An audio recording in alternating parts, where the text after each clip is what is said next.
A mysterious and powerful entity appears 30 years ago, surrounded by dark energy, marking the beginning of a cataclysmic event. Monsters began emerging from a portal gate, destroying cities and attacking humans. The monster invasion throws the world into chaos, and another dangerous gate seems to open. A young man, frustrated and full of anger, lashes out at the gate and the hunters responsible for handling them. Showing his despair, the boy vents his frustration, questioning why he has to endure such a miserable life. Feeling abandoned by the world, a police officer tries to stop the boy from jumping, warning him of the danger, but he remains defiant. The boy shouts back at the officer, claiming it's his choice to end his life, showing his deep despair. The officers try to calm him down, but the boy struggles, refusing to listen and venting his overwhelming emotions. The boy screams that no one understands the immense suffering he has endured, highlighting his feelings of isolation. 3 hours earlier, the protagonist is fired from the Bitchin Guild, shocked by the sudden decision. The protagonist pleads, explaining his dedication to the guild and disbelief at being let go. The guild leader dismisses his contributions, stating he hasn't achieved anything significant for the guild. The guild leader reveals he only hired the protagonist for his diligence, but is now disappointed due to his lack of growth as a hunter. The guild leader harshly comments on the protagonist's injury, saying he can't work with someone who's now useless. The protagonist is speechless, struggling to defend himself against the accusations. The guild leader tells him to quit and offers to calculate his severance pay immediately. Desperate, the protagonist vows to find a way to heal his leg and prove he can still work. As the protagonist turns to leave, he encounters someone with intimidating tattoos. A blonde man mocks the protagonist, telling him to leave as per the boss's orders. The protagonist recognizes him, shocked, and calls him Lee Youngjin. The blonde man ridicules the protagonist, mocking his attitude and calling him pathetic. He taunts the protagonist further, suggesting he should use his severance pay for snacks, belittling him as a D-rank hunter. The protagonist snaps, grabbing Lee Youngjin's shirt and accusing him of being ungrateful, stating he got injured saving his life. He reminds Youngjin of his reckless behavior in the dungeon that led to him being poisoned. Further venting his anger, Youngjin laughs dismissively, mocking the protagonist's claims of saving him.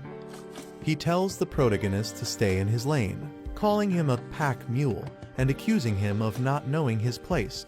Youngjin questions how someone as weak as the protagonist could even possess an S-rank skill, ridiculing him further. Youngjin mocks the protagonist's skill, explosive growth, jokingly suggesting it only helps with height. He continues to insult, sarcastically pointing out that the protagonist's growth plates are closed, provoking more anger. Furious, the protagonist attempts to punch Youngjin, calling him a punk. Their fists collide, with Youngjin blocking the attack using a shield-like energy barrier. Youngjin taunts him, saying it's time for the protagonist, Taejun, to learn his place. Youngjin throws a powerful punch aimed at Taejun. The punch lands directly on Taejun, sending him flying backward with intense impact. Taejun cries out in pain and shock, visibly overwhelmed by the attack. Taejun accuses Youngjin of acting arrogant just because he started earlier. Taejun sees this confrontation as long overdue. Youngjin punches Taejun with full force, mocking him, saying, "Let's see how tough you are today." The guild leader mocks Taejun, sarcastically labeling his crime as standing up to someone of a higher rank. Other guild members ridicule Taejun for challenging the boss, mocking him for simply being Lee Taejun. Taejun is brutally beaten and collapses to his knees, injured and humiliated. Youngjin looks smug and satisfied, breathing heavily from the confrontation. Taejun lies on the ground, battered and bleeding. A severance envelope is thrown at him with a mocking remark, thanking him for his past 7 years of work. As Taejun sheds tears of pain and humiliation, the final insult is delivered, but let's not see each other again. Taejun leaves a convenience store late at night, carrying a bag, while the clerk bids him goodbye.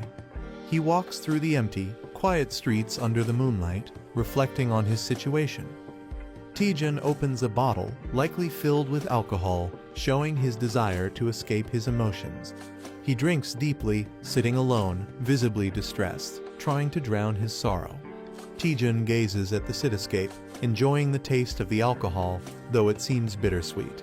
He pulls out the severance envelope he received earlier, staring at it with a heavy heart. Taejun laments over the meager severance money, angry and defeated after 7 years of hard work.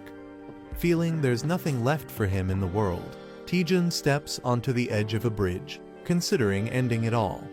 Taejun stands on the edge of the bridge, ready to jump, when a holographic window suddenly appears in front of him. The window displays a warning. The user's life is in danger. Please step back from the bridge. Taejun sarcastically responds, questioning why the system suddenly cares about his life now. He angrily addresses the system, blaming it for his suffering over the past 7 years. Taejun punches the holographic window in frustration, blaming the useless skill it gave him. He continues to vent his rage, criticizing the explosive growth skill for failing to improve his stats and questioning how he's supposed to survive with it. The warning reappears, urging him to step back from the bridge, but Taejun remains furious. A red warning appears, stating, "Initiating strike due to baseless violent actions by the owner." Taejun breathes heavily, his emotions boiling over. Laughing hysterically, he mocks the red warning from the system as rain pours down. Taejun challenges the system, sarcastically inviting it to strike him, calling it useless for failing to explain skills properly. In a fit of rage, Taejun hurls his bottle and attacks the holographic warning, shouting for it to disappear. He slumps in defeat, trembling from the overwhelming emotions. Taejun reflects bitterly, lamenting that no matter how hard he tries, nothing changes. He accuses the system of ruining his life, blaming it for not explaining his skill correctly from the start. Taejun screams at the system, enraged that it dares to dictate his actions, even denying him control over his own life. The police are trying to calm Taejun, urging him to come down and talk. Taejun yells at the officers, venting his frustration and expressing his suffering, standing on the edge of a railing. Taejun loses balance, his foot slipping off the railing. Taejun begins falling, looking shocked. As he falls from the bridge, he contemplates his imminent death, thinking, "This is how I die." Taejun reflects that maybe dying is better, given the misery of his current life. A mysterious system or entity acknowledges Taejun's complaint and initiates his transfer to the administrator's server. Taejun is enveloped by a glowing light, likely signifying his transportation to a different realm or scenario. Taejun is surprised and confused as glowing blue digital patterns start surrounding him. Taejun panics, asking what is happening, as the situation becomes more chaotic. Status windows appear, indicating that his system is being updated. Taejun is engulfed in a surge of bright blue energy, seemingly in the middle of a transformation or upgrade. The progress bar shows the update nearing completion, reaching 99%. The update is complete, confirmed by a glowing yellow status message.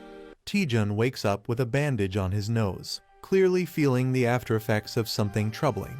Sitting on a bench, he holds his head, complaining about a headache. Reflecting on his actions, he regrets drinking too much alone the previous night and vows not to drink again. Taejun recalls falling and suspects something unusual happened. He experiences strange sensations, as if a status window update is happening, confusing him. Laughing at the absurdity of a status window update, Taejun dismisses it as nonsense. He laments being jobless and wonders how he'll make a living. Considering doing day labor, Taejun is suddenly addressed by a glowing girl who knows his name. Shocked by her appearance, Taejun asks who she is, panicked and confused. A glowing girl introduces herself as Miri from the Status Window Management Department.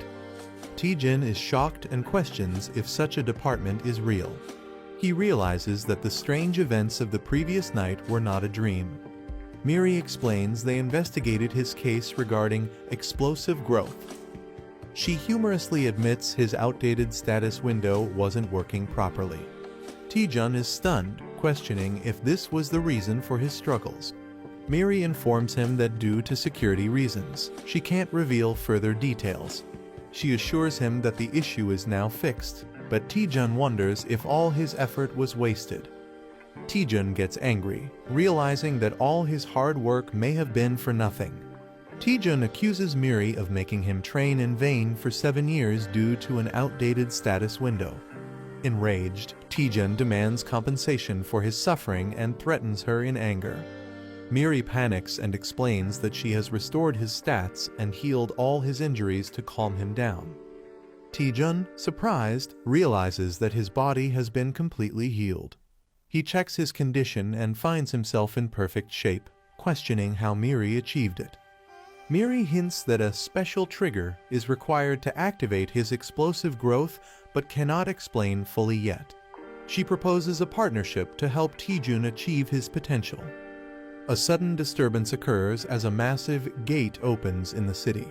A terrifying monster emerges from the gate, and people scramble to call the suppression team to handle the threat. Taejun is shocked and questions how he is expected to deal with the massive monster. He accuses Miri of sending him to his death, while she tries to reassure him, claiming he can handle it. Miri optimistically tells him to give it a shot, saying, "Worst case, you'll just die," trying to sound encouraging.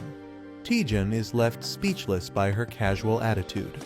The monster, identified as Venom Spore, is described as needing at least a B-rank hunter to defeat, even posing a challenge to skilled suppression teams. Miri promises that defeating the monster will trigger Taejun's explosive growth. Taejun debates whether to trust her or not, finding the task insane. Despite his hesitation, Miri insists the monster isn't in the best condition, trying to convince him further. Taejun remains silent, deep in thought, contemplating his next move. Taejun reflects that his life has always been full of challenges and hardships. He considers running away but feels weighed down by his current situation. Determined, Taejun questions why he is hesitating and resolves to act. Accepting the chaos in his life, he prepares himself for what's to come, reasoning that it can't get any worse. With newfound determination, Taejun confidently declares, "Fine, let's do this." As the suppression team leaps into action, Taejun decides to join them despite his fear. He charges toward the monster, aware of the danger but ready to face it. The venomous monster retaliates, releasing its toxic attack. Taejun counterattacks with fierce determination, unleashing a powerful move against the creature. Taejun successfully attacks the monster, splitting it apart with great force. A notification confirms that the quest, "A Small Step Forward," has been completed. Taejun activates the skill, Undaunted Experience CC, after his victory. The skill, Explosive Growth, is also activated, enhancing his abilities significantly. He questions the simplicity of defeating a junior spore in one hit and wonders about the strange system notifications appearing. His stats are visibly enhanced, showing a dramatic improvement. A status window displays his updated information, revealing his new skills and significantly improved attributes. Miri excitedly asks Taejun how it feels to use Explosive Growth for the first time. Taejun, with a sinister smile, realizes how overpowered the skill is and revels in his newfound strength. Taejun, glowing with power, is warned by a companion not to celebrate yet as his explosive growth is just starting. Taejun's companion motivates him, urging him to keep fighting and eliminate all the monsters. Taejun charges forward, preparing to attack monstrous plant-like creatures. Taejun fiercely throws a powerful punch with determination.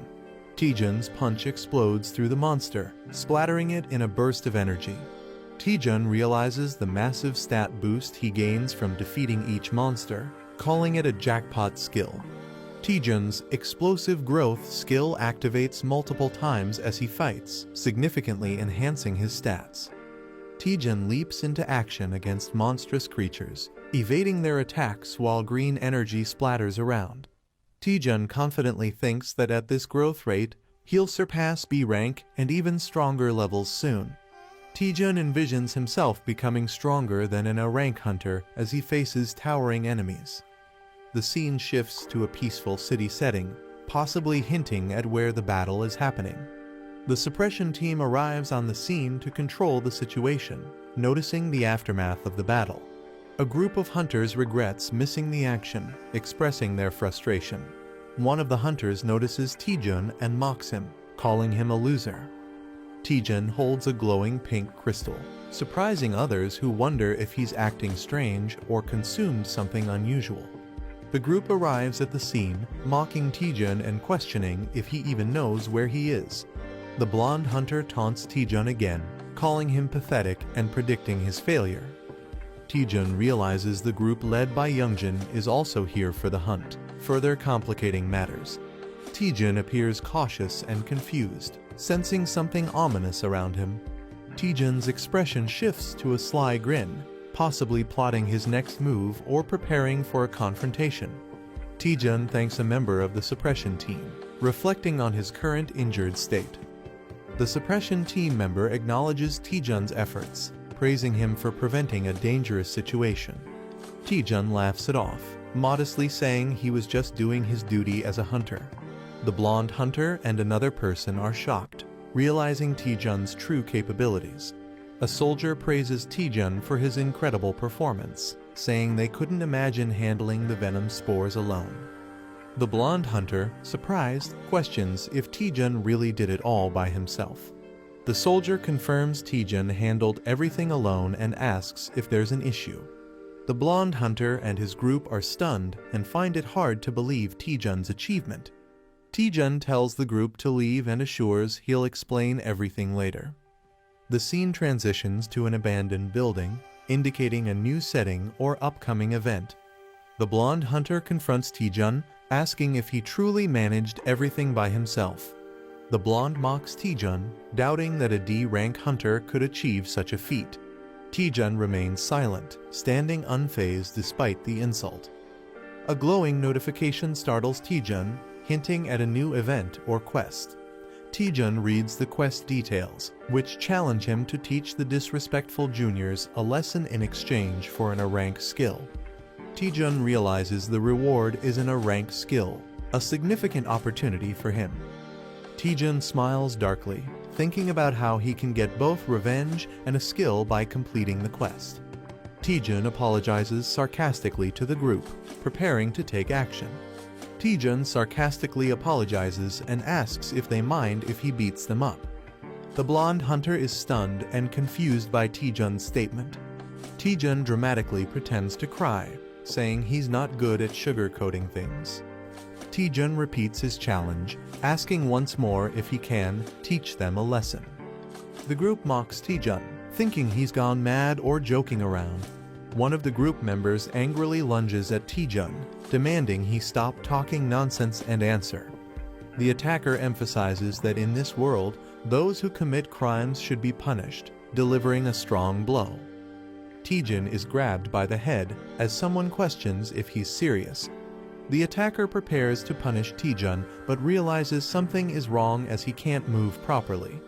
Taejun, with a dark smile, taunts the attacker, telling him to take his punishment like he deserves it. The attacker is shocked, unable to understand what's happening. Taejun strikes the attacker, sending him collapsing with one blow. Taejun easily overpowers the attacker, leaving him stunned and collapsing to the ground. The others are shocked, questioning what just happened. The others are confused, questioning why the attacker collapsed so suddenly. Taejun casually gestures for the rest of the group to come at him, inviting them one by one. Taejun menacingly smirks, daring them to endure just one flick on their foreheads for bullying their senior. The group questions Taejun's confidence and his intent to flick them, finding it ridiculous.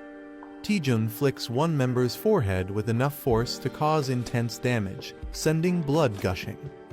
Taejun unleashes powerful attacks, effortlessly taking down multiple opponents. Another member suffers a devastating blow as Taejun displays overwhelming strength. The blonde hunter is stunned, questioning why his group is losing so easily. Taejun dismisses the idea that it's a joke and approaches the blonde hunter menacingly. Taejun calls out Youngjin directly, asking if he finds the situation amusing.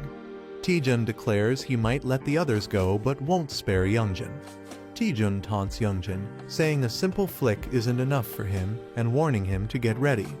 Youngjin, enraged and clenching his teeth, swears revenge, calling Taejun dead meat.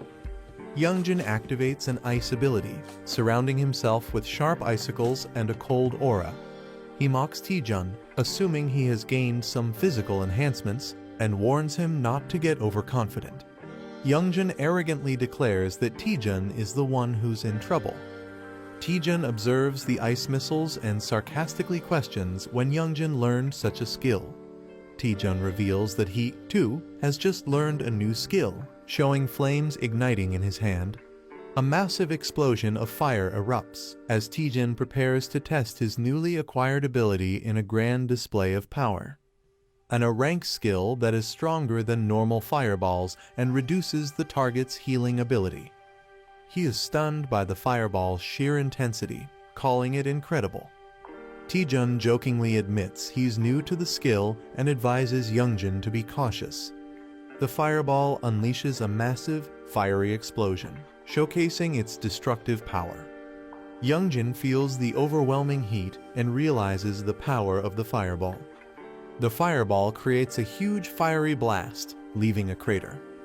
Youngjin, charred and exhausted, struggles to breathe and process what happened.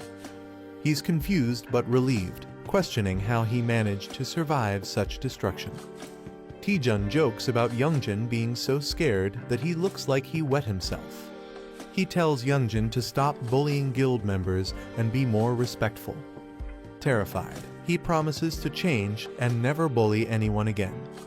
Taejun charges energy in his finger, hinting at a playful but intimidating move. Taejun suggests there's still something left to deal with, keeping the pressure on Youngjin. A cheerful narrator introduces herself and promises to explain what happened in the previous episode. Taejun gains a new status window ability, unlocking powerful skills to fight back. He uses his newfound strength to stand against those who tormented him. Taejun successfully takes revenge on his bullies. The narrator hints that Taejun might have pushed his power too far, and he collapses. Taejun lies unconscious, exhausted from overusing his abilities. Despite his state, the narrator urges him to head to the dungeon. Taejun has been unconscious for 3 days, and the narrator questions if he can overcome this challenge. Taejun is lying on his bed, suffering from intense pain after pushing himself too hard. He's frustrated and tells others to be quiet. The narrator is relieved Taejun is awake, but he explains he overused his mana, leading to his current state. Taejun admits he was reckless and got carried away with his newfound strength. He resolves to focus on improving his mana. The narrator acknowledges Taejun's rapid growth, but questions whether he truly needs to focus only on mana. Taejun clarifies that his extraordinary growth boosted all his stats except mana, which is now his priority. Taejun explains that his skills, like the fireball, consume a lot of mana, forcing him to prioritize increasing it to avoid future collapses. The narrator wonders if there's a specific way to raise just his mana more efficiently. Taejun notices that he has a set recovery time of 8 hours and 30 minutes before he's back to full strength. A massive tower designed for training and improving mana is shown. Taejun explains to the narrator that the Tower of Training is a well-known dungeon where beginners go to boost their mana. Despite being famous, the narrator notices the tower is oddly empty and questions why no one else is there. Taejun recalls the tower being popular a few years ago, but wonders if it's no longer in use. Taejun and the narrator spot an old man in the tower, surprising them. The old man tearfully mistakes Taejun for someone he refers to as Granny. Taejun and the narrator are bewildered by the old man's behavior, finding it strange.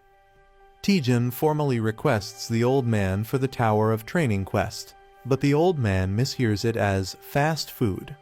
Taejun clarifies he's talking about a quest, not fast food, but the old man misunderstands again. The old man finally understands Taejun is here for the tower's quest. The old man agrees to guide Taejun and the narrator through the tower of training. The narrator feels uneasy about the situation, but Taejun reassures her, saying he's prepared. The old man starts explaining the mechanics of the tower to Taejun and the narrator. The tower is divided into 10 stages, and clearing all of them will complete the quest. Taejun guesses the first task is to defeat 10 goblins, and he's correct. The old man acknowledges Taejun's guess with a cheerful response. Taejun impresses the narrator with his knowledge of the tower, claiming no one knows its strategies better than him. Taejun reveals he studied dungeon strategies on YouTube and memorized them, even though he couldn't go on real expeditions. Taejun confidently declares the beginner dungeon will be easy for him, earning admiration from the narrator.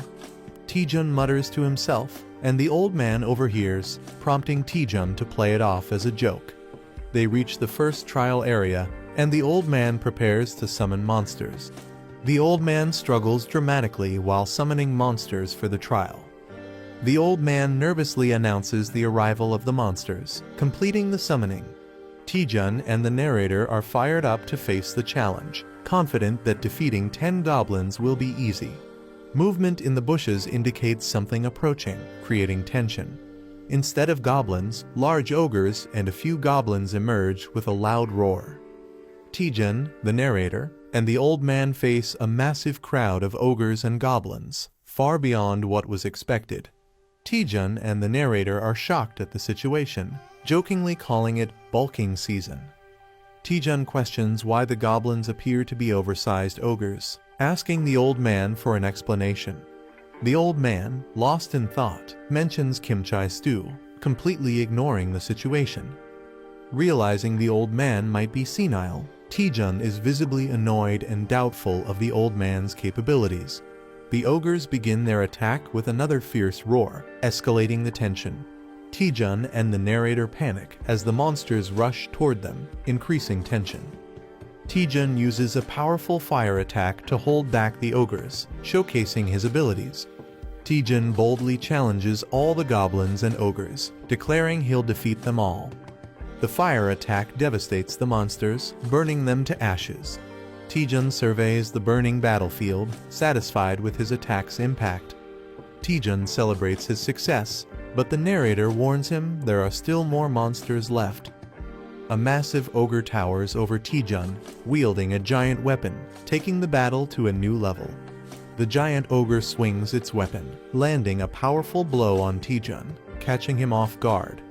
Taejun faces off against an ogre and prepares for a fight. The ogre attacks, and Taejun responds with determination, challenging its strength. Taejun skillfully dodges the ogre's powerful strike. Taejun spins, preparing a counterattack. He delivers a powerful blow to the ogre's head, drawing blood. The ogre roars in defeat as Taejun stands confidently. Notifications appear, confirming the completion of Stage 1 and increased experience. The old man, impressed by Taejun's swift completion of the first stage, acknowledges his achievement while flames blaze in the background. Taejun looks surprised but takes in the comment. The old man teases Taejun, suggesting the first stage was easy. Taejun nervously pretends it was harder than it seemed, masking his frustration. The old man casually suggests moving to the next stage, frustrating Taejun. Monsters appear, stronger and in overwhelming numbers, challenging his mental resilience. Taejun faces a giant beast, feeling the intense physical and mental pressure. Taejun realizes why no one dares to challenge this place anymore. He yells in frustration, calling the dungeon impossible to clear and referring to it as hell. Someone pleads for mercy, revealing Taejun's name as they face the tower. Taejun reaches the final stage, facing an ominous silhouette. The final boss is revealed, a massive hellhound Cerberus, ranked S and level 90. Taejun is horrified, sweat dripping as he reacts to the terrifying scene. Taejun realizes the final boss isn't a simple dog as expected, but an overwhelming threat. Taejun gives up, believing he can't defeat the boss, even with multiple lives. He's out of mana and struggles to find a way to continue. A hidden quest appears, tasking him with curing a senile NPC to restore order. Taejun reads the hidden quest details and begins thinking. He realizes the dungeon relies on the old man's unstable mana. The old man's loss of mana control causes the monsters to grow stronger. Taejun decides that if he can return the old man to normal, he can clear the dungeon. Taejun shares his plan with the spirit, but he's uncertain if it will work. Taejun gathers his resolve, deciding to give it a shot. He recalls that uncontrolled mana can drive powerful mages insane. Taejun notices the tangled strands of mana in the old man's mind. Taejun approaches the old man, ready to act. The spirit is shocked and asks Taejun what he's doing. Taejun channels his focus, preparing to fix the old man's mana. He starts calming the old man, who begins to relax. Taejun jokingly calls it nirvana, while continuing his task. Taejun redirects the scattered mana back into the old man's head, stabilizing him. Taejun checks on the old man, determined to fix the broken mana flows. A massive pink energy blast emerges, alarming the spirit. The pink energy intensifies, threatening Taejun and the old man. Taejun desperately shields the old man, bracing himself. The energy surges out of the tower, creating a massive explosion. The old man regains consciousness, apologizing for the trouble caused by his body. The old man transforms into a muscular and revitalized version of himself. Taejun is shocked, questioning the old man's new appearance. The old man expresses clarity and refreshment, thrilled to be himself again. The revitalized old man confidently stands, emitting a powerful aura.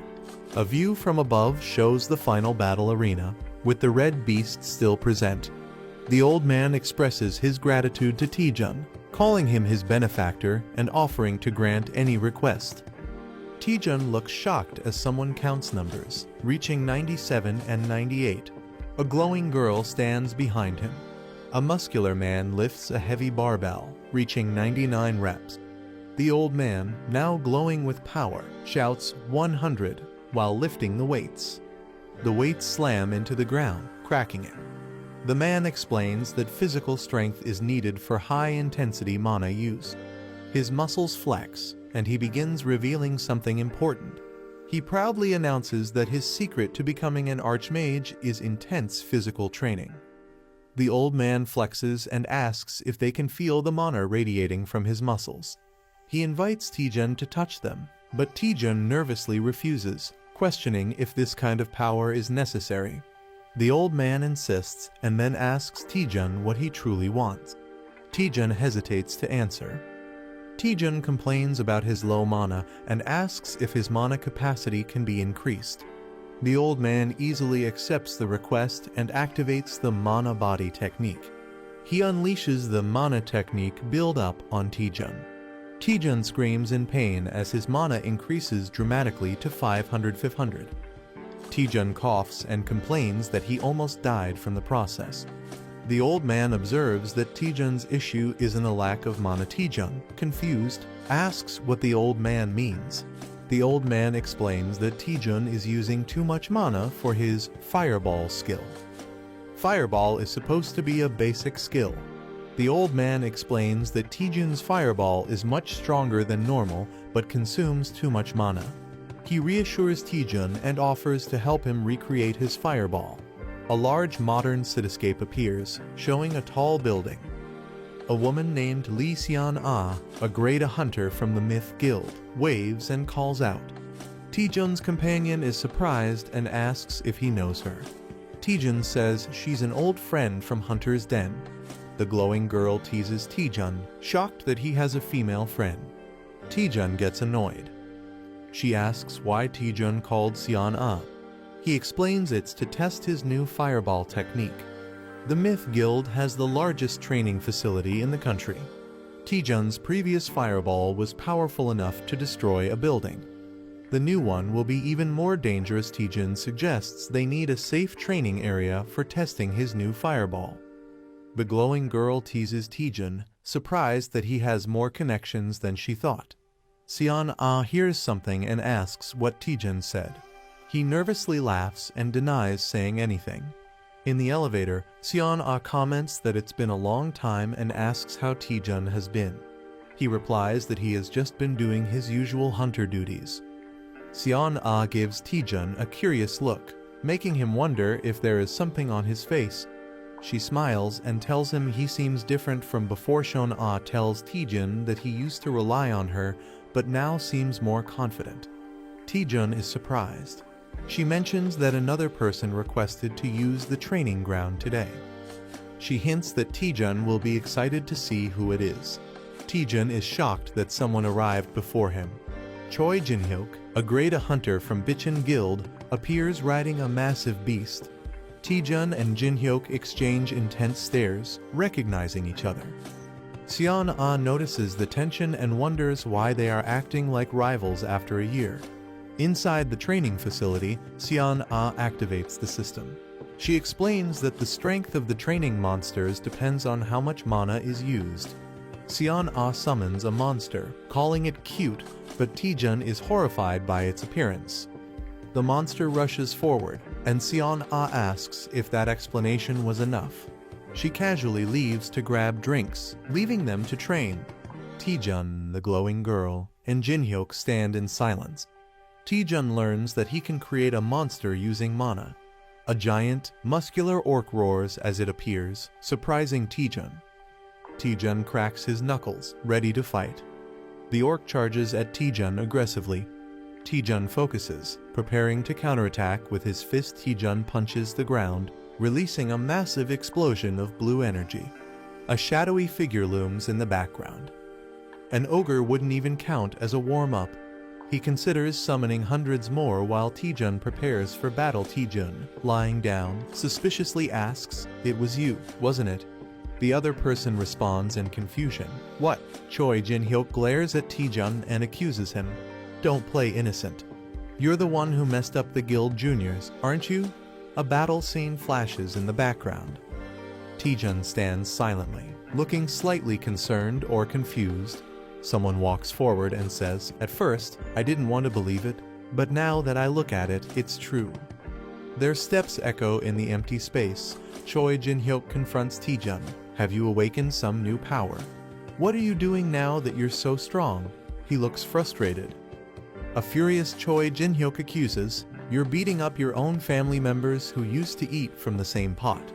His face shows anger and disappointment. Taejun's face darkens as he mutters, "Choi Jin-hyuk." His expression is filled with determination and rage. A flashback shows Taejun, Choi Jin-hyuk, and Lee Seon-ah enjoying a meal together at Hunter's Den. The text reveals that Choi Jin-hyuk was once one of Taejun's few trusted friends. Choi Jin-hyuk distances himself from Taejun as he joins the Bichon Guild and climbs the ranks, symbolizing their growing gap. Choi Jin-hyuk, now more powerful and confident, surrounds himself with strong allies. Taejun watches from afar, feeling left behind. His expression is colder, showing that he has become someone different from the friend Taejun once knew. Taejun, carrying a large backpack, looks troubled. The text states, "I'm no longer a friend," indicating his bond with Choi Jin-hyuk is broken. A deformed man arrogantly admits, "Yeah, I did it. So what are you gonna do about it?" His expression is mocking and unbothered. Choi Jin-hyuk is shocked as the same man dismisses the situation, saying, "So I roughed those punks up a bit, big deal." The deformed man continues to justify his actions. "They were the ones who messed with me first, weren't they?" His face is unsettling and intense.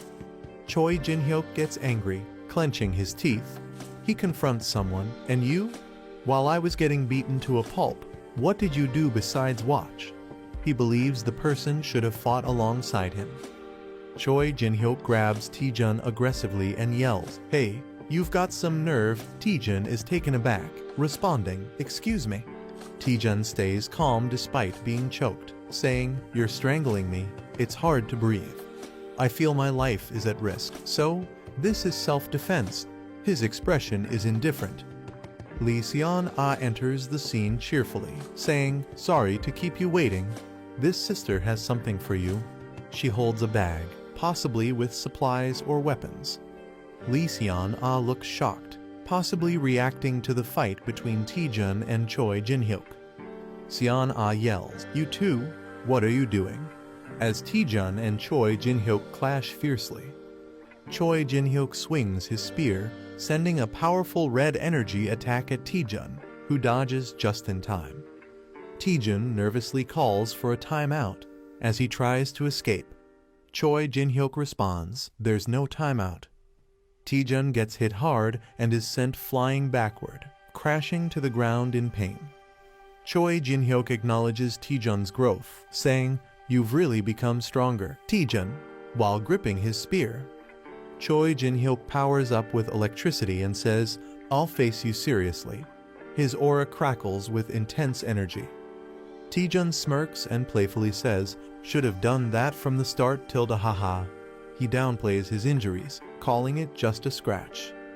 Choi Jin-hyuk gets frustrated and thinks, when did this punk get so good at taunting? As his electrified power surges, Choi Jin-hyuk activates the Bitchin Spear technique, first form.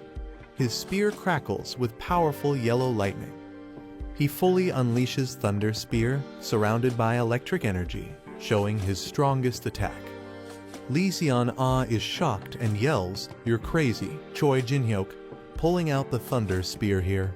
Taejun smirks and casually says, all right, tilde, I knew you'd use that technique, tilde." He seems unfazed by the attack. Taejun steps forward confidently, saying, "Then I'll go all out too." He prepares to counter Jin-hyuk's attack.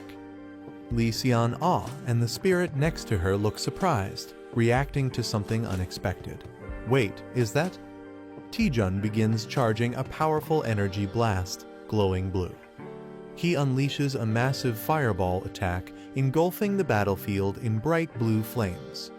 A system message appears, revealing the attack's name, Archmage's Fireball S. It reduces the enemy's healing ability on impact. Choi Jin-hyuk is stunned, thinking, that's just like an energy blast, as Taejun's attack threatens to overwhelm him. A character gathers immense energy, forming a glowing orb in his hands.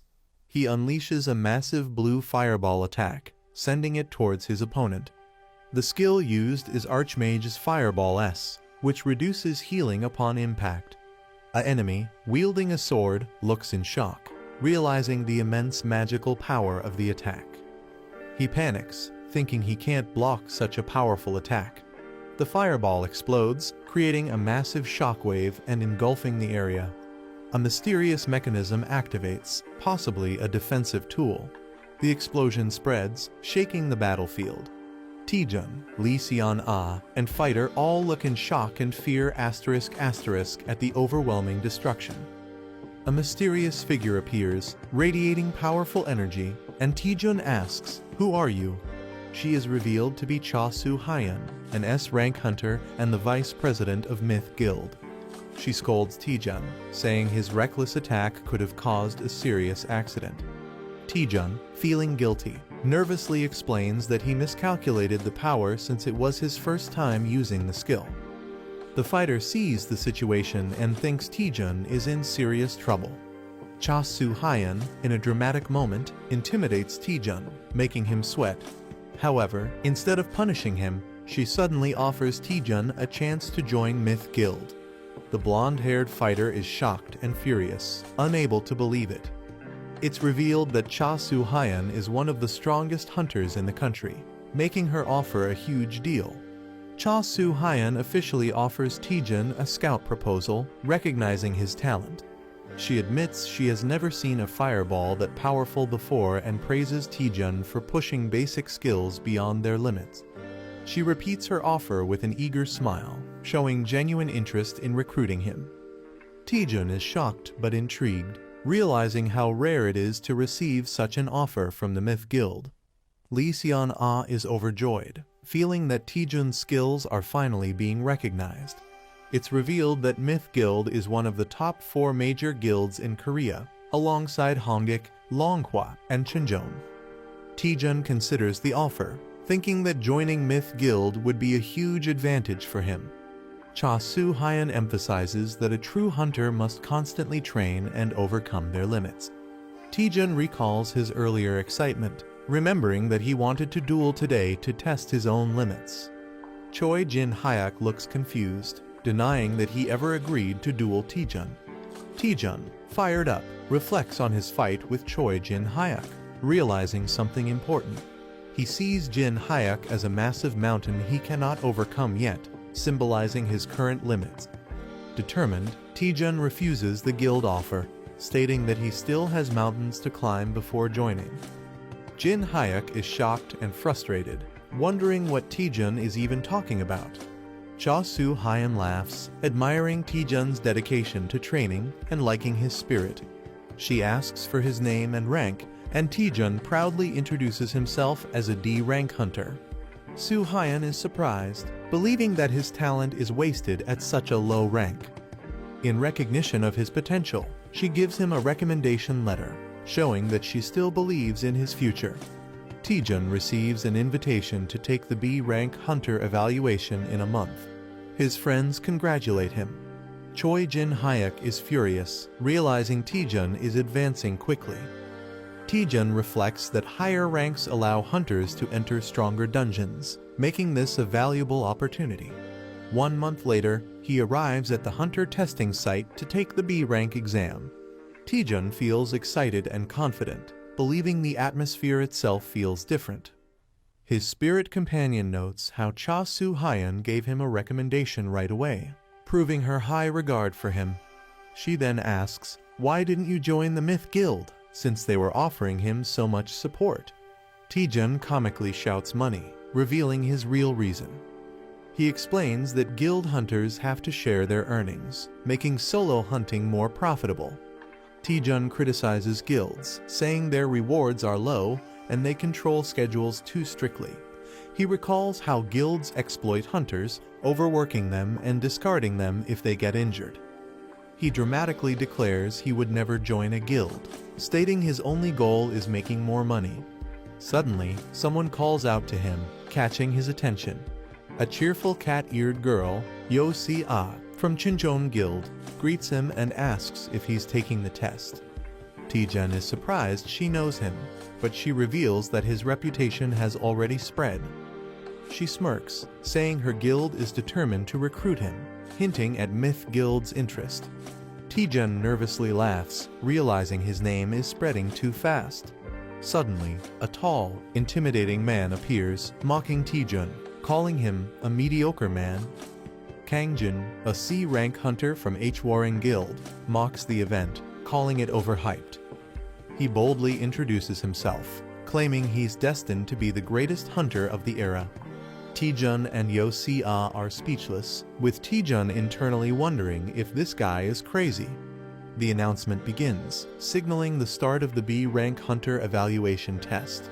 The participants, including Taejun, Kangjin, and Yo Si-ah, prepare for the test.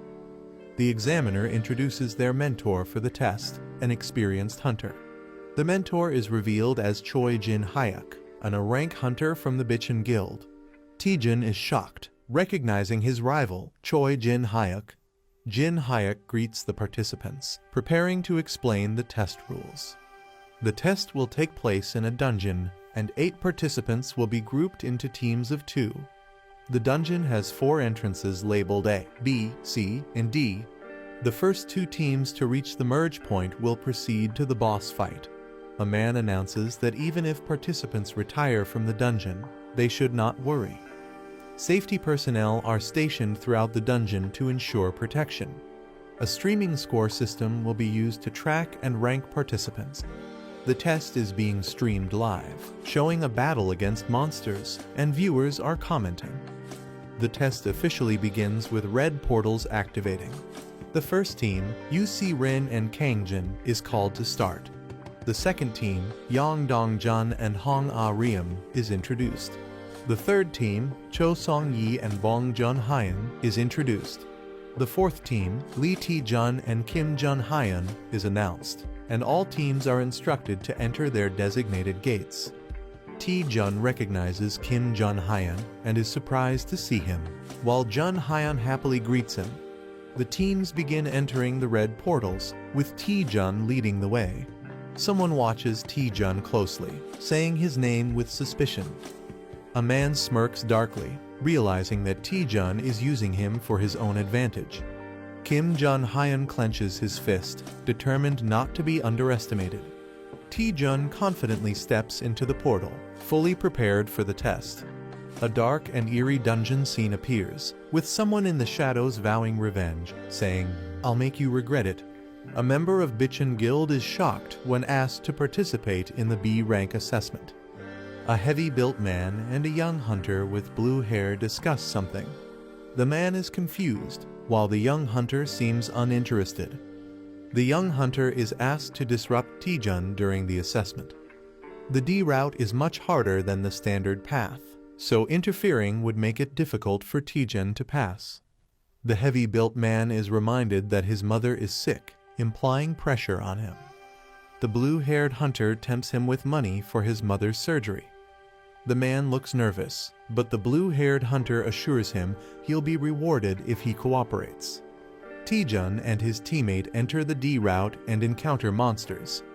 A giant snake with red eyes appears, roaring fiercely.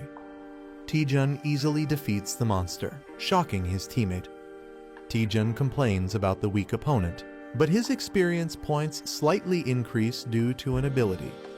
The heavy-built teammate is shocked at Taejun's sudden strength. He reflects, realizing that Taejun became much stronger in a short time. Taejun and his teammate were both in a weak position within the Bitchin Guild, but Taejun never gave up. Taejun praises his teammate's skill to absorb attacks, calling it amazing. Taejun encourages him, saying he'll shine one day as a great hunter. Taejun's words gave his teammate hope when he had none. The teammate now struggles with guilt, realizing he's being forced to sabotage Taejun, despite how much Taejun supported him. The heavy-built man feels conflicted, but believes he has no choice because he needs money for his mother's surgery. He convinces himself that betraying Taejun is necessary for his family. He hands Taejun a bottle, acting innocent. He tells Taejun that it will help him, making it seem like a friendly gesture. Taejun accepts it, unaware, and the man explains it's a buff potion used in expeditions. Taejun happily drinks it, thanking him. However, the potion is actually poisoned, meant to paralyze Taejun. The man thinks this will quickly exhaust Taejun, making him fail. Taejun suddenly feels the effects, realizing something is wrong. Taejun starts feeling the effects of the potion, thinking something is awakening inside him. He suddenly realizes there's no bathroom, making him panic. His teammate confirms there's no bathroom, forcing Taejun to clear the dungeon quickly. The teammate is confused, wondering why the poison isn't working. Taejun's poison resistance ability activates, making him immune. Taejun investigates the dungeon's layout, noticing something is off. They reach a dead end, forcing them to turn back. Taejun complains about going in circles, while his teammate sees an opportunity. The teammate considers pushing Taejun into the pit to sabotage his assessment. The heavy-built man nervously calls out to Taejun. Suddenly, he lunges forward, apologizing as he tries to push Taejun off the cliff. However, he loses balance and falls instead, screaming. Taejun is shocked, watching him plummet. Both of them are confused as they realize what just happened. The man keeps falling, panicking.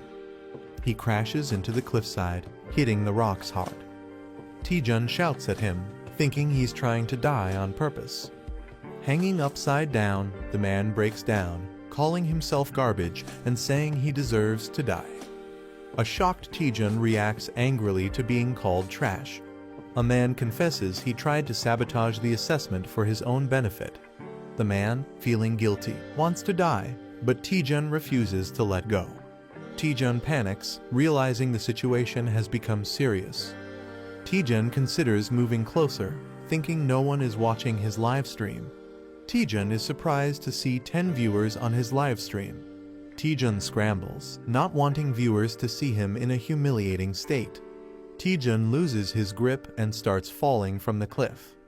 Taejun and another person fall into the darkness while a blue spirit watches Taejun and his companion crash to the ground, confused about their location. They turn around to see red eyes glowing in the darkness. A swarm of terrifying white snakes with red eyes emerges. Taejun and his companion freeze in fear, realizing the danger. A girl watching the livestream worries about Team B's situation. Exhausted fighters struggle to battle the deadly snakes while viewers mock them. The girl doubts whether Team B can survive the ordeal. A terrified man panics and runs away, abandoning his team. With a teammate fleeing, the remaining member screams for help as Team B is eliminated. Team C is in chaos as one member attacks another in frustration. UC Rin cheerfully introduces herself while facing the deadly snakes. She confidently declares her intent to defeat the 1,000-year white snake. UC Rin prepares for battle, but the snakes suddenly disappear.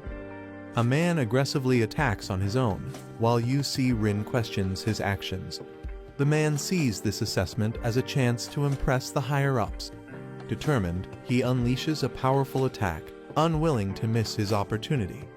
UC Rin realizes he wants all the attention for himself. Refusing to be outdone, she activates her ice powers, ready to fight. UC Rin unleashes a powerful ice attack, Frost Wind. A fierce battle erupts as Team A dominates the battlefield. Team A reaches the boss room first, proving their elite skills. A mysterious figure claps, acknowledging their achievement. Choi Jin-hyuk offers to lead them to the boss room. UC Rin realizes that Lee Taejun hasn't arrived yet. Choi Jin-hyuk confirms Team D's signal is lost, hinting at their elimination. A teammate mocks Taejun, doubting his potential. Choi Jin-hyuk leads Team A through a portal to the boss room. Choi Jin-hyuk smirks, realizing Junhyun's plan was successful. He mocks how Vice President Cha Soo-hyun would react if she knew the truth. The group looks shocked as they sense something ominous. A monstrous spiked snake corpse lies before them, unsettling the team. A skeletal figure sits on a throne, exuding a terrifying aura. The Skeleton King awakens, its eyes glowing with dark energy. The absorption skill allows the user to absorb magic attacks and return them. The more magic absorbed, the stronger the attack, but it depends on the user's limits. A comedic moment shows the absorption skill leading to an unexpected fiery result. Lee Taejun and Kim Jun-hyun use their combined attack, Hell Train. Taejun pushes Jun-hyun to absorb more power as they charge forward. Determined, they rush straight to the boss room. Team A is confused, realizing the boss should be the Emuji. The team wonders how things took a drastic turn. Suspicion rises as they question the mysterious lick before them. The lick fully awakens, its glowing eye radiating dark energy. Team A realizes the danger as they recognize the powerful lick. They are shocked to see a lick instead of the expected dungeon boss. Choi Jin-hyuk urgently commands everyone to retreat. The lick and the monstrous Emugi stand side by side, ready to attack. The lick launches an attack as the Emugi roars fiercely. Choi Jin-hyuk prepares to counterattack with determination. He leaps into action as the Emugi strikes with force. UC Rin and her teammate refuse to stay idle and prepare to assist. UC Rin and Kang Jin launch their combined attacks against the Emugi. The Emugi retaliates, injuring UC Rin as she screams in pain. Choi Jin-hyuk panics as he sees his teammates wounded. He realizes that the lick is controlling the Emugi. He determines that taking down the lick is the key to victory. Choi Jin-hyuk prepares to strike but is caught off guard.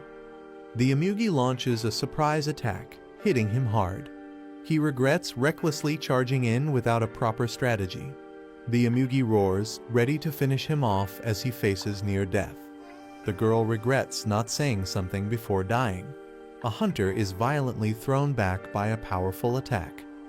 A shocked boy feels fear as he senses something terrifying. The team celebrates reaching the boss room.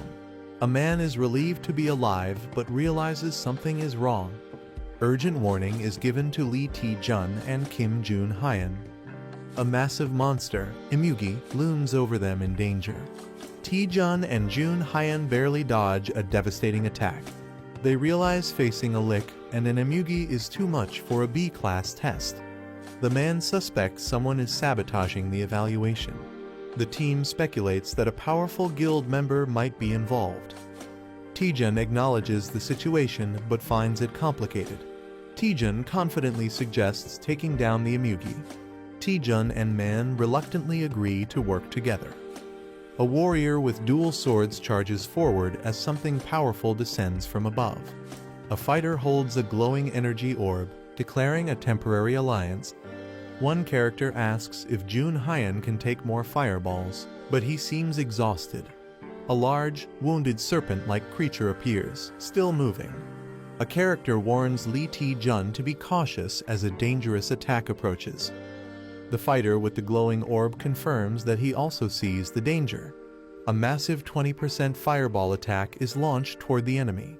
A massive blue energy dragon appears, roaring fiercely. A warrior activates Divine Spear Technique, second form, preparing to attack. The warrior unleashes a powerful spear technique, cutting through the air. A lick with a flaming purple staff stands atop a defeated beast. You see Rin and Hangjin see the lick is vulnerable and prepare to strike. Hangjin charges at the lick while it casts an attack. Hangjin declares he won't miss his opportunity to attack. He delivers a powerful ice punch straight at the lick. A fighter asks Jun Hyun for one last favor, believing they can't lose as a team. Lee Taejun and Kim Jun Hyun activate a collaborative attack. Hell Train attack is unleashed, surging with immense energy.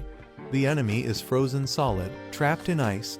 A fighter questions if they've finally defeated the enemy. The entire group looks shocked, realizing something unexpected. The lick survives the attack, unaffected by their efforts. The lick counterattacks, summoning deadly energy spikes. Two fighters are impaled, unable to escape. More allies are struck, screaming in pain. The team is injured and trapped by ice spikes, realizing the lick seems immune to damage.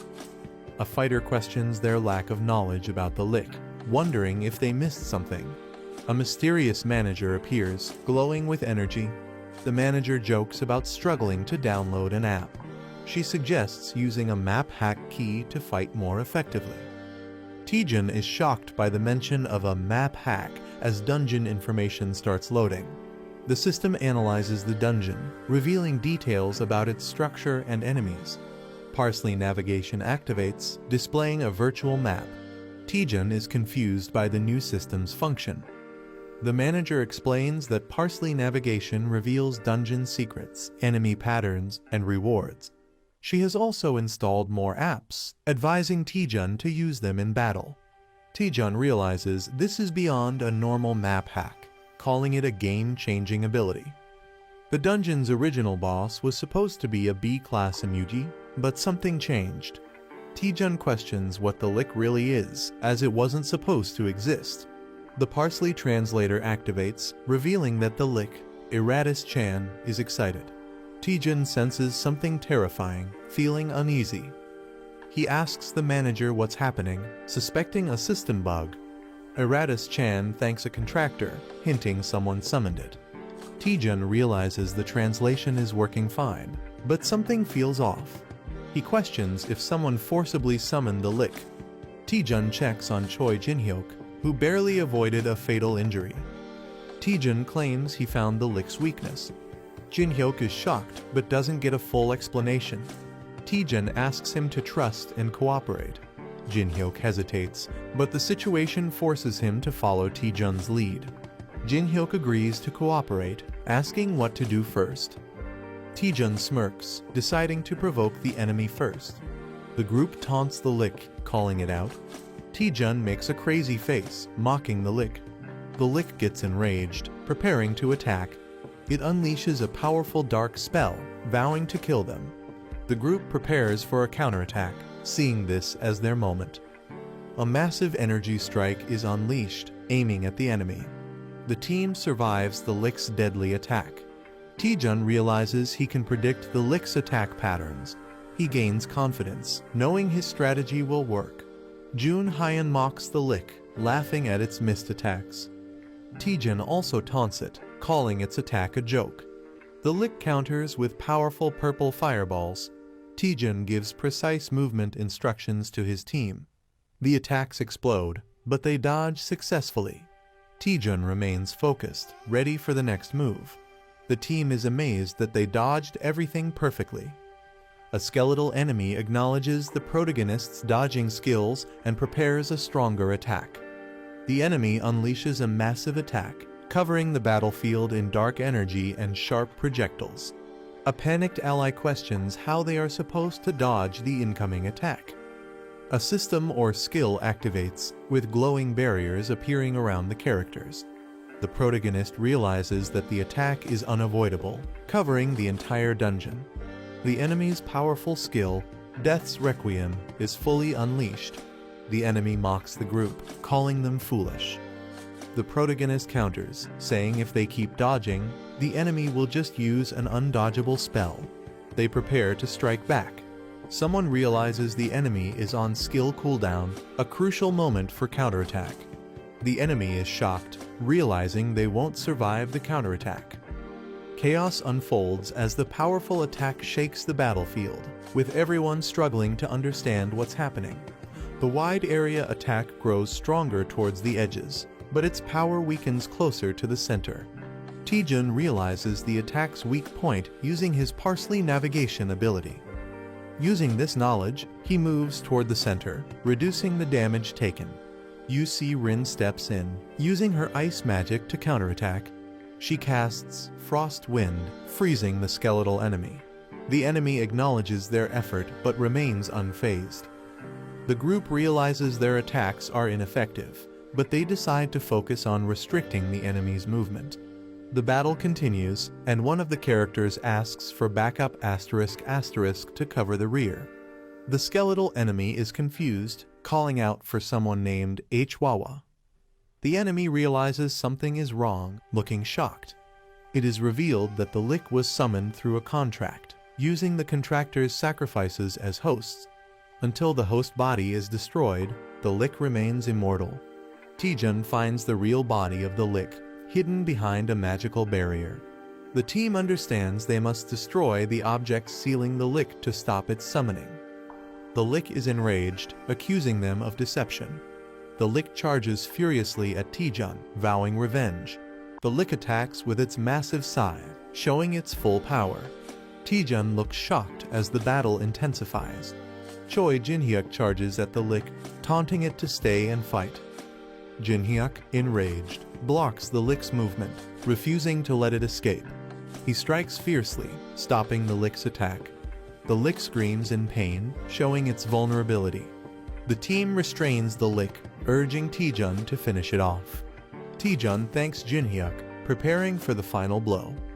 The lick panics, trying to stop Taejun from reaching its core. Taejun delivers a powerful punch, aiming to destroy the lick's true body. The punch lands with massive force, shaking the entire battlefield. The lick is weakened, gasping in exhaustion. The sealed chest, which is the lick's true core, remains intact. Taejun finally finds the chest, preparing to destroy it. Bloodstained, dual-wielding spears, fighting skull with purple flames. Mystery, potential weakness mentioned by Taejun. Injured, shocked, searching for something inside. Speaking unknown language, reacting, resisting attack. Skull reacting aggressively, chaotic energy, others affected. Surprise discovery, secret exposed. Observing, mysterious presence, tension rising. Holding a treasure chest, taunting with excitement. Reacting to Taejun's unexpected ability to understand ancient language. Holding a treasure chest, smug expression, spirit companion behind. Explaining contract-bound status, reacting nervously. Dismissing concerns, confident in contract control. Doubting Taejun's abilities, disbelief. Questioning his ordinary status, asserting dominance. Sacred relic, magical significance, hidden knowledge. Doubting Taejun, realization setting in. Overwhelming presence, contract breaking possibility. Reluctant agreement, forced cooperation, offering wishes, tempting, complaining about stomach, uneasy, ordering skeletons to be released, questioning control, skeletons attacking, blue-haired man and green-helmeted man fighting back. Anomaly detected, unknown disturbance. Martial artist Hangjin and cat-eared girl UC Rin destroying skeletons. Accepting negotiations, communication success. Asking for Taejun's wish. Demanding everything. Confused by Taejun's sudden demand. Pressuring for items, accessories. Holding mysterious power, crucial item. Realizing Taejun's target, resisting. Pretending to break treasure chest, manipulating. Handing over staff, distressed. Holding staff, demanding contract release. Pretending ignorance about contract release. Realization hitting, caught off guard. Mocking, pretending ignorance. Intense red energy, furious reaction. Furious, overwhelming force, striking Taejun.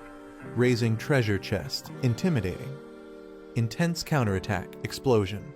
Last struggle, refusing to fade. Declaring Eratus Chan's rebirth, sinister confidence. Mocking Skull's dramatic exit. Examining broken weapon, questioning its significance. Investigating summoning method, questioning target. Thrilled about new item, materialistic attitude. Observing Taejun's greed. Newly discovered item, unexpected find. Speculating value, linking it to the skull. Concerned, checking on him. Assuring he's fine, activating interface. Doubting Taejun's victory against the lick. Declaring victory, dismissing concerns. Hangjin acknowledges Lee Taejun's skills and calls him an impressive hunter, while UC Rin cheers him on. A shocked reaction as Lee Taejun stands bloodied, and someone calls out his name in concern. A remorseful Choi Jin Hyuk says, "I'm sorry," looking down at Lee Taejun. The helmeted Choi Jin Hyuk admits to poisoning and throwing Lee Taejun into the pit, revealing they ordered Jun Hyan to do it. The guilty Choi Jin Hyuk admits they resented Lee Taejun for working hard despite lacking talent. The Choi Jin Hyuk sincerely apologizes to Lee Taejun. He smiles and mockingly tells them to do it properly next time, acting like he wasn't even affected. Taejun calls out the deception, questioning what's really going on. The Choi Jin Hyuk suggests moving forward, inviting Lee Taejun for a meal as a celebration for becoming a B-class hunter. Kim Jun Hyan admits to poisoning and throwing Lee Taejun into the pit, revealing that he ordered Jun Hyan to do it. Taejun awkwardly asks a secretive question. Taejun whispers, "Do you like Lee Seon Ah?" catching the other person off guard. Taejun's question about Lee Seon Ah causes a hilarious shocked reaction. The accused character frantically denies it, while another teases them. A glowing green gate appears, signaling their way out. UC Rin and Kim Jun Hyan celebrate being able to leave, dreaming about food. Taejun smiles and tells everyone to go back together. The group walks toward the portal, feeling the relief of survival. Taejun hesitates for a second as he steps through the gate. They successfully exit, and a mysterious figure watches them. Taejun is officially promoted to B-class hunter, greeted by some intimidating figures. Lee Taejun is shocked to see Seo Yeon HWA Clear Sky Guild representative and Maddie Pyong Hwarang Guild representative. Maddie Pyong, a powerful and imposing figure, raises suspicion as Taejun wonders why the strongest hunters are present. The elegant yet authoritative Clear Sky Guild leader enters. Seo Yeon HWA reveals that someone interfered with their test, manipulating the results. She explains that monsters, including the Lick and an undead Emugi, should not have appeared. The investigation suggests that a powerful force was trying to disrupt both the Clear Sky Guild and Hwarang Guild. Revealing the culprit, Seo Yeon HWA finally points to the responsible party. She looks directly at Lee Taejun and says, "It's you." Lee Taejun is left utterly dumbfounded, unable to comprehend how he could be the culprit. UC Rin and Hangjin defend Lee Taejun, insisting there's no way he could be responsible. She smirks and points out that Taejun seemed to handle everything alone. The high rankers reveal they witnessed everything live, including Taejun's leadership and strategic decisions against the Lick. She suggests that the Lick's weakness was concealed somewhere, and Taejun somehow knew about it. Seo Yeon HW questions how a D-rank hunter like Taejun knew so much critical information. Even Hangjin and UC Rin start to hesitate, considering the possibility. Seo Yeon HWA steps up to Lee Taejun, pressing him for answers. She outright claims that Taejun knew about the Lick in advance. He freaks out, denying it completely, but his shocked reaction only makes him look more suspicious. Taejun looks nervous as someone questions his hesitation, likely in a high-pressure situation. A warrior unleashes intense energy, warning Taejun that he will cut him down if he doesn't answer quickly. Taejun panics, realizing that the threat is serious and his life is in danger. Taejun, sweating and desperate, tries to think of a way to explain or defuse the situation. Taejun recalls something important related to a Lick, a sacrifice, and a contractor, possibly a key mystery. Someone interrupts, asking everyone to listen, possibly to prevent a fight or explain something. A new character excitedly reveals that his dream has always been to become a necromancer. The warrior and the blue-haired girl are surprised by the sudden statement. The character explains that he has studied undead creatures since childhood, knowing their abilities and weaknesses. Taejun proudly reveals that he figured out the Lick's hidden weakness. A woman doubts Taejun's claim and questions its validity. The others, including the red-haired warrior, react in surprise to what Taejun shows them. Taejun presents a severed finger found in a sarcophagus, proving someone made a contract with the Lick. Taejun explains that the Lick wasn't a natural dungeon boss. Someone summoned it to interfere with the test. Taejun argues that the Lick obeys its contractor, meaning he and the other attacked hunters aren't responsible. The woman acknowledges Taejun's logic and accepts that the real culprit must be someone else. The warrior demands to know who the culprit is, suspecting the Dark Magic Guild. A dramatic moment as the mystery is about to be solved. Taejun boldly announces that the culprit is among them. Taejun asks everyone to check the hands of those nearby. People start showing their hands, nervously accusing each other. One man hesitates and appears nervous. The true suspect is exposed as the owner of the severed finger. She is impressed and questions how Taejun figured it out. Taejun casually jokes that he learned this from detective manga. She looks completely stunned and exhausted by Taejun's reasoning. The warrior charges at Seo Yeon HWA, who prepares a magical defense. Someone traps the culprit inside a glowing green barrier to prevent escape. Furious, he charges at the bald man, vowing not to forgive him for harming his apprentice. The warrior unleashes a devastating attack called Dragon Strike. He suddenly notices something unexpected. The bald man appears lifeless, making others question if he took his own life. The warrior orders the body to be sent to the Alliance headquarters. He instructs his men to investigate the suspect's origins. The woman realizes that someone is using dark magic to target multiple guilds. She vows to uncover the mastermind behind the attack. The woman apologizes to Taejun for misunderstanding him and promises to repay him. Suddenly, Taejun faints and falls to the ground, shocking those around him. Taejun lies exhausted, realizing he has completely run out of mana. He starts regaining consciousness, wondering where he is. Taejun sees Choi Jin-hyuk and Lee Seon-ah looking at him with concern. Taejun wakes up in a hospital bed, surprised to see them there. Seon-ah says she came because she was worried, while Jin-hyuk jokingly says he just wanted to see if Taejun was still alive. She questions how much he pushed himself to collapse like that. They mention that Taejun made a huge impact in the B-rank exam, surprising him. News about Taejun defeating the Lick spreads all over the internet. He is surprised to see himself being praised in online discussions. Jin-hyuk feels overshadowed and claims Taejun wouldn't have succeeded without him. Seon-ah playfully argues that the video clearly shows Taejun doing all the work. Taejun enjoys the friendly banter, realizing it has been a while since they talked like this. The representative makes an unexpected entrance. Taejun and his friends are shocked to see her there. Seo Yeon HWA reveals that she owns the hospital. She explains that Taejun was taken to their guild's hospital and that she owes him a debt.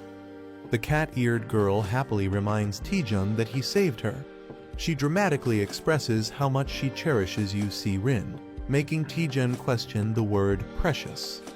Seo Yeon HWA prepares to fulfill any request Taejun has. She leans in, confidently stating that she will grant Taejun anything he desires. Seo Yeon HWA, the Vice Guild Master, offers to grant Hunter Taejun anything he desires. Taejun seems unsure about what to ask for, while his friends react in surprise. Seo Yeon HWA assures Taejun that he doesn't need to decide immediately since there's plenty of time. She walks away, telling Taejun she will be waiting in her office on the top floor until he recovers. With a warm smile, Seo Yeon HWA invites Taejun to visit her once he makes a decision. Lee Seon-ah excitedly hugs Taejun, amazed at how much he has grown.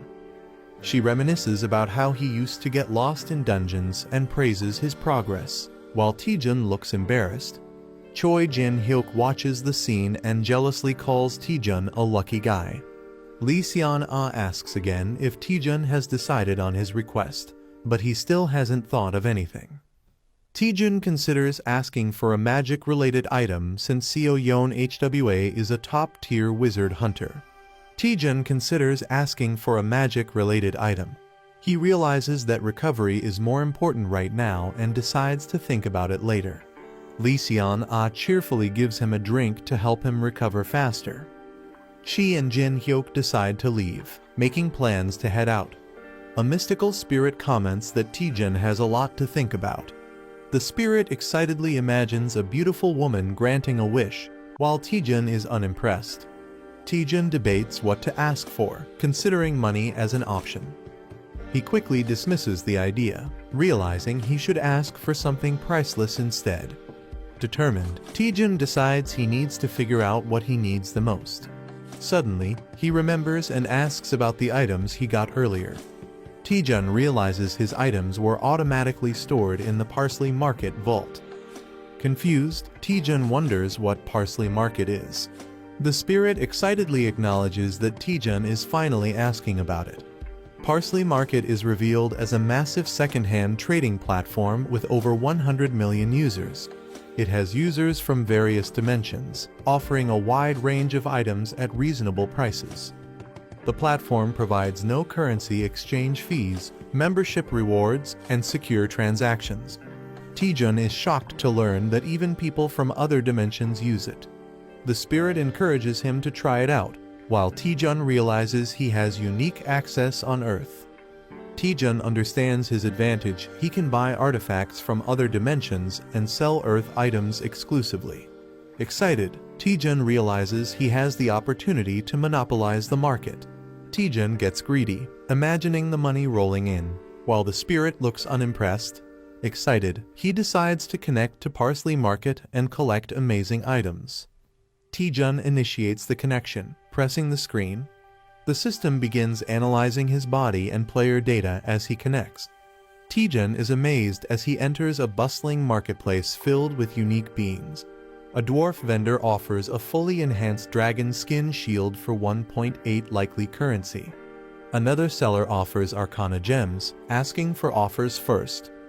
Taejun compares it to a generic mobile game, while the spirit encourages him to explore. He approaches the dwarf vendor and asks to check item prices. The dwarf happily invites Taejun to take a look at the dragon skin shield. The Dragon Shin Shield Plus 13 is a powerful B-rank shield made from dragon scales, priced at 18,000 parsley coins. Taejun questions the currency value, asking how much 18,000 parsley coins is worth. The spirit excitedly reveals that 18,000 parsley coins equals 240,000 magic stones. Taejun is shocked, realizing that 240,000 magic stones is worth over 1 billion won. He wonders if there's a cheaper item, but the spirit explains that 18,000 parsley coins is the market average. Disappointed, Taejun realizes he can't afford anything. A new idea strikes him. He wonders how much the items he obtained earlier would be worth. Taejun approaches a vendor, pretending to be a newbie, and asks for a price check. He shows the vendor an unusual item and asks for its value. The vendor examines it closely, getting ready to determine its worth. The vendor declares the staff unsellable, surprising Taejun. The staff is cursed, making it difficult to use unless someone is a powerful mage. Taejun is shocked to learn the staff is completely unusable for him. He shows another item, a crystal he obtained from the same monster, for appraisal. The vendor values it at only 10 parsley coins, leaving Taejun frustrated at how worthless it is. Taejun feels disappointed, but the spirit encourages him to take things slowly. A mysterious figure approaches, asking Taejun for a trade. A demon lord offers a trade, requesting to examine the crystal. Taejun thinks it's just junk, but the demon lord insists he accepts the trade. The demon lord is pleased, revealing that with enhancements, the crystal will become valuable, and he even offers to cover the costs. Taejun excitedly accepts the demon lord's offer, thinking it's a great deal. The demon lord reveals a condition: if the enhancement fails, Taejun must cover all costs. Taejun and the spirit are shocked by the risky condition. The demon lord adds that if the enhancement succeeds, it's completely free, tempting Taejun.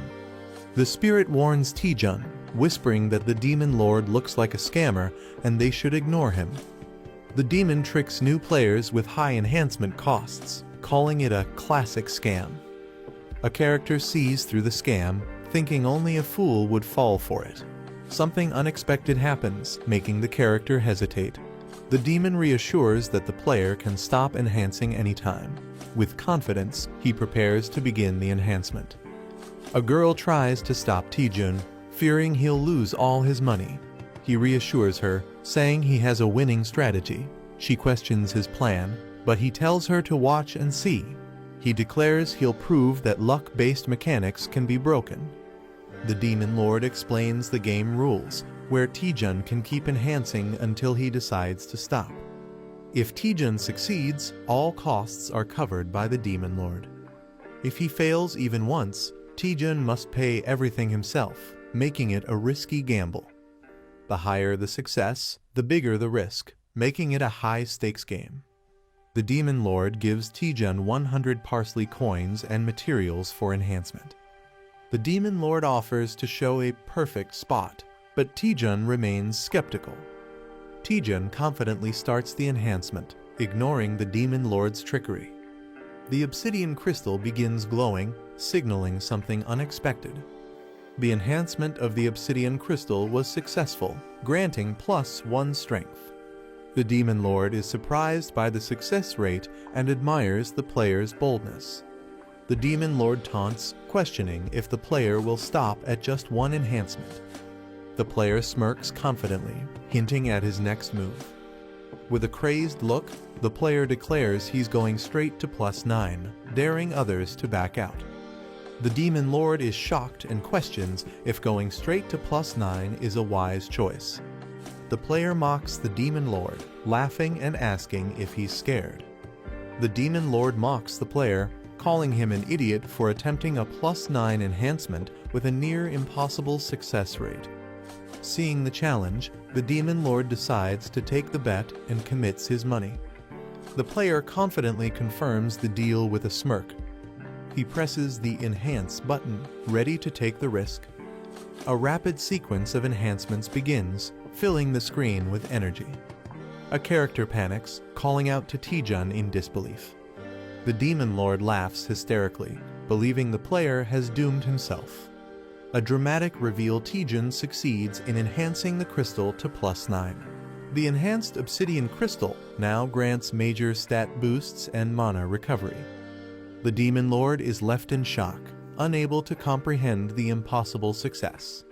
The demon lord is in complete shock, unable to believe the player succeeded in enhancing to +9 without a single failure. Others suspect the player might be a game admin due to his unbelievable success. The demon lord, unwilling to let him go, plots to get him to enhance again. He tries to tempt the player by mentioning that he's only one enhancement away from max level. With a creepy grin, the Demon Lord pressures him to go all the way. The player hesitates, holding the enhanced crystal and considering full enhancement. He reveals that his success up to +9 was guaranteed due to the extraordinary growth buff. However, the chance for the final enhancement is only 10%, making failure a huge risk. Despite the low chance, the player's curiosity and excitement push him to try.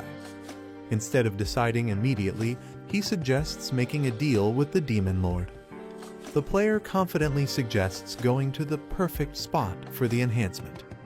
They arrive at Pierian Peak, a legendary enhancement spot. Other players pray desperately, fearing complete ruin if they fail their enhancements.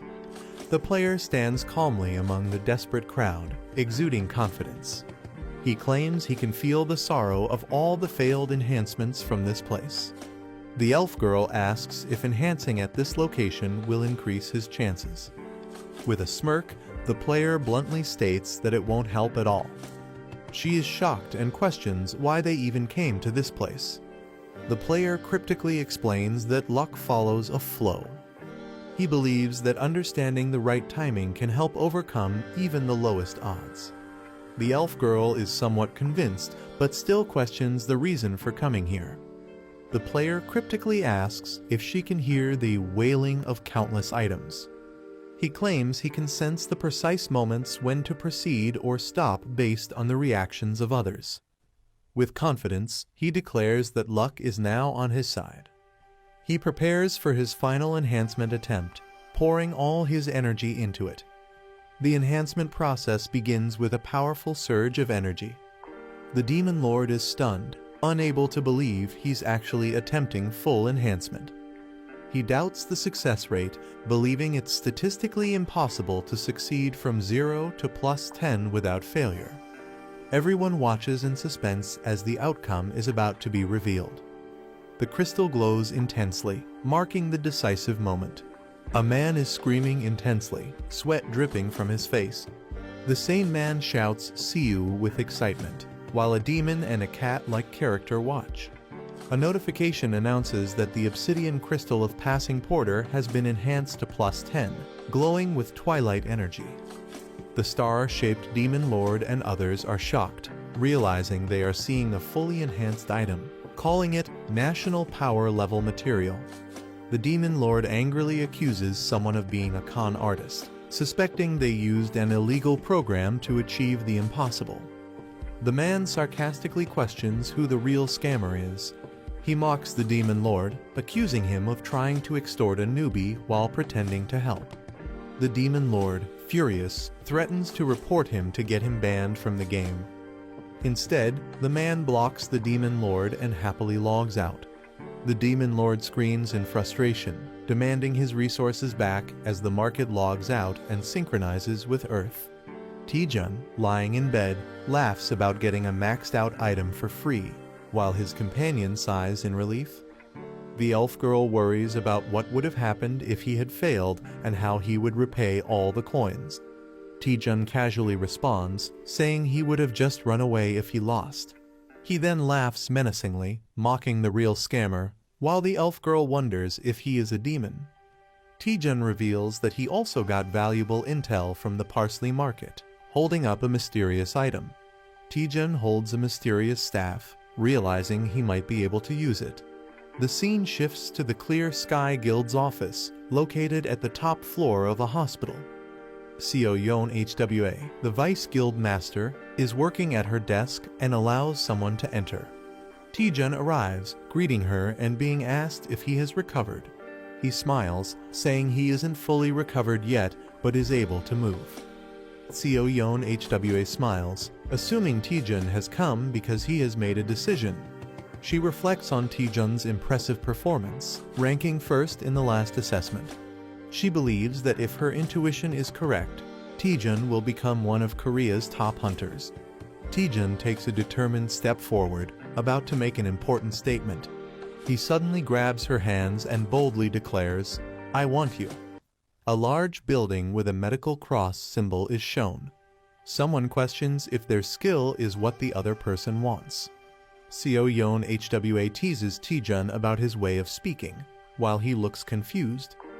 Taejun is puzzled, but the woman laughs it off, saying it was just a misunderstanding. Taejun wonders if he said something that could be misinterpreted, while a girl observes him. Taejun and the Seo Yeon HWA arrive at the 3rd basement level. Seo Yeon HWA confirms that Taejun wants to lift the curse from his item, finding it simpler than expected. Taejun hands over a skull-shaped cursed item to the Seo Yeon HWA. Seo Yeon HWA examines the item, confirming that Taejun obtained it when he was a D rank hunter. Seo Yeon HWA prepares to analyze the curse, confident that it won't take long. She activates her magic, generating a glowing green spell circle. Taejun and the girl recognize it as one of Seo Yeon HWA's powerful S-rank skills. The skill, Spell Dispel, nullifies and breaks down the structure of the targeted spell. Since a curse is just a complex spell, Spell Dispel is effective against it. A sinister man reveals that he wants that exact skill and holds a glowing crystal. Perfect Mimic's Obsidian Crystal Plus 10 allows the user to scan and store another person's skill. A man confidently declares that he won't just lift the curse, but will also steal the skill. Holding a glowing triangular artifact, he prepares to initiate something powerful. Seo Yeon HWA performs a mysterious ritual, copying the skill using green magical energy. Seo Yeon HWA, now focused, looks ahead with a serious expression. A terrifying shadowy creature suddenly appears, shocking the Seo Yeon HWA. Covered in blood, she looks exhausted while a young man reacts in horror. A monstrous entity emerges, wielding dark energy and exuding a threatening aura. The young man runs toward the woman, calling her Vice Guild Master Seo Yeon HWA. The man attacks the creature with a powerful explosion, determined to complete his goal. His eyes glow red as he focuses intensely on the situation. A terrifying dark monster with glowing red eyes emerges, exuding an ominous aura.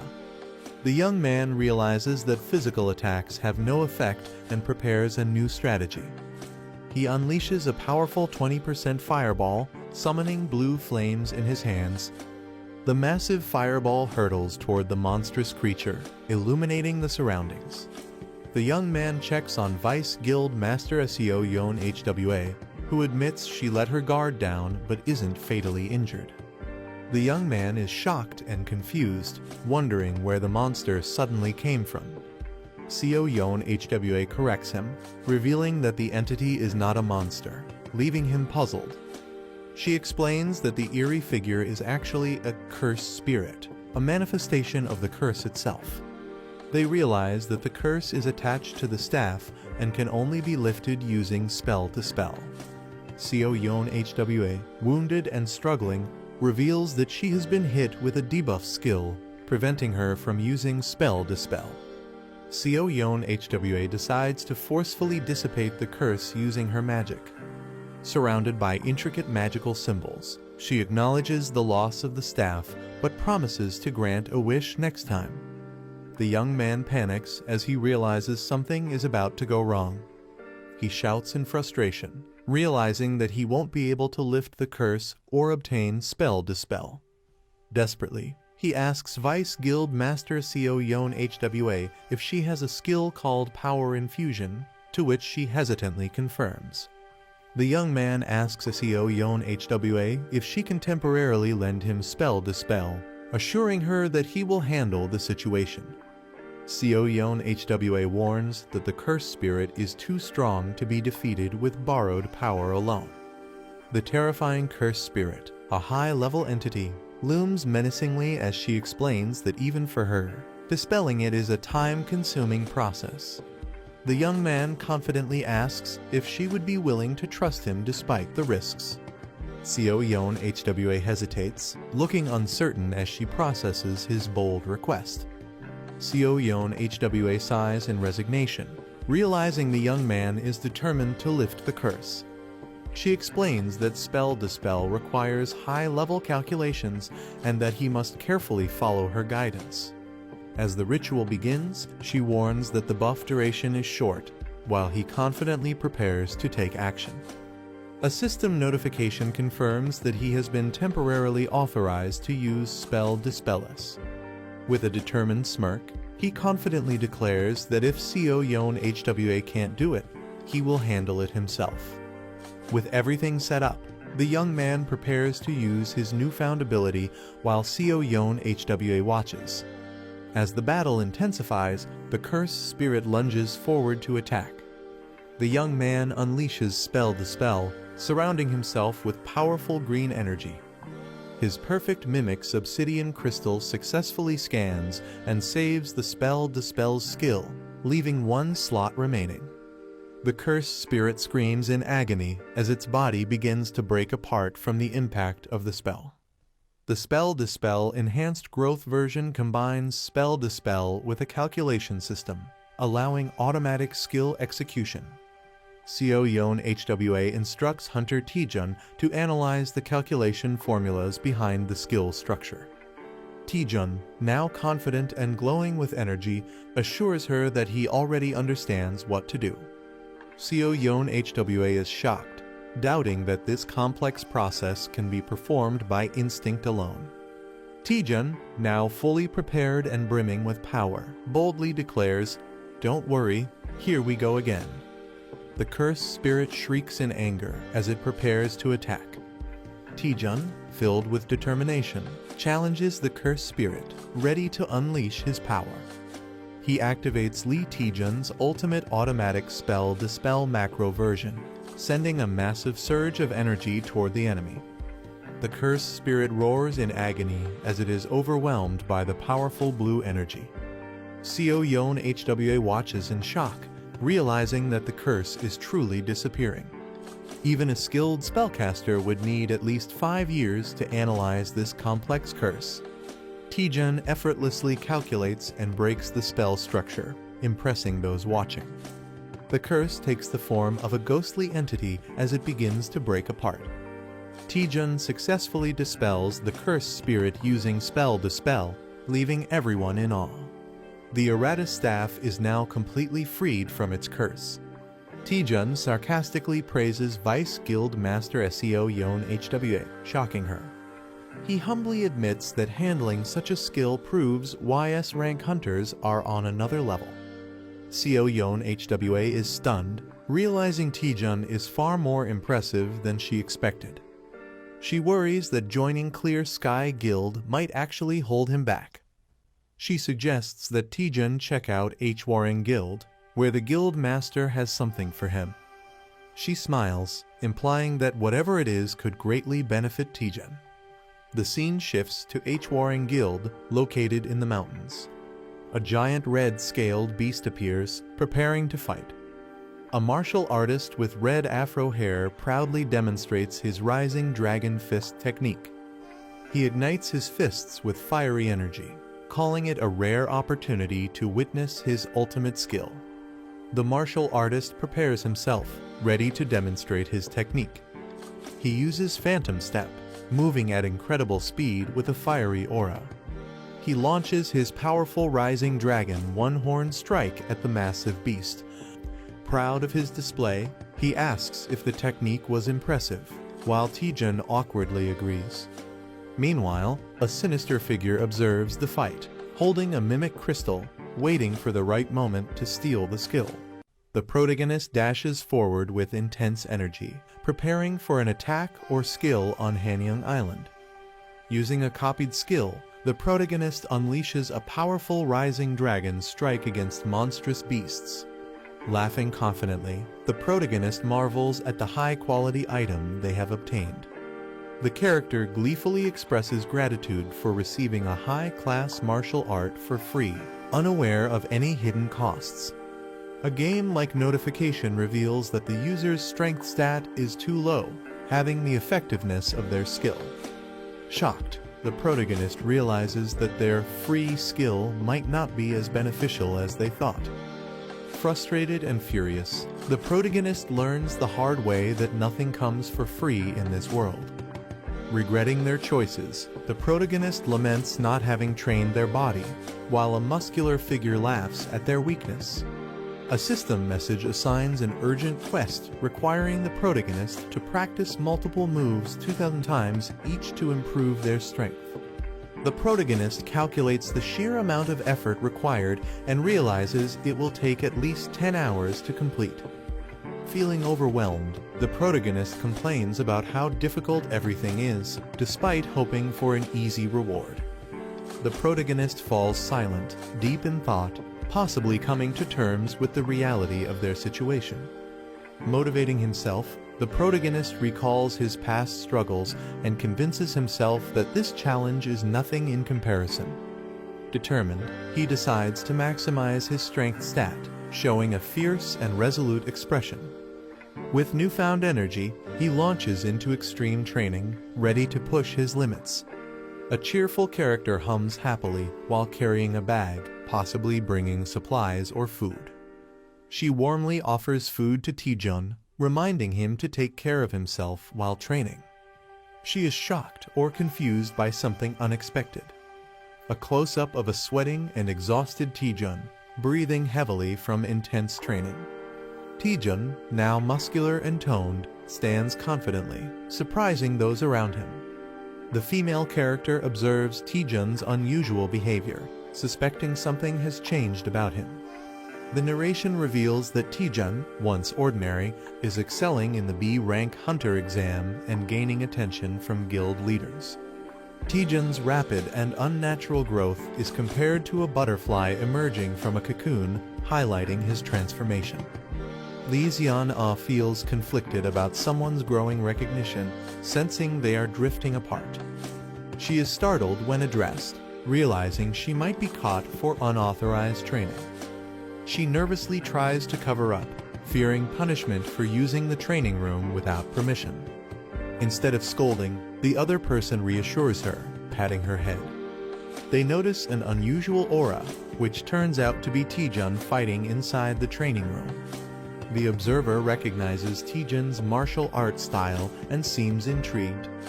Taejun, surprised, greets the observer, who acknowledges their past acquaintance. The man acknowledges Taejun's success in passing the B-rank hunter exam. Taejun humbly thanks him for the compliment.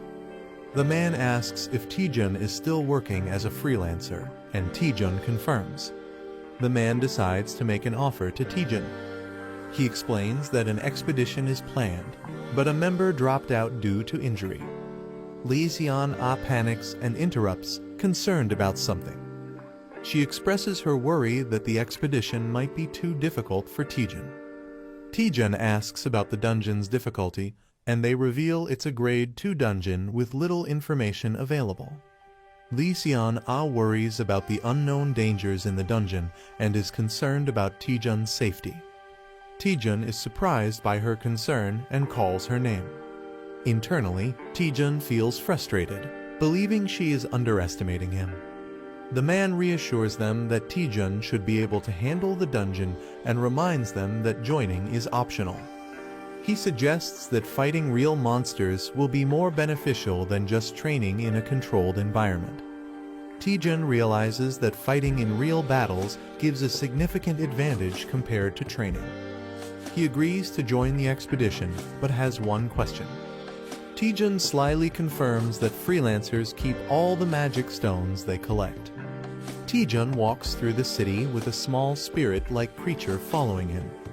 A text conversation shows someone reminding Taejun to arrive on time, but he's still on his way. Taejun finds the situation annoying while the spirit calls out to him. The spirit warns him that it's dangerous to move freely since the culprit behind the evaluation manipulation is still unknown. Taejun reassures the spirit, saying he'll be with Shinhwa Guild members this time. The spirit questions if Shinhwa Guild can be trusted. A backstory panel explains that Hwarang Guild's Mati Pyong and Shinhwa Guild's Cha Sunhyun have been close friends for 20 years, strengthening the relationship between both guilds. Taejun explains that Shinhwa Guild is highly unlikely to be involved in the manipulation. Taejun confidently brags about his strength, claiming he's nearly invincible. He insists his confidence is justified, but the spirit warns him to stay cautious. They arrive at a grade 2 transfer-type dungeon, which has no prior information. Lee Seon-ah is surprised to see Taejun already there. She introduces him to the team members from Shinhwa Team 3. No Young-chul, the youngest member, enthusiastically introduces himself. The team prepares to enter the dungeon, ensuring everyone is present. Lee Seon-ah reveals that one more person is joining, which surprises the team. She explains that a member got injured last night, so they called in a replacement hunter.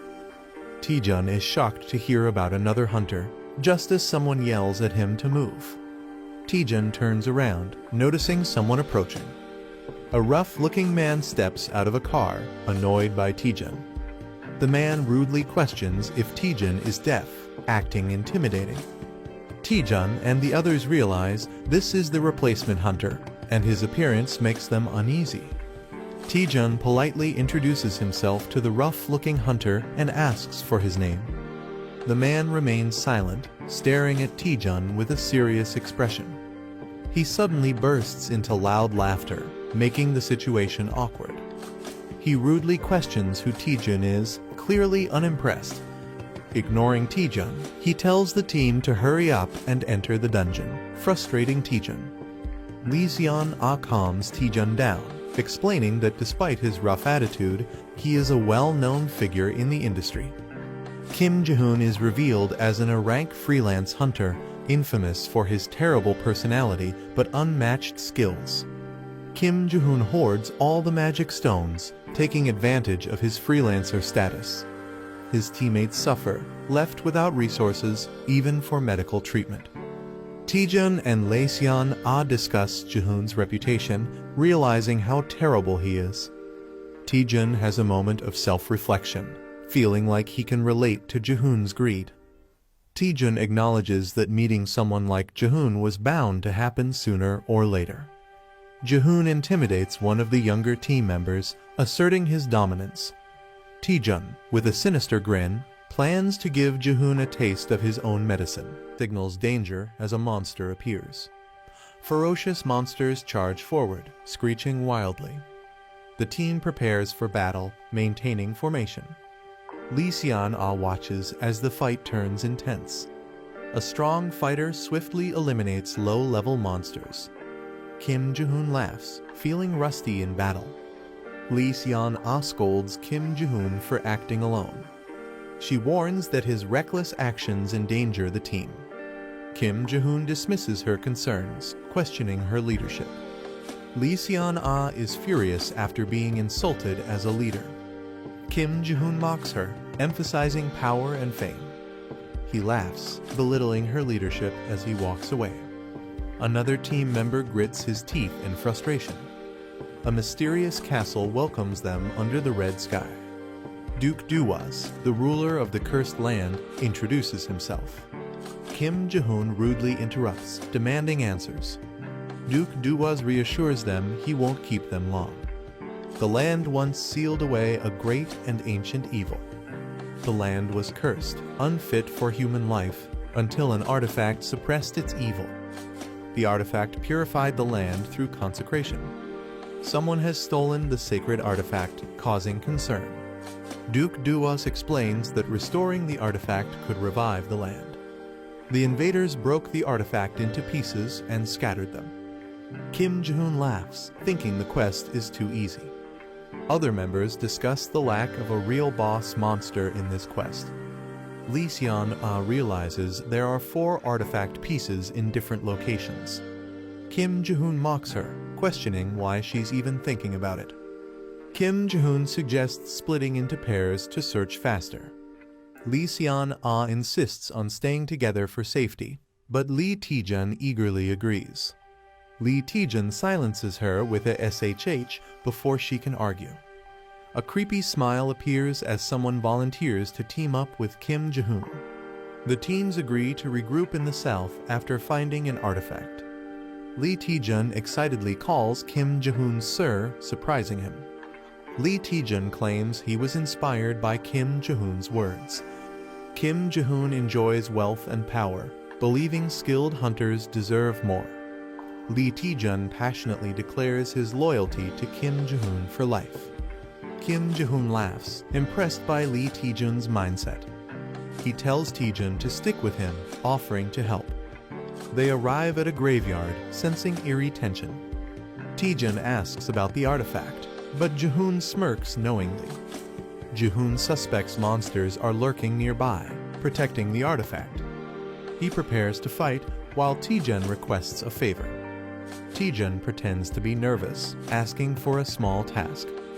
He requests to handle a small area alone. Jae-hoon laughs and agrees without suspicion. Jae-hoon allows Taejun to handle the small area alone. Jae-hoon grows impatient, demanding the monsters to appear. Taejun swiftly eliminates the incoming monsters. Taejun pretends to be lucky after obtaining high-grade magic stones. Jae-hoon complains about not getting any loot as more monsters are spotted.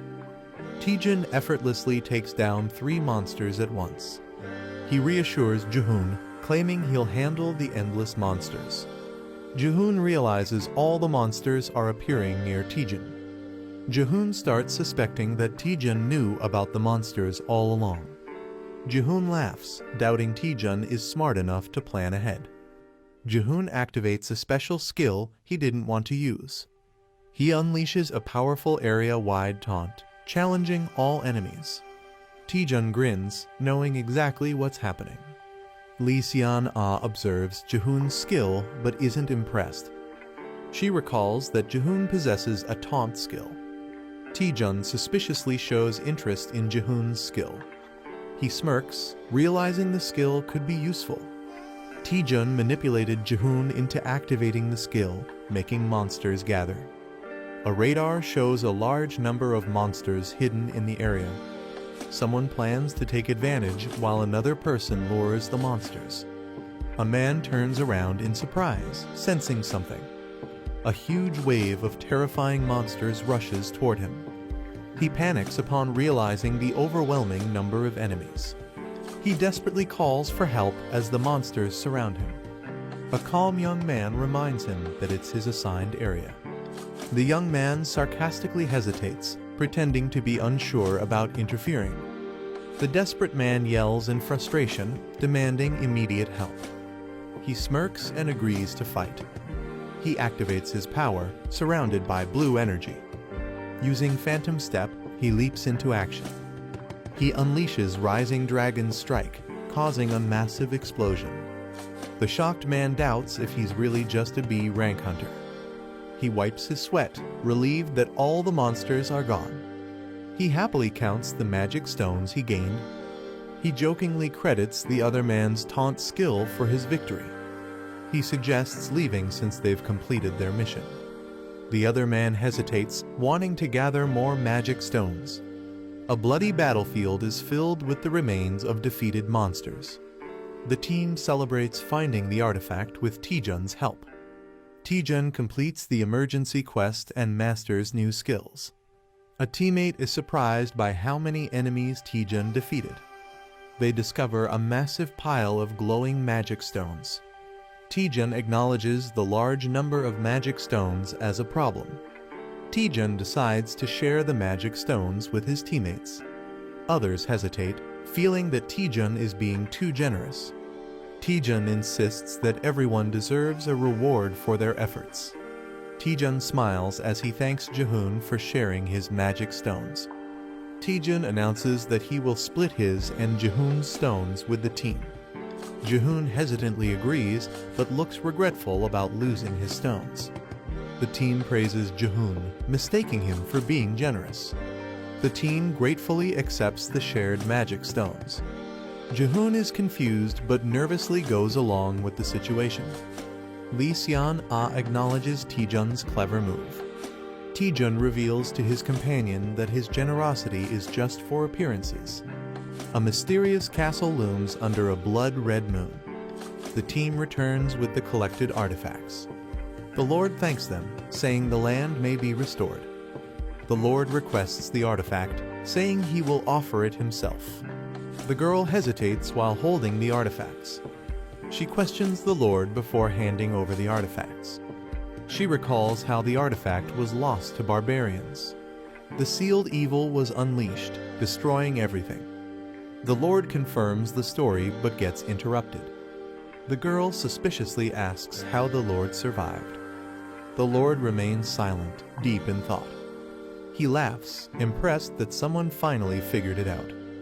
The artifacts react with dark energy as he reveals it's too late. The Lord transforms into Duke Duwas, a high-ranking vampire. The girl realizes something is wrong with the dungeon.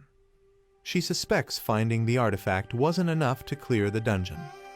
She deduces that handing over the artifact triggered a new quest. Duke Duwas acknowledges the duplicate quest's true nature.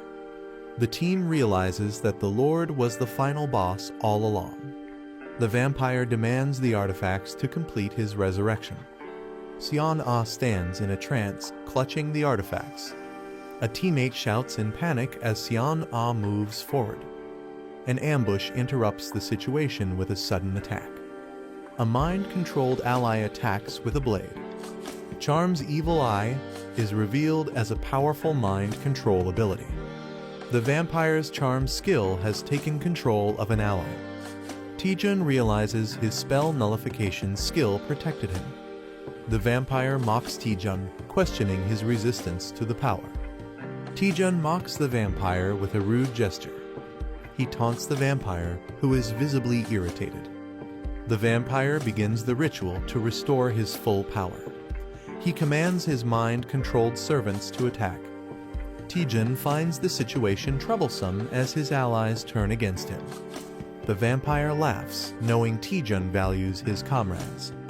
He predicts Taejun's downfall at the hands of his allies. Taejun prepares a counterattack, activating a skill. With a powerful strike, an enemy is taken down.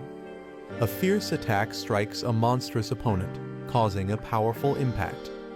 A shocked vampire-like character reacts in disbelief. A confident fighter approaches a fallen enemy, preparing to say something. A devastating punch lands, sending the opponent flying with blood splattering. A fighter taunts the vampire, boasting about his strength. The protagonist smirks menacingly, enjoying his overwhelming power. The vampire panics, realizing his power hasn't fully returned. Lee Xian-Ah stands in front of the vampire, ordered to protect him. Xian-Ah is launched into the air by a powerful attack.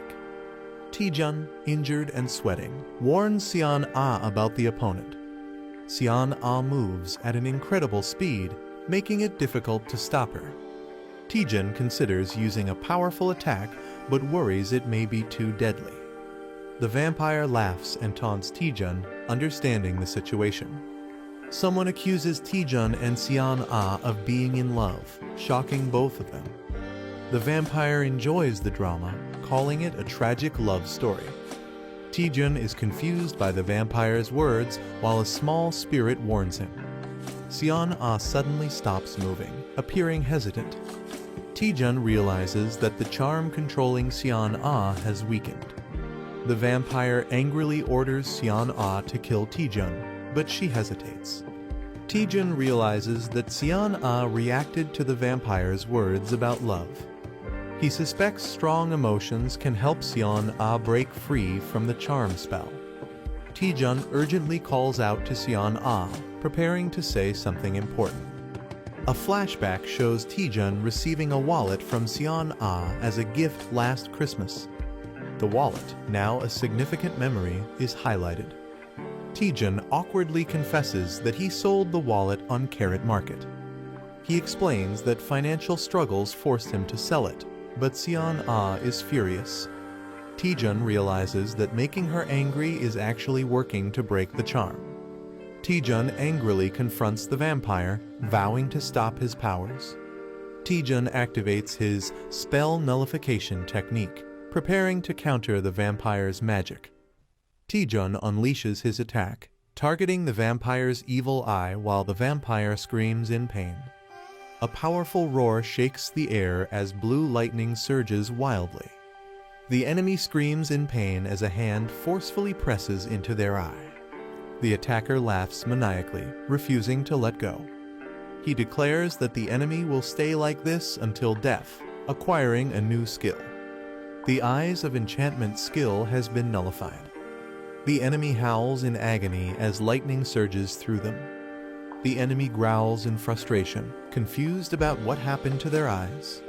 Someone reacts in shock, while another grins and flashes a victory sign. Two fighters feel as if they were struck, questioning if their powers were broken. The enemy is in shock, unable to believe what just happened. He panics, realizing his power has never been broken before. Furious, he demands to know how his power was shattered. The protagonist mocks him, saying he'll die soon anyway. Jokingly, he tells the enemy to search for the answer online, but laughs at the irony. The enemy grins menacingly, enraged by the mockery. His bloodied hand trembles as he vows that the protagonist will be the one to die. He lunges forward, determined to kill with a bloodthirsty grin. The protagonist smirks, while a red-haired ally rushes in to attack. The enemy is struck mid-air as the team launches their attack. Taejun is surprised to see Lee Seon-ah awake, and she praises him. With a determined expression, Lee Seon-ah tells them to leave the rest to her. She calls everyone to attack, revealing the enemy can no longer use mental skills. The team unites, preparing to take down the vampire together. The vampire mocks them, but Taejun eagerly accepts the challenge. Taejun grins confidently, declaring that the enemy will be beaten. A cowboy-style fighter leaps in, ready to attack alongside his brother. No Young Chul fires his weapons, determined to prove himself in battle. The vampire is struck by powerful energy blasts, staggering backward. The team calls out to Taejun, telling him to let them handle the fight. The fighters attack together, causing the vampire to scream in pain. The vampire realizes their teamwork is flawless. He acknowledges that they are not just ordinary fighters. Lee Seon-ah prepares a powerful sword technique. She unleashes Shattering Strike, creating a massive wave of destruction. The battlefield is covered in mist, leaving an eerie silence. One of the fighters nervously asks if the battle is over. The protagonist counters with a swift, determined strike as his eyes flare with energy. An enemy combatant is blasted backward by the force of the attack. The heroine charges forward, her mystical sword gleaming amid swirling light. A burst of radiant magic overwhelms the enemy, leaving him staggered on his knees. The team quickly regroups, seizing the moment of the enemy's vulnerability. A surge of inner power is visible as one fighter channels his strength into a powerful blow. The battlefield erupts with rapid strikes, each clash echoing the intensity of the fight. Two rivals engage in a fierce duel, their clashing weapons showering sparks around them. In the dramatic climax, the protagonist stands tall as the dust settles, his resolve unshaken. The group celebrates, but Lee Seon-ah suddenly realizes someone is missing. They find Hunter Kim Jae-hoon unconscious on the ground. The team questions Taejun, who awkwardly avoids answering. They confirm Kim Jae-hoon's injuries are not serious and decide to head back. The group invites Taejun to join them for a meal, but he declines. Seon-ah is curious about Taejun's other plans, but he brushes it off. Taejun explains he wants to analyze the dungeon more before leaving. He considers it part of his training, looking at the mysterious dungeon. The team admires Taejun's dedication and commitment to his goal. Lee Seon-ah sighs, acknowledging Taejun's extreme passion. She admires his dedication to staying in the dungeon for research. A mysterious warning is given with a gentle touch on the face. Seon-ah warmly tells Taejun not to push himself too hard. Taejun is left speechless and flustered by her concern. The team waves goodbye, reminding Taejun not to go overboard. Taejun stands alone as a spirit questions his unfinished business. The spirit correctly guesses his real intent to study the dungeon. Taejun reflects on his past struggles, recalling how hard he worked to survive. Taejun excitedly explains that he found something interesting using parsley navigation. The navigation points to a mysterious jackpot treasure. Taejun can't resist the excitement and insists on exploring, while the spirit looks unimpressed. The spirit questions if Taejun ever studied dungeons, and he playfully claims he was a hard worker. Taejun explores a library, looking for clues. The spirit doubts the treasure's existence, but Taejun insists the navigation led them there. Taejun decides to try pulling a book like in the movies. The book triggers a hidden mechanism, revealing something. Taejun finds a secret passage and celebrates discovering hidden treasure. Taejun excitedly rushes forward to explore, but his companion warns him to wait. Taejun steps onto the ground, unknowingly triggering something. A trap activates, sending Taejun flying through the air. Taejun narrowly avoids deadly spikes and realizes the place is full of hidden traps. The navigation data suggests the traps are intentionally concealed. Taejun acknowledges the difficulty, thinking about how to proceed. Taejun decides to use a special ability to navigate the dungeon safely. Taejun summons a powerful skull-adorned staff with dark energy. The summoner calls upon Eratus using a dark ritual. A man is shocked upon recognizing the name Eratus. Eratus emerges from the summoning circle, demanding to know who summoned him. Eratus greets the summoner with an eerie presence. Eratus, the harbinger of death, introduces himself with his stats displayed. A ghostly creature screeches in fear, questioning the summoner's identity. Eratus is confused and questions how he was summoned. The summoner smugly confirms that he used the staff to summon Eratus. Eratus warns that the staff is filled with countless evil souls that could take over one's body. The summoner grins and proudly declares that he killed it. Eratus is in disbelief, but the summoner casually confirms it. The summoner mocks Eratus, questioning his authority. Eratus is struck by a powerful attack, stunned. The summoner warns Eratus to obey or face destruction. The summoner teases Eratus about his speech being too formal. The summoner gives Eratus his first command. The summoner confidently orders Eratus to charge forward. Eratus hesitates, confused about the direction.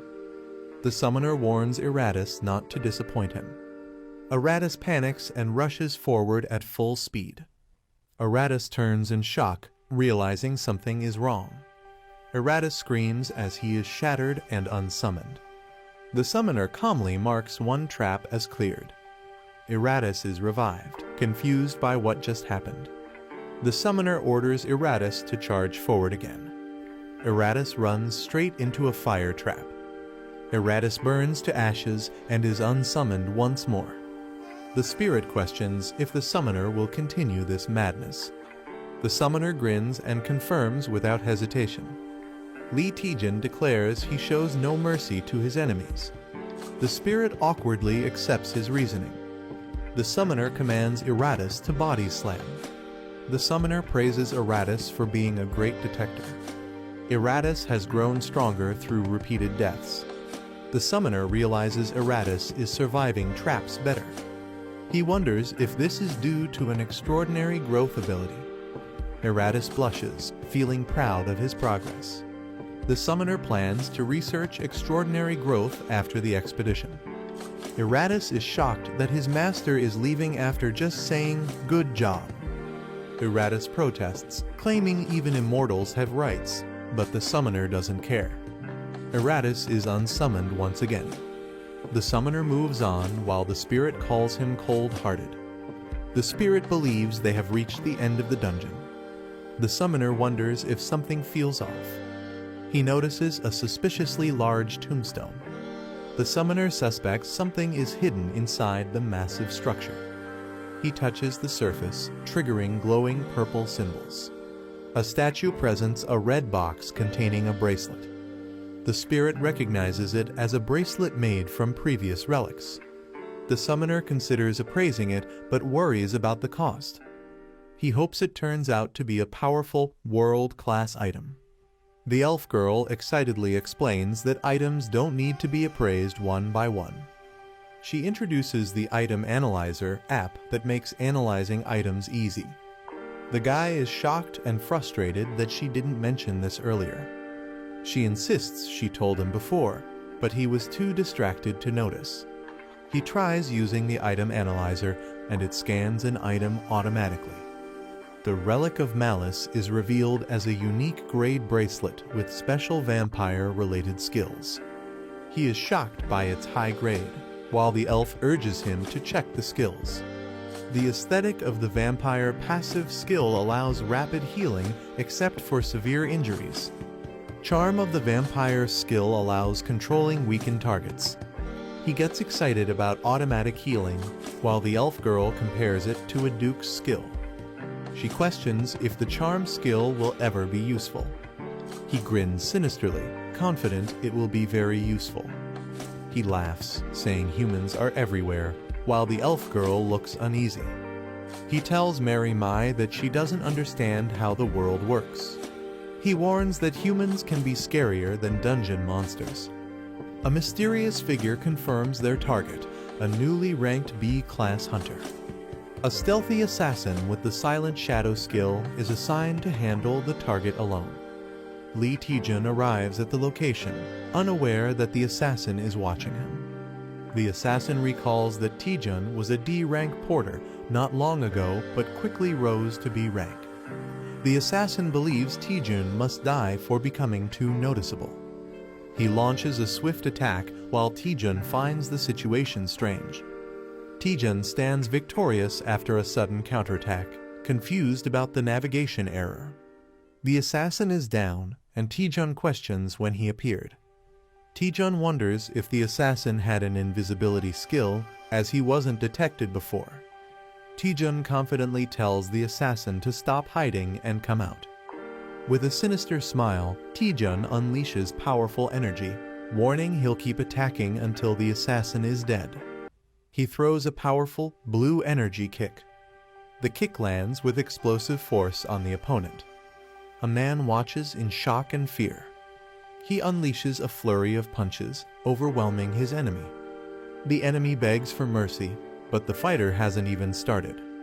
He mocks the defeated enemy, saying kids lack toughness. He casually asks the beaten man to introduce himself. The man, scared and bruised, reveals he's from the Red Hounds. The protagonist thinks the name Red Hounds sounds familiar. He remembers the Red Hounds as a criminal group that assassinates hunters for money. He questions the Red Hound member, who pleads for his life. He mocks the man's excuse of just following orders, calling him shameless. He prepares to interrogate the man using a mysterious power. He activates Vampire's charm to control the man's will. A loud scream echoes from inside a castle. Two Red Hounds wonder why their teammate hasn't returned. Han Jong-pil thinks it's taking too long to deal with a B-class hunter. He says next time he'll handle it himself, joking about the rookie's slow work. Han Jong-seo says the rookie's just slow due to lack of experience. The older brother mocks, saying the rookie might end up beaten like him. The protagonist appears with the captured brother and calls them out. He says their late parents would be ashamed of what they've become. They ask how he knows them. He admits he interrogated the youngest. He jokes that he came himself to gather the rest of the info. One brother gets angry and blames Han Jong-chul. The leader defends him, saying he's too well trained to break easily. He suspects the enemy used a mental skill, while the hero mocks their trust. He jokingly gives a praise sticker, while the spirit looks confused. The Red Hounds are stunned and wonder if he's actually insane. One regrets not dealing with him personally from the start. He threatens Lee Taejun, saying he won't leave alive. Lee Taejun casually tells him to go ahead and try. The assassin prepares to use a deadly technique called Shadow Strike. Before he finishes, Lee Taejun punches him right in the face. His brother screams in shock while Lee casually comments on how boring it was. The last red hound hesitates, saying he's low on mana. Taejun threatens the last brother to talk or end up like the others. The red hounds are arrested and taken into custody by the Hunter Alliance. The brothers had planned their ambush using dungeon info. They disguised themselves as cleaners, waiting for Taejun to exit the dungeon. When he didn't come out, they went in to kill him themselves. A mysterious woman admits they got careless. In a guild meeting, she explains they expected an attack on Taejun. She didn't expect them to sneak into a dungeon owned by Shinhwa Guild. She blames herself, but someone reassures her there's no need to apologize. Taejun sensed trouble coming but didn't expect it so soon. An angry ally yells that the enemies targeted Taejun, Kangjin, and Yu Si-rin. He wants to go interrogate them by force, but Taejun stops him. Taejun calmly reveals he already knows who's behind it all. They're surprised how easily the enemies talked during the interrogation. With serious eyes, she demands to know who's responsible. She's furious about the attacks on multiple hunters, including Taejun. Taejun silently stares, ready to expose the truth. He names the culprit, Bi Hyun-soo, the head of the Seong Guild. They're shocked to hear that Bi Hyun-soo is the culprit. The man claims he knew it just by Bi's suspicious face. Seong Guild rose rapidly in rank, known for dirty and ruthless tactics.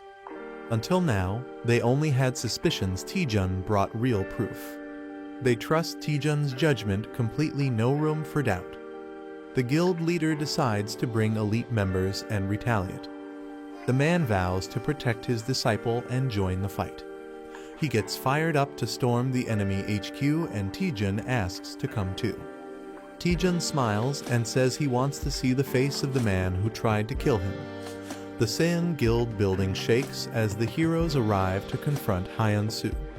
The man powers up and calls out Hyun-soo, saying it's been a while. He smashes the ground, demanding Hyun-soo to come out. Guild members rush in, shouting at him and calling him insane. Someone reminds them they already know why this is happening. The woman from the Chunjeon Guild demands Bi Hyun-soo be brought out now. She threatens to burn the whole building down if he doesn't show up. She orders her guild to begin the attack. The guild unleashes powerful magic, striking the building with green energy. A man desperately bangs on a vault door, calling for his boss.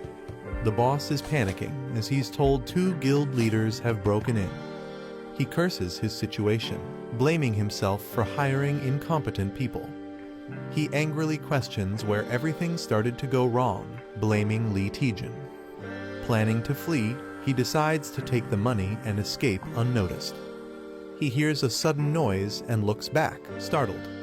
Someone finds his hiding place and taunts him. Shocked, he recognizes the intruder.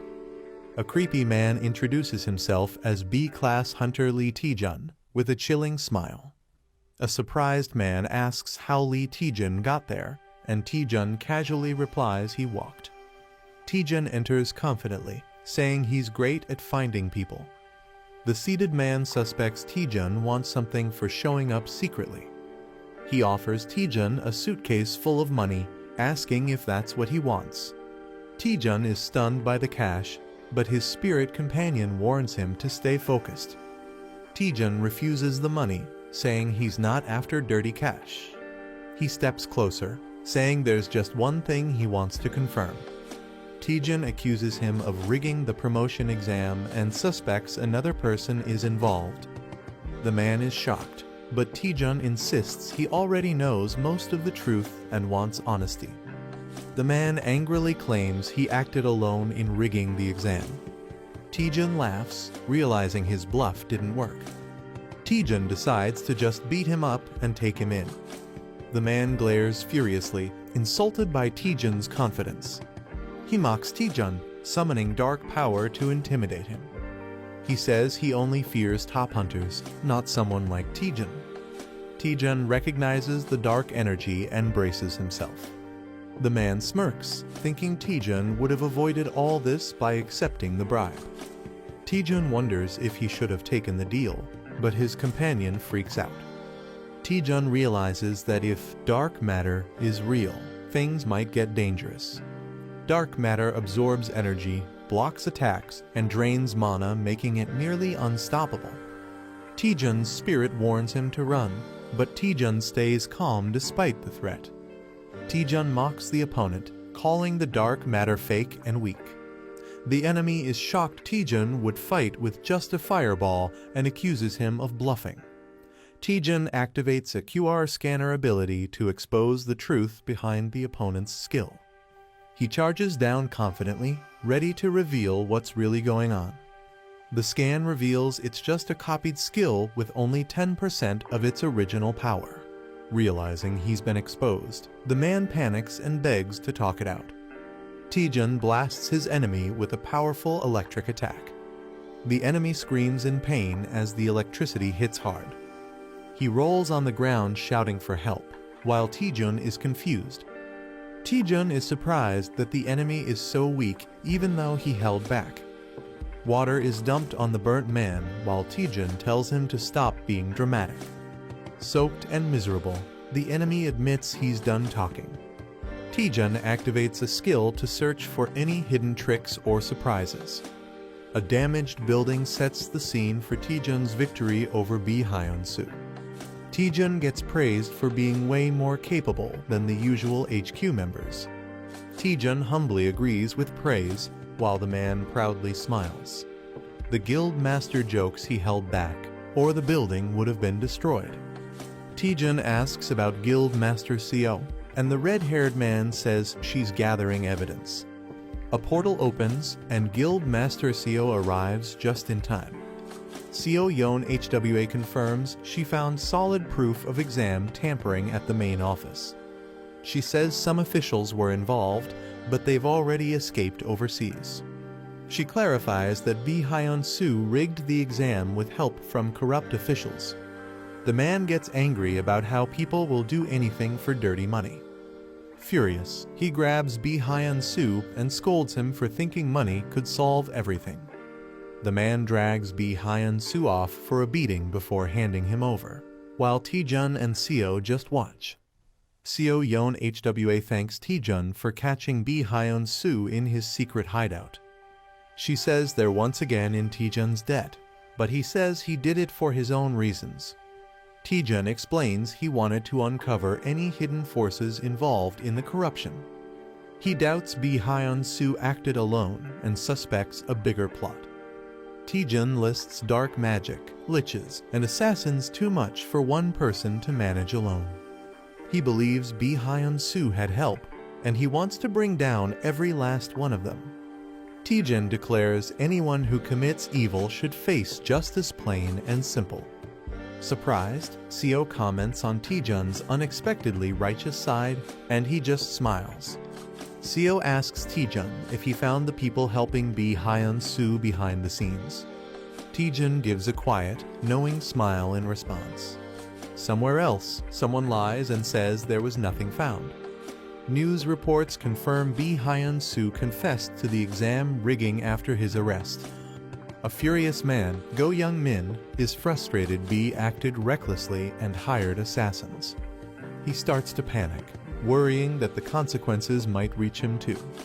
He reassures himself that the sealed contract should keep him safe, then someone knocks. Nervously, he tells them to come in, sweating with tension. His vice guild master, Cho Yang-ti, enters and says someone wants to meet him personally. The masked visitor waits in the lobby, and Go Young-min wonders if it's someone from a known guild. The vice guild master says the visitor is masked and unidentifiable. The visitor left a cryptic message, "Flying Fly," which shocks Go Young-min. Panicked, he shouts to let the visitor in immediately, wondering if Bi Hyun-soo betrayed him. As the masked person enters, Go Young-min anxiously questions if their secrets were leaked. The masked man removes his disguise, and Go Young-min is stunned it's Lee Taejun. The vice guild master recognizes Taejun from the B rank assessment. Confused and nervous, the guild members wonder why Taejun is here. Go Young-min puts on a fake smile, wondering if Taejun came to blackmail him. Go Young-min suddenly bursts into maniacal laughter, completely losing it in front of everyone. Hunter Lee Taejun throws enemies like a whirlwind, shocking everyone around. Someone shouts at Yang T in confusion as he suddenly moves. A girl screams, "Stop him," while falling in terror. Taejun charges wildly through the hall while others rush to stop him. Someone screams, begging Taejun to stop and questioning his sanity. Taejun laughs maniacally as he moves with insane speed. The bald man commands Yang T to stop Taejun immediately. A purple attack is launched as Taejun is mid-flip, and someone yells in anger. A powerful energy blast explodes as someone screams Taejun's name in fear. An impressed voice praises Taejun's strength, calling him Hwaryong Guild's true number one. The bald man acknowledges the girl's flawless technique that restrained him instantly. The girl slams someone into the ground, saying it's enough to pass the entry test. The man introduces himself while Taejun flips mid-air and restrains him with help from the girl. Taejun proudly states his name with confidence and a smile. Taejun says he attacked just to test the guild's skill level before joining. He smirks and says it was all just a test to see how they'd react. Someone watches Taejun nervously, thinking he's totally insane. The man is stunned by Taejun's behavior, calling it beyond crazy. He warns Taejun not to act foolish, reminding him of where he is.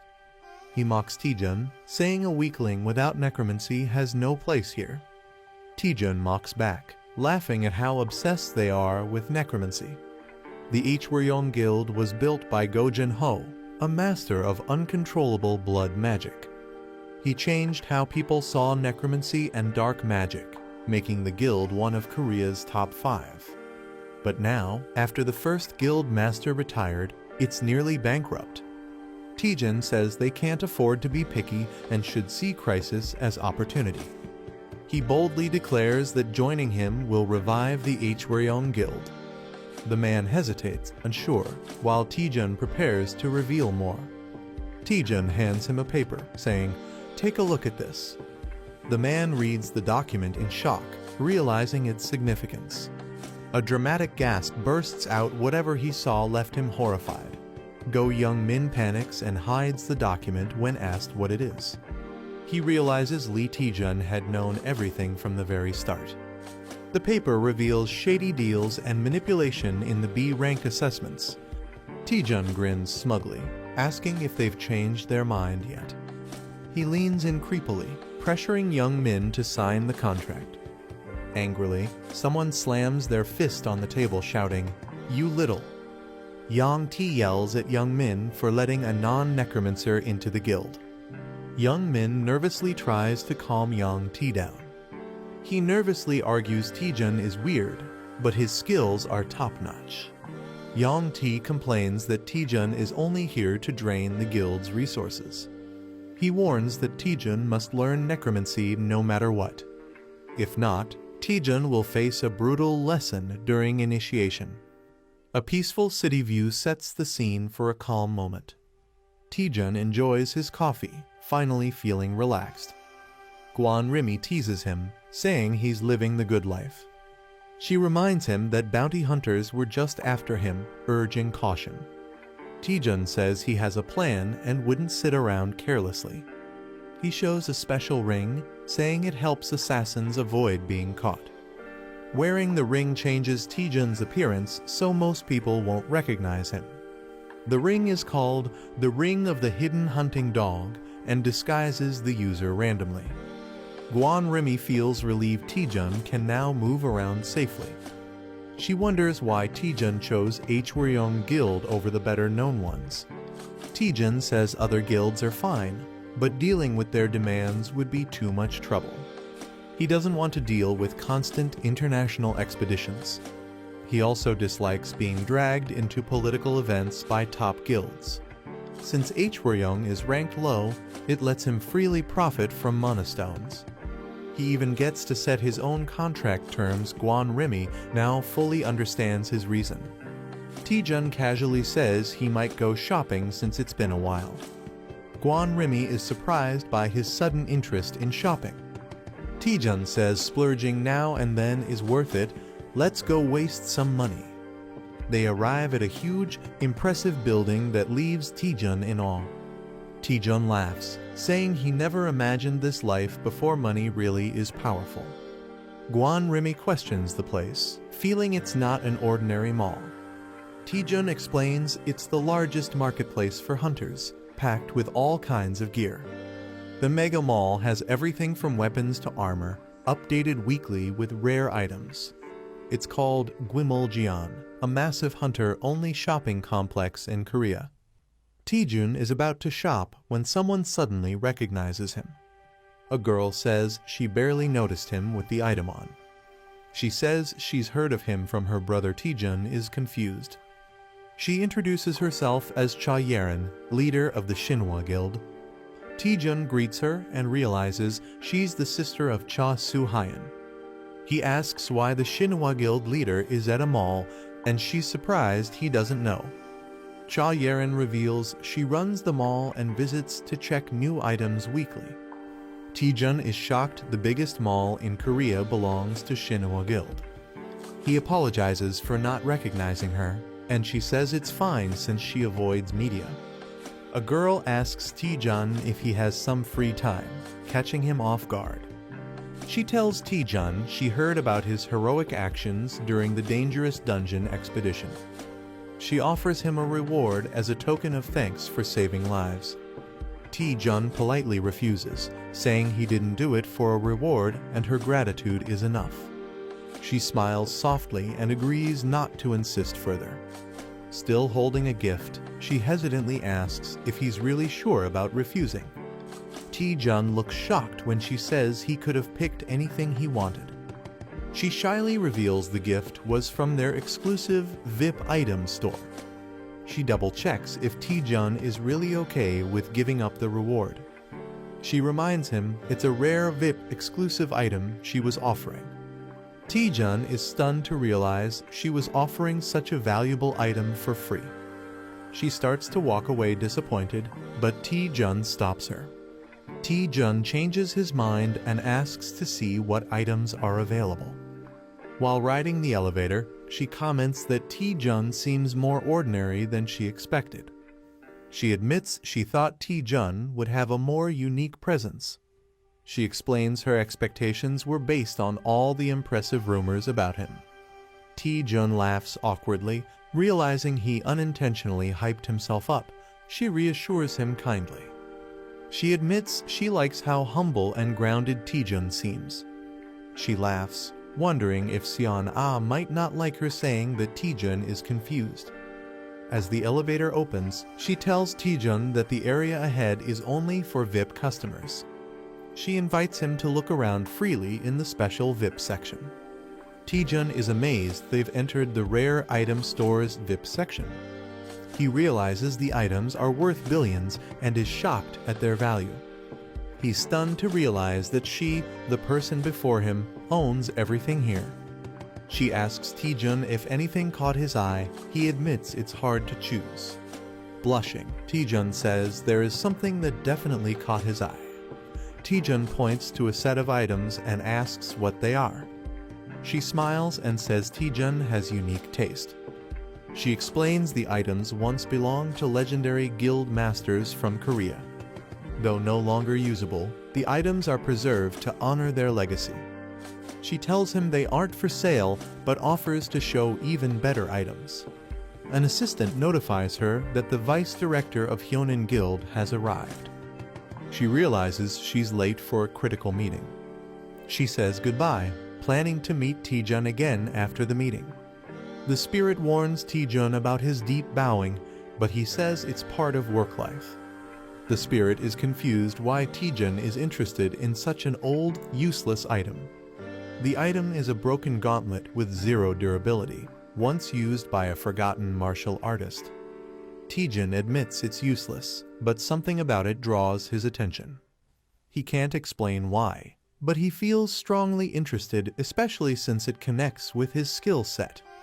He receives a quest: obtain a synergy item to unlock a new status window function. He recalls that the system never gives him impossible quests, always something he can handle. He realizes there must be a way to restore the broken gauntlet somewhere. Taejun dramatically pleads with the director to help him fix it, desperate for a solution. He even gets on all fours and barks like a dog to show how serious he is, leaving the spirit speechless. Taejun lies on the floor, desperately trying to think of a way to convince the director. He overhears something surprising and snaps to attention.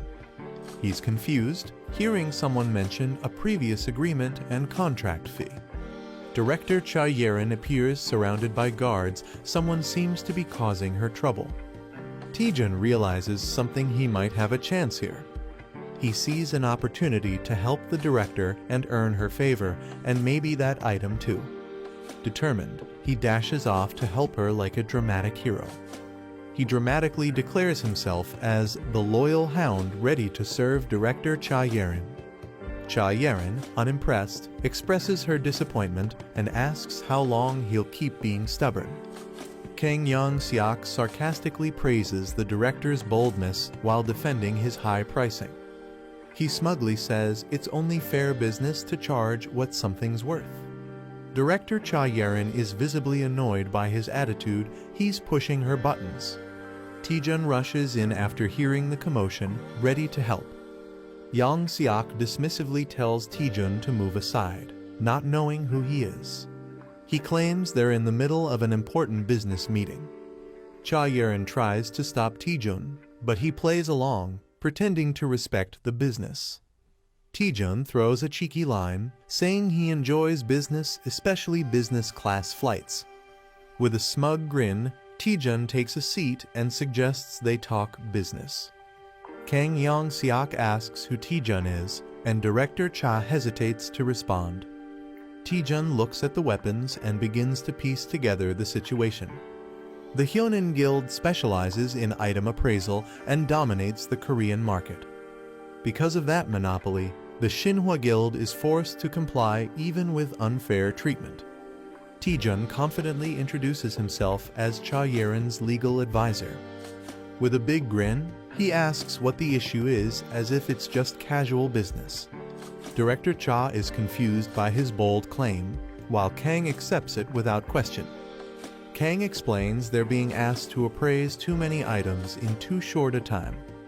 He says hiring extra staff increases cost, and the added payment wasn't nearly enough. Kang Young-seok demands double the original fee, shocking both Taejun and Cha Yerin. Taejun says he understands the issue, but finds something suspicious about it. He confirms with Kang that the Hyonin Guild is supposed to be an appraisal specialist. Taejun questions why experts would need a whole week. It sounds too slow and inefficient. He mocks them, laughing that a week per item is absurd and saying he'd have found another guild by now. Kang becomes visibly angry and offended by Taejun's words. Kang challenges him, warning that switching guilds could ruin all their items. He explains that a wrong appraisal can permanently destroy an item's value. Taejun listens as Kang insists that taking a chance with another guild is too risky. The director questions if any other guild can handle the job. The woman tells Taejun to back off before things get worse. Taejun apologizes for stepping out of line and disturbing business. Taejun leaves quietly, and the director feels satisfied. The director smugly claims their appraising skills are unmatched. Cha Yerin shows up, surprising the director. Lee Taejun cheerfully introduces himself as the new item appraiser.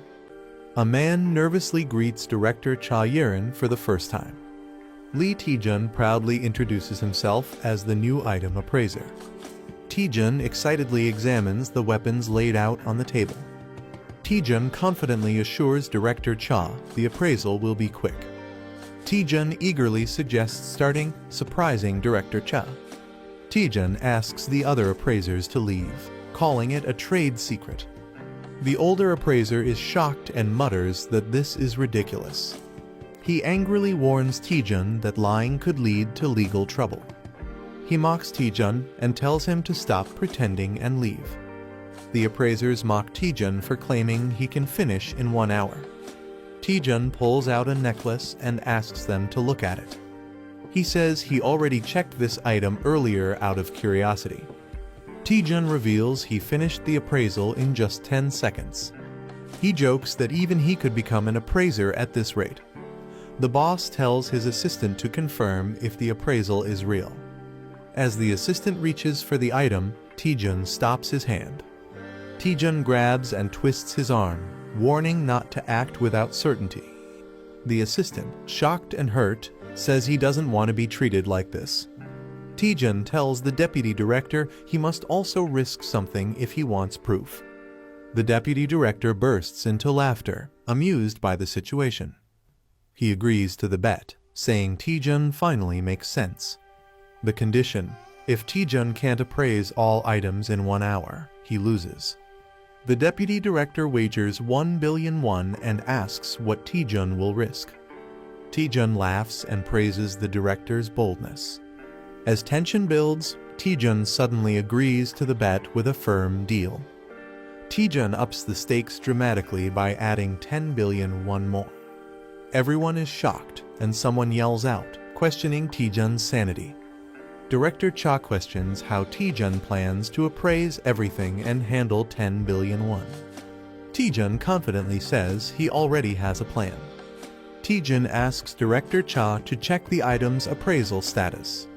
She's shocked to see the cape is already fully appraised. She's stunned and wonders how it's possible, while Taejun smiles. The spirit reveals the secret Taejun used the new Item Analyzer feature. She wasn't sure it would work for others until now. Director Cha realizes the appraisal data can be shared with others. Taejun celebrates, dreaming about making a fortune as an appraiser. Director Cha is surprised Taejun really did the appraisals. Taejun proudly announces all the items have been appraised. Shocked, Director Cha is told to check the items herself. She places her hand over the weapons to verify. She sees detailed information about each item instantly. She's amazed the data appears instantly, unlike normal appraisals. She asks Taejun in awe how he pulled this off. The deputy director stands frozen, shocked by what he sees. Taejun laughs and teases the stunned deputy for looking shaken. Taejun smugly reminds the deputy he warned him not to bet without certainty. Taejun lightly mocks him, offering compensation and sarcastic advice. The deputy director loses it and grabs Taejun, accusing him of scamming. He lashes out, suspecting everyone is in on the trick. Director Cha calmly tells him to look at the proof himself. She confirms the contract states he owes Taejun 10 billion won. Taejun grins and tells the deputy to stop whining and pay up. Devastated, the deputy drops to his knees, unable to believe it. In denial, the deputy convinces himself it must all be a bad dream. The deputy director loses his mind, laughing hysterically and calling everything a dream. The girl feels pity as the boy grins oddly with a strange monocle on his eye. She thanks Taejun but warns him that his actions can't be ignored. She says his skills could revolutionize item appraisal and destroy the market overnight. She's shocked and asks how he managed something so impossible. He laughs nervously and says it's a trade secret. Taejun brings up a forbidden antique, saying he found it interesting. He offers a hint about his technique in exchange for the antique. She hesitates, surprised that he wants the item so badly despite the rules. He celebrates excitedly after getting approval to take the antique. She casually sits and asks him to explain. She directly questions how he appraised the items. He stays silent with a smirk, not answering right away. He begins to respond while a tall building is shown. Outside a store, someone thanks the director. She waves goodbye while he happily holds the antique. Someone asks the director what she found out. She says he told her everything before leaving, surprising the other person. She exhales softly, smiling with mixed emotion. He claims the secret is listening to the item's voice, baffling others. She suspects he never planned to reveal the truth or simply couldn't. She warns she won't let Taejun off that easily. With determination, she vows to recruit him into their guild. He laughs maniacally after finally getting a mysterious item. Taejun clings to the item like it's his true love. The girl tells him the item is now just useless junk. Taejun asks if the item can be fixed. He admits with a grin that he has no clue how to repair it. Still hopeful, he believes he'll figure something out. The girl suggests posting about it on Parsley Market. She explains the market has people from many dimensions who might help. She tells him he can post using just the status window. He gets ready to post something using the virtual screen. He asks if anyone can repair the broken spirit sword. He wonders if the post will help. She's unsure but smiling. He says it's not urgent and expects someone to reply eventually. He shifts focus to more important items lying in the room. He laughs about tricking someone to get these powerful tools. She notices all the weapons have holy attributes. She questions why holy items are needed for a black magic guild. He reveals the ceremony will involve dark summoned monsters. She's confused why he's using items in a duel where they're forbidden. He smirks and tells her to just watch how he handles it. The Worm Guild welcomes Hunter Lee Taejun. Taejun arrives earlier than expected and is being guided in. The man says preparations for the duel are already complete. It's revealed that the duel is against Deputy Leader Jo Young-tae. A special arena is prepared to witness Taejun's necromancy skills. They enter a dark arena where a grim opponent awaits. Taejun and his guide walk past a strange crowd of bald men. Taejun suspects the guild is trying to mess with him. He thinks they want to humiliate him for being weak at necromancy. He always felt something was off, but now it's clearly worse. The girl wonders why all the necromancers are bald. She panics after learning dark mana may cause baldness. The opponent reminds Taejun of the duel rules. The duel will be strictly limited to necromancy skills. If Taejun wins, he can join the guild on his own terms. But if he loses, something ominous awaits. If Taejun loses, he must serve the guild leader forever. Taejun expected this and isn't surprised at all. Jo Young-tae secretly controls the guild from behind the scenes. The guild is crumbling because of Jo Young-tae's selfish rule. Taejun decides to add his own condition to the duel. If he wins, Taejun wants to replace the current deputy leader. He also demands compensation for the guild's financial damage. Taejun adds a wicked grin, making it entertaining for the crowd. The opponent realizes things might not go as planned. He angrily denies causing any harm to the guild. He claims the guild survives only because of him and summons a powerful Death Knight. He dares Taejun to show what he's got. He wants to see if Taejun's necromancy is truly impressive. The battle begins as energy builds around them. Taejun confidently calls out to a spirit named Eratus. The audience reacts with surprise and confusion. Taejun's summon is revealed to be a single skeleton warrior. Everyone doubts Taejun, mocking him for summoning just a skeleton. The guild leader laughs at Taejun for summoning just a skeleton. Taejun orders Eratus to attack.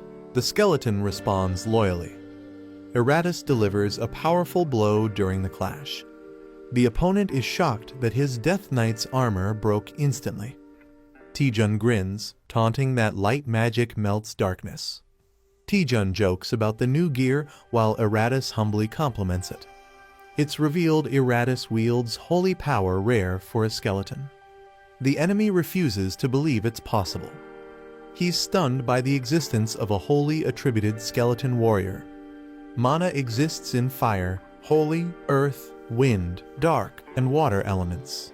Each attribute has power differences that affect battles. Eratus was once a dark-type skeleton under his master. After training, Eratus evolved to resist holy mana. Taejun commands Eratus to strike as the Death Harbinger. Eratus charges in while an ally yells at him to dodge. Eratus slams down a powerful attack, shaking the floor. A demon prepares to counter with a massive red blade. The demon's slash lands hard, shaking the battlefield.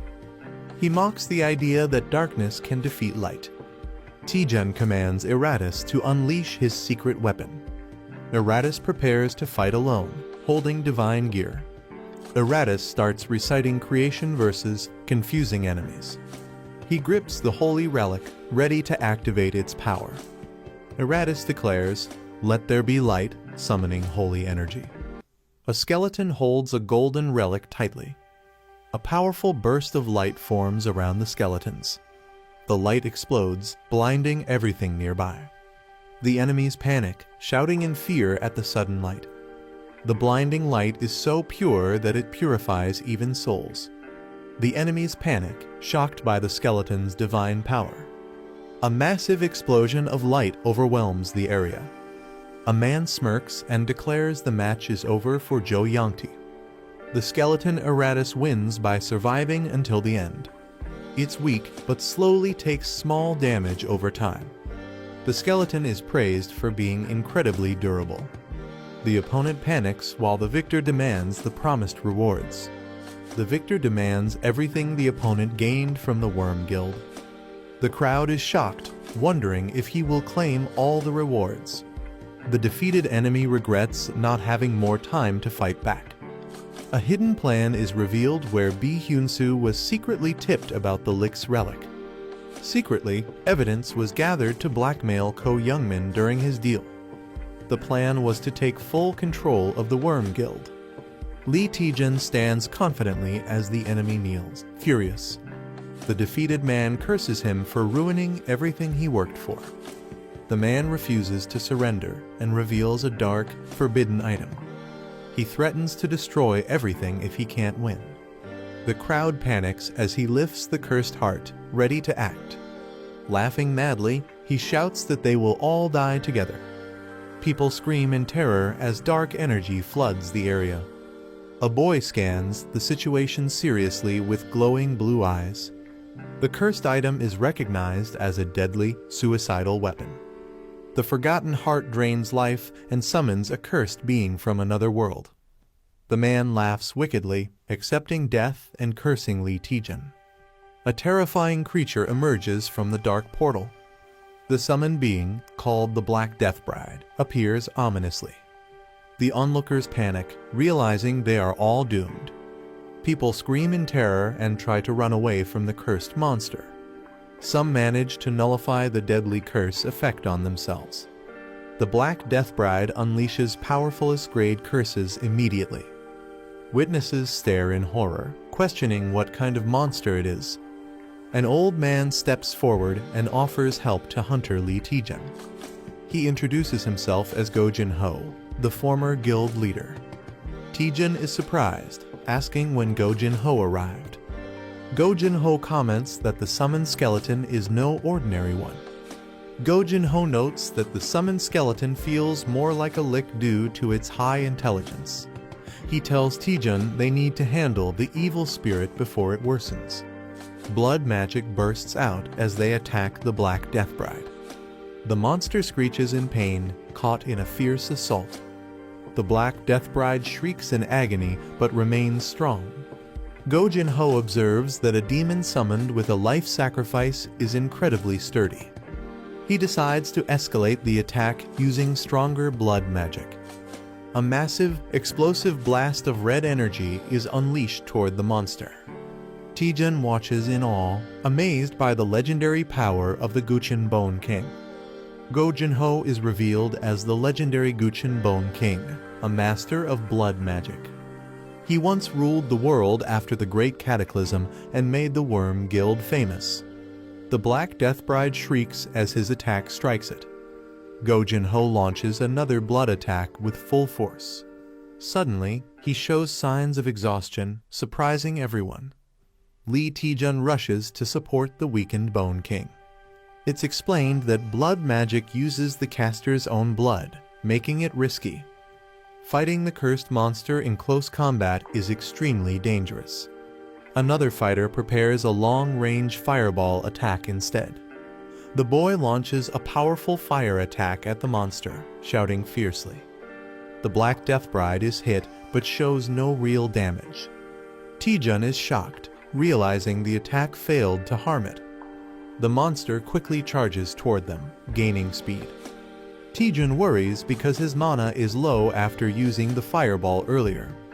The Black Death Bride gets struck by a powerful light attack. Eratus charges forward, vowing to protect his master.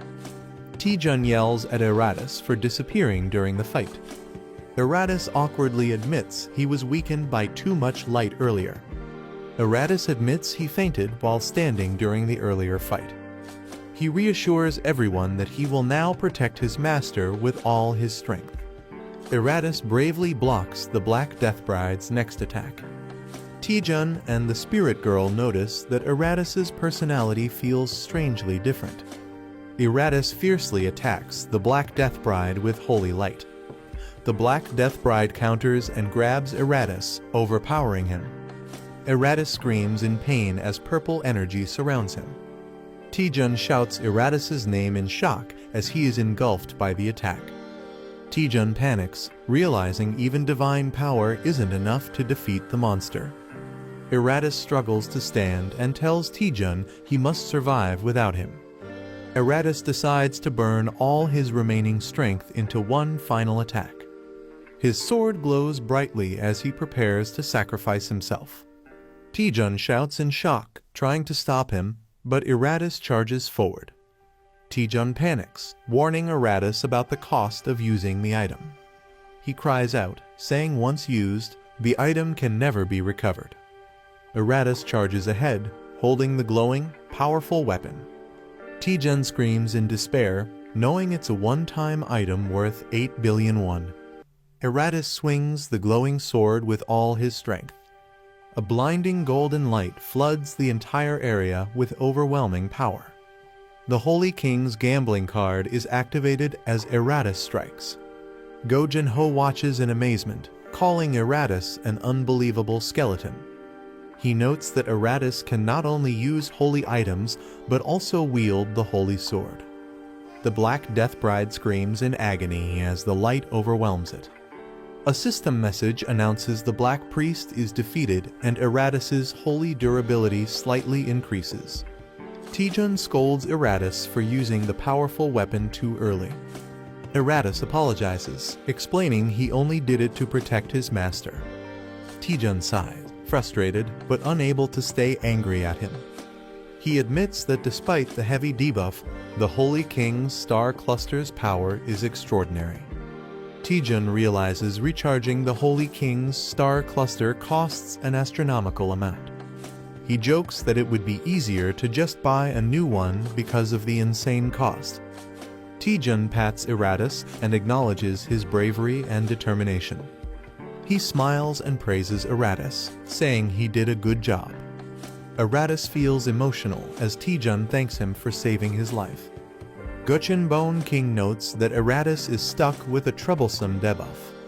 Taejun asks if he needs to take any action to fix it. Guchin advises him to simply release the summon and let it rest for a while. Guchin admits it's the first time he's seen a skeleton wield holy weapons. He says the sight reminded him of the heroes of the past. Taejun shyly smiles, thinking it was just a skeleton. Guchin sincerely thanks Taejun for everything he did.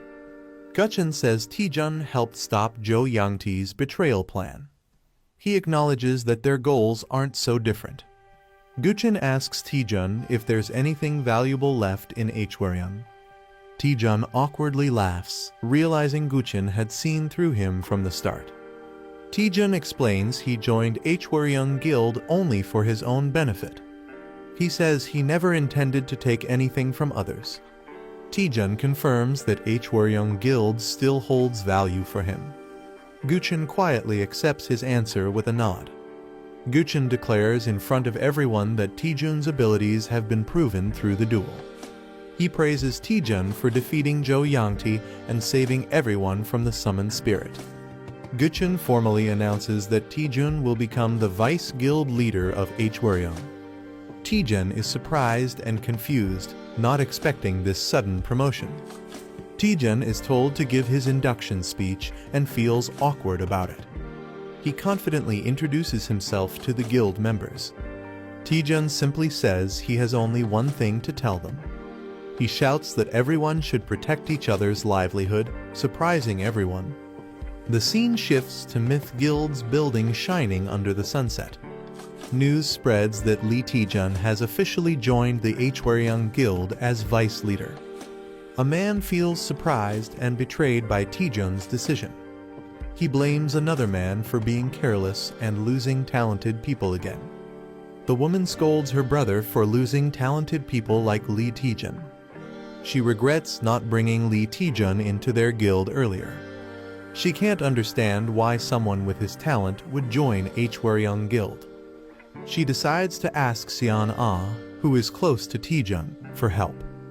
The girl says she's unsure if asking Taejun to join Myth Guild will work. She explains that although they're close, even she doesn't fully understand Taejun's thoughts lately. The woman wonders why Taejun suddenly joined Hwaryeong after insisting on freelancing. The girl admits that despite 10 years of friendship, Taejun remains unpredictable. Taejun arrives at the guild, determined to keep getting stronger. Guild members welcome him warmly with a red carpet and cheer for the new vice guild leader. A bald guild member insists on personally guiding Taejun to his office. Taejun, a bit overwhelmed, casually waves and tells him to proceed. Taejun feels awkward, noting how polite everyone is compared to what he expected. The spirit asks how he feels about becoming vice guild leader, and Taejun starts doubting if it's what he truly wanted. Taejun reflects that success feels lonelier than he imagined. Finally, he lies down exhausted, unsure about his new path. Taejun reflects that he's been chasing his goals non-stop without thinking much. After clearing many difficult quests, he's grown rapidly and caught up with strong hunters. Although he's gotten stronger, he feels a strange uneasiness inside. He questions if it's really okay to grow this powerful so quickly. Taejun starts doubting the manager, realizing he knows too little about her and the system. He recalls that it was strange he had a unique status window that no one else on Earth had. The manager panics after discovering something shocking while investigating the dramatic growth. Taejun urgently asks what's wrong, and she reveals she found critical information. Taejun asks what kind of information the manager found, and she begins reading it to him. She explains that users of dramatic growth quests must follow strict quest rules. If users fail to complete quests in time, their growth effects will be immediately invalidated. Taejun is shocked and panicked after hearing the serious consequences. Taejun panics after learning that the dramatic growth system limits user growth and could erase everything he's gained. The quest window appears, showing that Taejun has only 2 days left to complete the mission. The boy is shocked, realizing everything they worked for might be lost. The elf girl nervously confirms the bad news. He screams in frustration, while she defends herself saying she only found out by stealing the info. Another boy suspects she was sent just to secretly monitor him. The boy is stunned after seeing how insanely overpowered the hidden skill really is. The elf girl hesitates, saying there's information she still can't reveal. He complains about how she always avoids giving straight answers, frustrated by her secrecy. She clenches her fist with determination and assures him that she is always on his side. The boy asks if he can trust her, and she responds with a cheerful yes, calling him a friend. He thinks deeply, concluding that she doesn't seem like a bad person. Remembering her concern during past dangers, he decides to give her the benefit of the doubt. Gaining some trust, they shift focus to check the remaining time on their quest. The elf girl updates the interface, and Taejun is relieved he can finally see the quest details. They discover only 2 days remain to complete the Radical Growth quest, which puts Taejun under pressure. She reminds him to check the item post he made earlier at the Parsley Market for a solution. Curious, Taejun opens the post, wondering how many comments it received. Taejun checks the comments and is disappointed to find only one, and it's useless spam. He panics, feeling like all his effort was wasted. Suddenly, a new comment appears mentioning an ultra-legendary item. A mysterious user responds, recognizing Taejun from a past encounter involving a strange staff and enhanced crystal ball.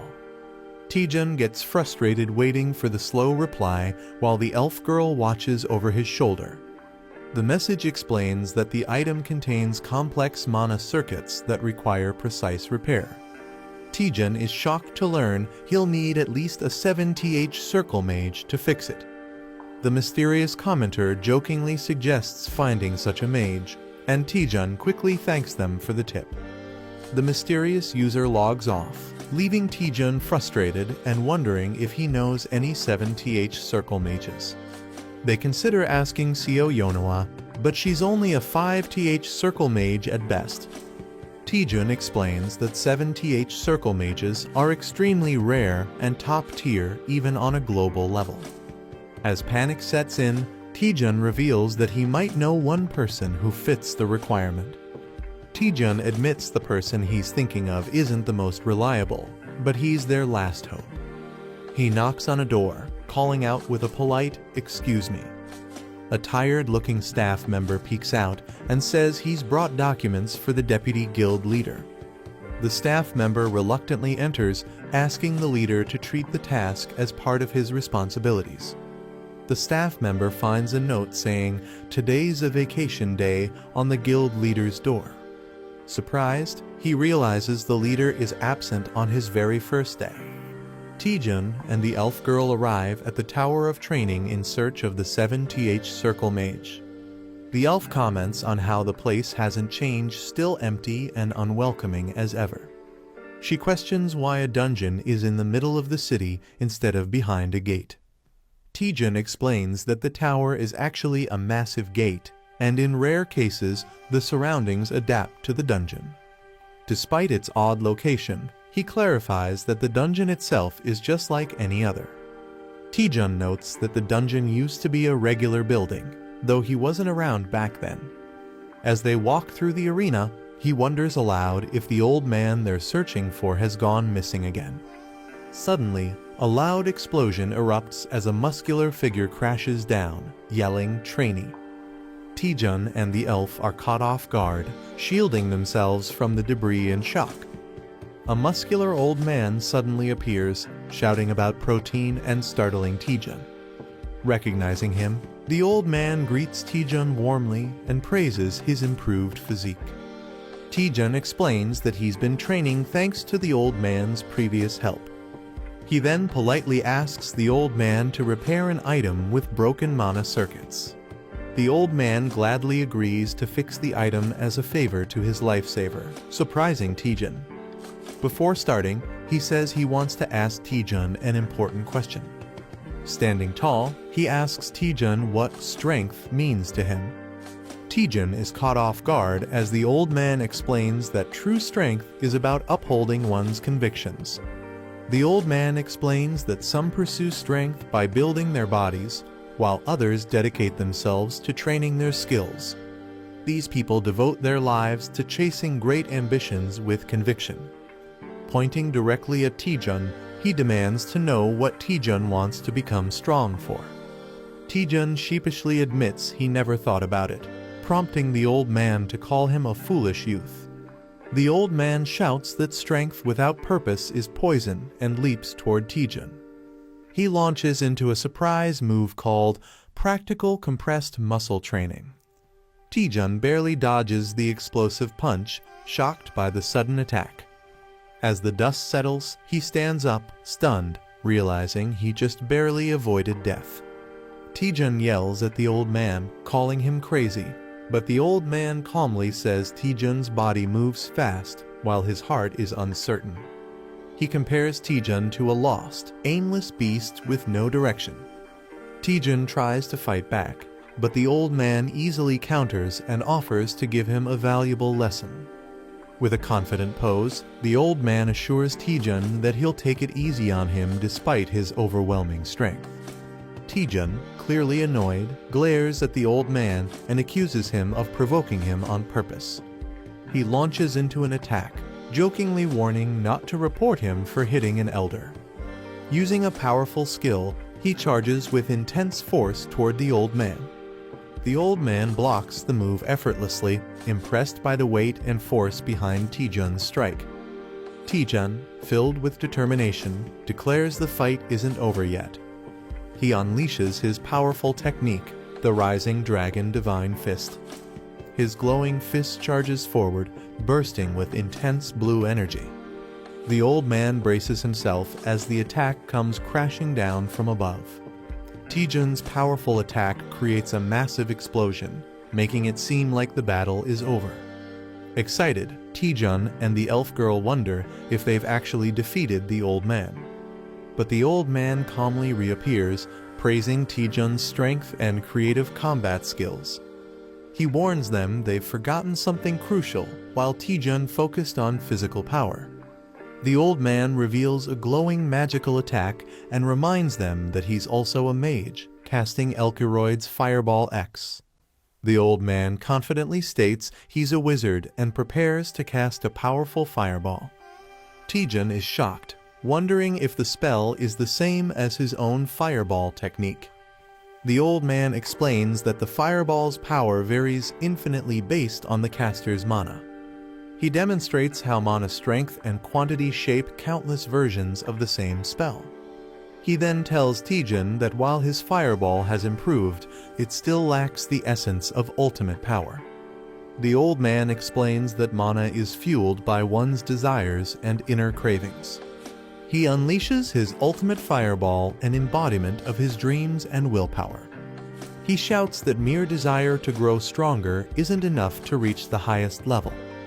Taejun panics as the massive attack barrels toward him, accusing the old man of not going easy. The old man urges Taejun to block it with everything he has and discover his true self through the clash. Taejun questions his true reason for wanting to become stronger in the first place. He recalls the silent years he spent climbing from the bottom with no recognition. The more others belittled him, the more determined he became to improve. Even without acknowledgement or support, he pushed himself forward through pure persistence. Taejun realizes that he sought strength to prove all his effort and pain hadn't been meaningless. Still unsatisfied, he channels the frustration of years of struggle into a new surge of power. As he charges forward, he vows to keep pushing ahead no matter what. The old man is stunned by the burning intensity in Taejun's new flame. Though it's still weak, he can feel the raw, genuine desire, the spark of Taejun's true purpose behind the attack. As their clash ends, the old man wonders if Taejun has finally discovered his true answer. Taejun stands firm, glowing with newfound power and purpose after unleashing his full strength. The old man acknowledges Taejun's progress, saying he's finally found the right path. Although Taejun isn't yet ready to fully wield that power, the old man sees great potential in him if he continues training. Taejun collapses from exhaustion, relieved he survived the intense ordeal. The old man examines the mana circuit and confirms it's as complicated as he expected. He estimates the repair will take between 8 to 12 hours due to its intricate structure. Taejun is shocked by how long the process will take. The old man explains that restoring the circuit demands deep concentration, and he'll be unable to do anything else during that time. He places crystals around the item, channeling all his focus and energy into the restoration. He asks Taejun to guard him in case anything goes wrong during the process. Taejun casually agrees, brushing it off as something easy and not a big deal. The old man confirms he'll begin and Taejun enthusiastically gives the go-ahead. He starts focusing his energy, placing his hand over the item surrounded by glowing runes. Suddenly, he erupts into a dramatic chant and intense ritual, surrounded by pink magical energy. Taejun and the spirit girl are left speechless, stunned by how extreme the process is. Taejun wonders what he's even guarding since there's no danger around, and the girl awkwardly realizes he has a point. Bored, Taejun decides there's nothing else to do but take a nap while the old man continues his intense ritual. He jokes about shadowboxing for 8 hours and lies down to relax, finding the situation surprisingly peaceful. The girl agrees and joins him in resting, reminding him to wake her when it's over. Taejun mumbles in his sleep, dreaming about receiving a gift and happily accepting it. Meanwhile, a monstrous spider-like creature creeps toward his unguarded body. Just as the creature gets dangerously close, it growls, breaking the silence. Taejun slowly opens his eyes in confusion, sensing that something is wrong. Taejun wakes up screaming as a monster nearly bites him, reacting in pure panic and smashing it in self-defense. After the loud screech and impact, he looks around in confusion, wondering when monsters even appeared. He realizes something's off. The tower was supposed to be cleared of monsters by the old man. More creatures begin to emerge from the shadows, and his spirit companion urgently checks if he's okay. Taejun realizes the monsters are not ordinary, they're void creatures invading through a dimensional shift. He recalls that such beings sometimes target strong mana sources in dungeons. Observing the old man deep in concentration, he connects the dots. They've come for the old man's powerful mana. It now makes sense why he was asked to guard him during this ritual. Energized and excited, Taejun powers up, ready to fight back with a grin finally shaking off his laziness. Taejun unleashes his Dragon Fang Slash, violently slicing through the wave of void monsters. His companion urgently warns him to watch his back as more creatures approach. Taejun sharply turns, realizing he's surrounded from behind. Facing the incoming threat, he braces himself with frustration, calling the monsters disgusting. Taejun casts a barrage of multi-fireballs to stop the monsters from reaching the item. His attack causes the void creatures to screech and fall, seemingly defeated. He cautiously asks if it's finally over while observing the aftermath. With a proud expression, Taejun declares that above all, he's someone who will always protect his items. Taejun wonders where all the monsters came from, and the spirit explains they're void creatures drawn by mana. Suddenly, a massive swarm begins pouring out from a dimensional rift with a loud screech. Taejun freezes in shock as he realizes just how many enemies are incoming. The spirit panics, warning Taejun about the overwhelming number of monsters, and he snaps back in frustration, already aware of the threat. Overwhelmed by the void spiders, Taejun realizes he can't fight them alone. He summons Eratus, his skeletal ally, to defend the old man during the battle. Taejun urgently commands Eratus to guard the area, and Eratus eagerly obeys without question. The intense fight against the void spiders drags on for nearly 2 hours as they fend off wave after wave. As they keep fighting, endless waves of void spiders continue to pour in, each swarm stronger and more numerous than the last. After 4 grueling hours, the battlefield is filled with corpses, yet the attacks show no sign of stopping. Exhausted and terrified, Taejun begins to break down, pleading for the relentless assault to end. With fear consuming him, he cries out in despair, realizing they might all die at this rate. A massive void spider lunges toward Taejun, leaving him paralyzed with fear and exhaustion. Eratus warns him to move, but Taejun is too drained to react and accepts he can't dodge anymore. Suddenly, a powerful blast hits the spider mid-air before it can strike. Taejun, stunned and confused, wonders what just happened. As he looks back, he senses something familiar about the attack and realizes he's seen it before. A confident man steps forward, sarcastically asking who's causing chaos in the dungeon, and recognizes Taejun. Taejun is shocked to see Choi Jin-hyuk and Lee Seon-ah appear together. Jin-hyuk greets Taejun casually, smirking and asking how he's been after a long time apart. Lee Seon-ah hands a potion to an injured man while Choi Jin-hyuk casually responds, explaining how they got there. Jin-hyuk, looking frustrated, asks if they even know what's happening outside the gate. A visual flashback reveals a berserk dungeon unleashing monsters, forcing civilians to flee in panic. Still annoyed, Jin-hyuk vents about their bad luck, lamenting how a national emergency ruined their rare vacation. Taejun drinks a potion while recovering and realizes the situation after hearing the explanation. It's revealed that each dungeon has a limit to the number of monsters it can contain before becoming unstable. When that limit is exceeded, mana destabilizes, leading to a dungeon break, releasing monsters into the outside world. Lee Seon-ah, shocked by the scene, questions Taejun about what happened and asks about the mysterious old man. Taejun stands silently as he watches a glowing magic formation in the distance, sensing something ominous. Taejun hesitates, unsure how to explain the mysterious old man's presence to Seon-ah. He reveals the old man is actually an NPC who guards the dungeon and is currently recovering from an injury. Taejun believes the monsters are attacking because they're drawn to the guardian's weakened mana during his healing. He suggests they all join forces to eliminate the spiders and restore the dungeon's stability. Lee Seon-ah confidently tells Choi Jin-hyuk they already plan to take down the spiders.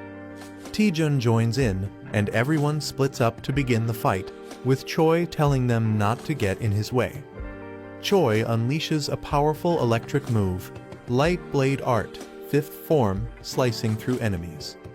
With a Tempest Slash, he effortlessly tears through the monsters with blinding speed and force. Confident in his strength, Choi mocks the threat level, but is suddenly warned to watch out as danger strikes from above. Choi Jin-hyuk is caught off guard by a sudden enemy strike. Lee Seon-ah slashes through enemies and warns him not to lower his guard. She explains that even weak monsters can be dangerous when they attack in overwhelming numbers. Embarrassed, Jin-hyuk denies being careless, but Seon-ah bluntly tells him he already let his guard down. Choi Jin-hyuk agrees with Lee Seon-ah's warning and urges everyone to stay alert. A talking skeleton warrior suddenly appears, declaring the need to work together and not get complacent. Both Jin-hyuk and Seon-ah look confused and try to ask who or what this skeleton is. As they question him, the old man NPC is seen being swarmed by a wave of incoming monsters. Taejun unleashes a powerful strike that sends a wave of monsters flying. He notes that monsters targeting mana isn't unusual, but seeing such an overwhelming number of them surprises even him. Suddenly, Jin-hyuk senses a tremor and looks around, alarmed by the shaking ground. A sudden motion catches everyone's attention as a dark force stirs. Someone shouts to alert the group that something is emerging from the shadows. A powerful boss monster appears, towering with glowing red eyes and a fearsome presence. Taejun realizes the endless wave of enemies must be linked to this boss summoning them. The group realizes that the Queen Spider, an S-rank monster, is the source of the endless void spiders. Taejun figures out the spiders weren't being summoned endlessly, they were being spawned by her. He confirms the Queen was the first to appear and has been behind all the chaos from the start. Acknowledging the threat, he warns that the Queen won't go down easily and definitely revealed herself for a reason. Taejun warns that the Queen Spider might be baiting them into a trap. Choi Jin-hyuk argues they can't just stand by while it's exposed in the open. As the swarm intensifies, Choi fights back, saying they'll be overrun if they don't act. Taejun admits Choi isn't wrong, silently acknowledging the urgent threat around them. Taejun assesses the battlefield, realizing they can't attack blindly but also can't stay idle. He confidently commands Iratus to charge into battle as the best strategy. Eratus panics, questioning if his master is sending him to die, while Taejun casually shrugs. Taejun grins mischievously, reminding Eratus that he's immortal, so it's no big deal. Taejun laughs darkly, assuring Eratus he'll just revive him if he dies.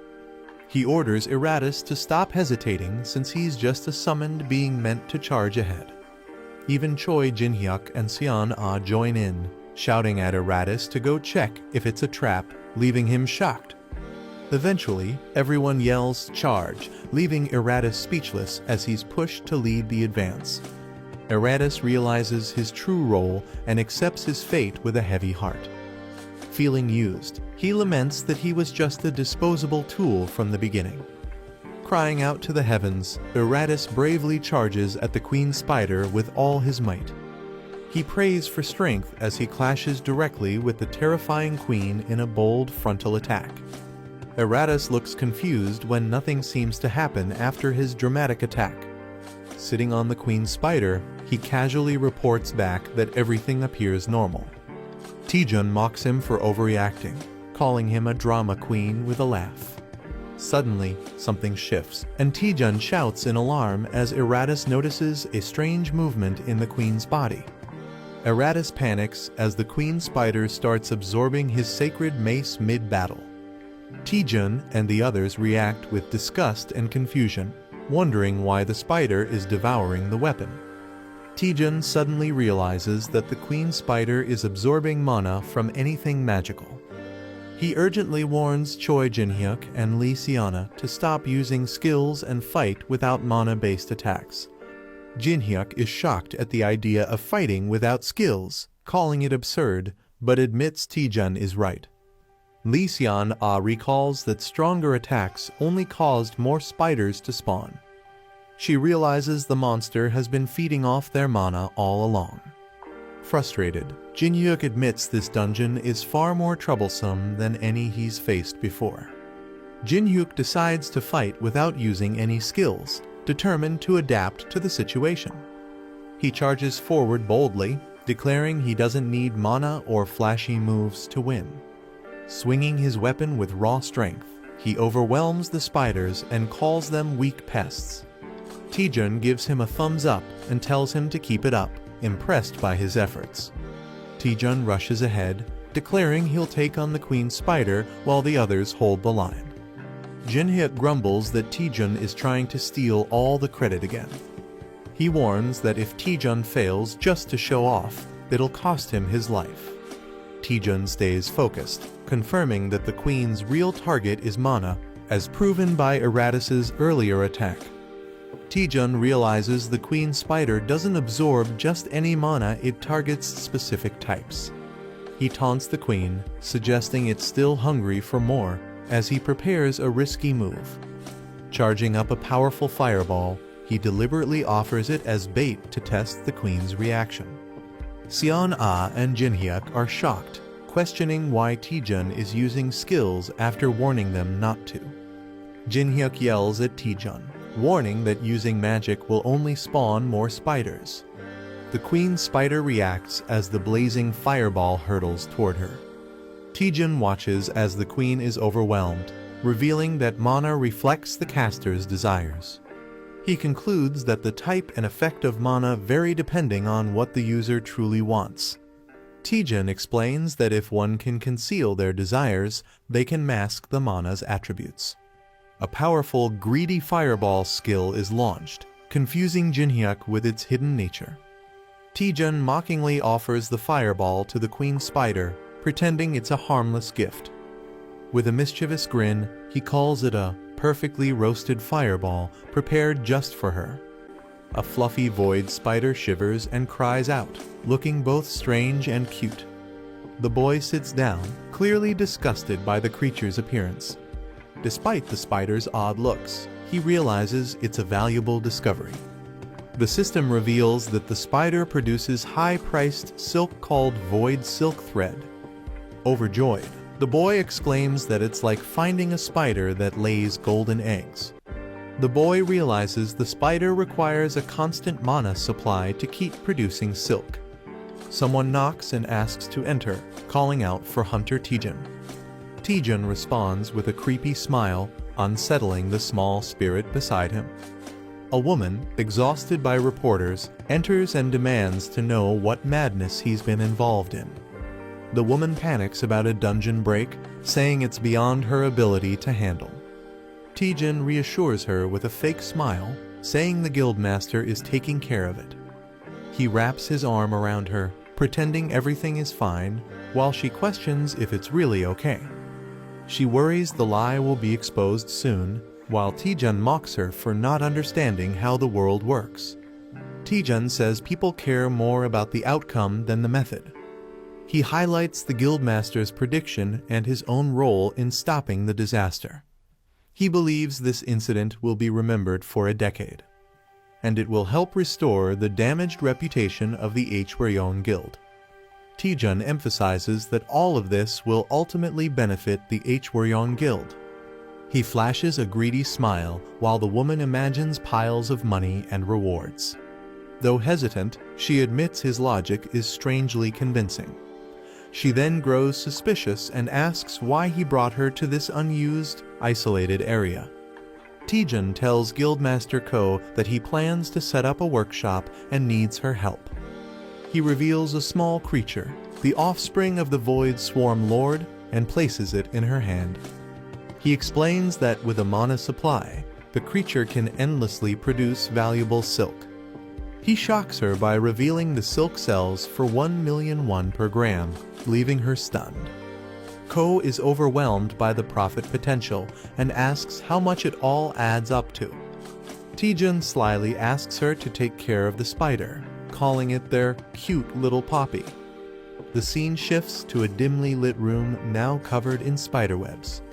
Ko nervously offers a tray full of mana crystals to support the spider's production.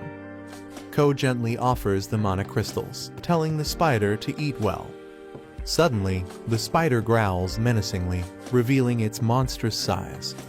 It roars and lunges at Ko, startling her and making her panic.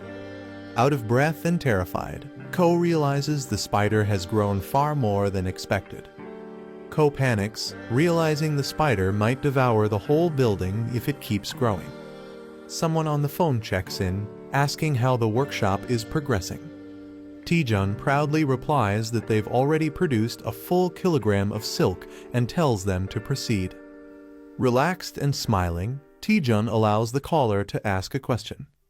Ko nervously asks if the spider creature is really safe to be around. Taejun casually assures her it doesn't bite, while the creature looms ominously. He then says he'll be away on a business trip and leaves the spider in her care. Shocked, Ko demands to know where he's going. Taejun replies with a smile, saying he's visiting Dihwado, where the former guildmaster lives. Ko is shocked to hear Taejun plans to visit Dihwado, a highly restricted danger zone. She explains it's a Class 1 area that requires special permission from the Union. Normally, only those with clearance from her uncle or an authorized escort can enter, but she can't reach him. Taejun casually acknowledges the issue, pretending to take it lightly while lounging in his chair. Ko assures Taejun that she has connections and will find a way to handle the situation. She asks if he has urgent business with his uncle and why he's suddenly going to Dihwado. Taejun casually replies that as the new vice guildmaster, he wants to formally introduce himself.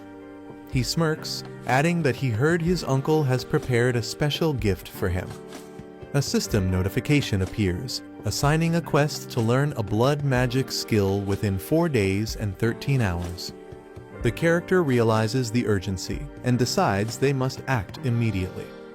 The scene shifts to the Chunjeon Guild building under a clear sky. Inside the guild, a woman grants permission to enter after someone asks to come in. Taejun enters and greets Representative Seo Yeonhwa with a smile. She warmly welcomes him and asks how he's been doing lately. Reading the news, she mentions his recent feat of stopping a dungeon break. Curious, she jokes about how he's always involved in major incidents, and Taejun laughs it off, calling it luck. Seo Yeonhwa expresses regret, saying she would have tried harder to recruit Taejun if she'd known he'd join the Hwaryong Guild. She explains that not just she, but many others were disappointed by his choice.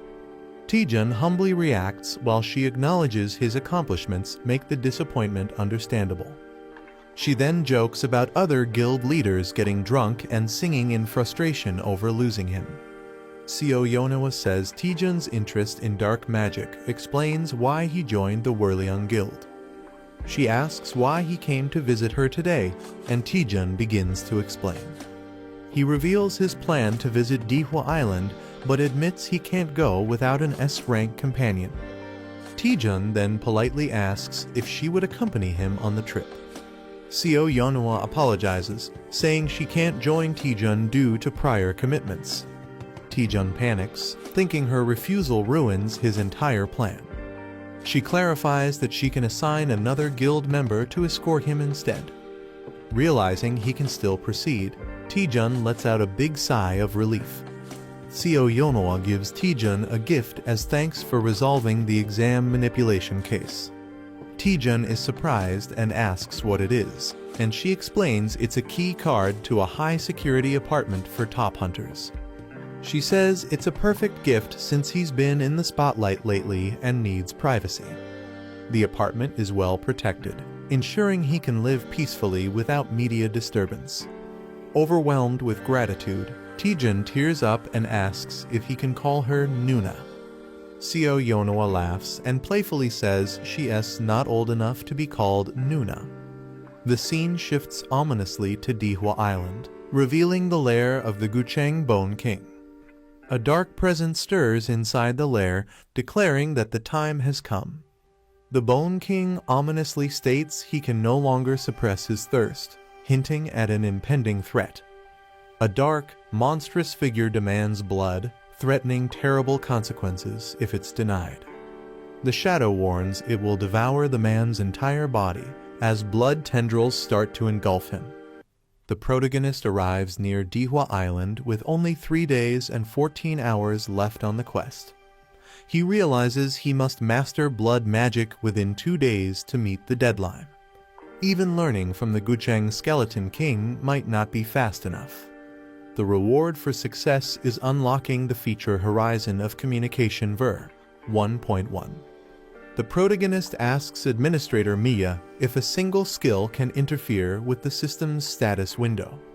He brings up past incidents like the Spell Dispel and QR scanner being added through Shocking Growth. He questions if it's acceptable for a skill from one employee to tamper with the system. Mia admits she reported it to higher-ups, but they didn't take any special action. Her only instruction is to monitor the situation unless something unusual happens. The protagonist confirms that his skill isn't currently seen as a threat to the company. During a quest, he obtained an item that unlocked the Monman Wiki feature in his status window. This feature provides detailed information about monsters' traits and weaknesses. Shocking Growth not only boosted his stats, but also enhanced the overall functionality of his status window. The protagonist admits he doesn't fully understand his new skill, but plans to take advantage of it. UC Rin excitedly greets Taejun, saying he looks cooler than before. Taejun recognizes her as the representative from the Chinjon Guild. UC Rin happily volunteers to help him, saying no one else would. She smiles slyly, saying she can't miss such a rare opportunity, snapping a photo of him. UC Rin excitedly takes selfies with Taejun, praising him for stopping a dungeon break. Taejun is confused and embarrassed, especially as she calls him Appa despite not being close. She asks to post the photos online and suggests they follow each other on social media. Suddenly, a man dashes in, loudly greeting Taejun with exaggerated respect. Taejun is stunned, wondering who this dramatic guy is. UC Rin is surprised to see Hunter Kangjin suddenly kneeling before them. He dramatically declares that he owes his life to Taejun and has sworn to follow him as his Hain. Taejun is overwhelmed and confused by Kangjin's devotion. Just then, the boat captain yells at the group to hurry up because time is running out. Captain Kim Young-soo waves from the boat, ready to depart once everyone boards. The group travels by boat toward Dihwa Island. Captain Kim Young-soo grumbles that he wouldn't go there if it weren't for Yeon Hwa's request. He asks if the hunters are unaware of the monsters near the island. They mention that many monsters exist, especially a large number of sirens. The captain warns them that it's currently the sirens' breeding season, making the journey even more dangerous. Monsters guarding their eggs become extremely aggressive during breeding season. Even a slight intrusion into their territory can trigger a massive swarm. Captain Kim suggests taking a detour to avoid provoking them. Taejun, however, places a hand on his shoulder and says there's no need for that. With a creepy smile, he insists they head straight through instead. The captain is shocked by Taejun's order to sail straight into dangerous waters. Taejun confidently assures him that even a swarm of sirens won't damage the ship. He urges the captain to trust him and take the fastest route. Despite being convinced, the captain firmly refuses the risky plan. The captain refuses to risk his life, stating he has a family to provide for. Taejun offers to pay him double whatever Representative Seo Yeonhwa is paying.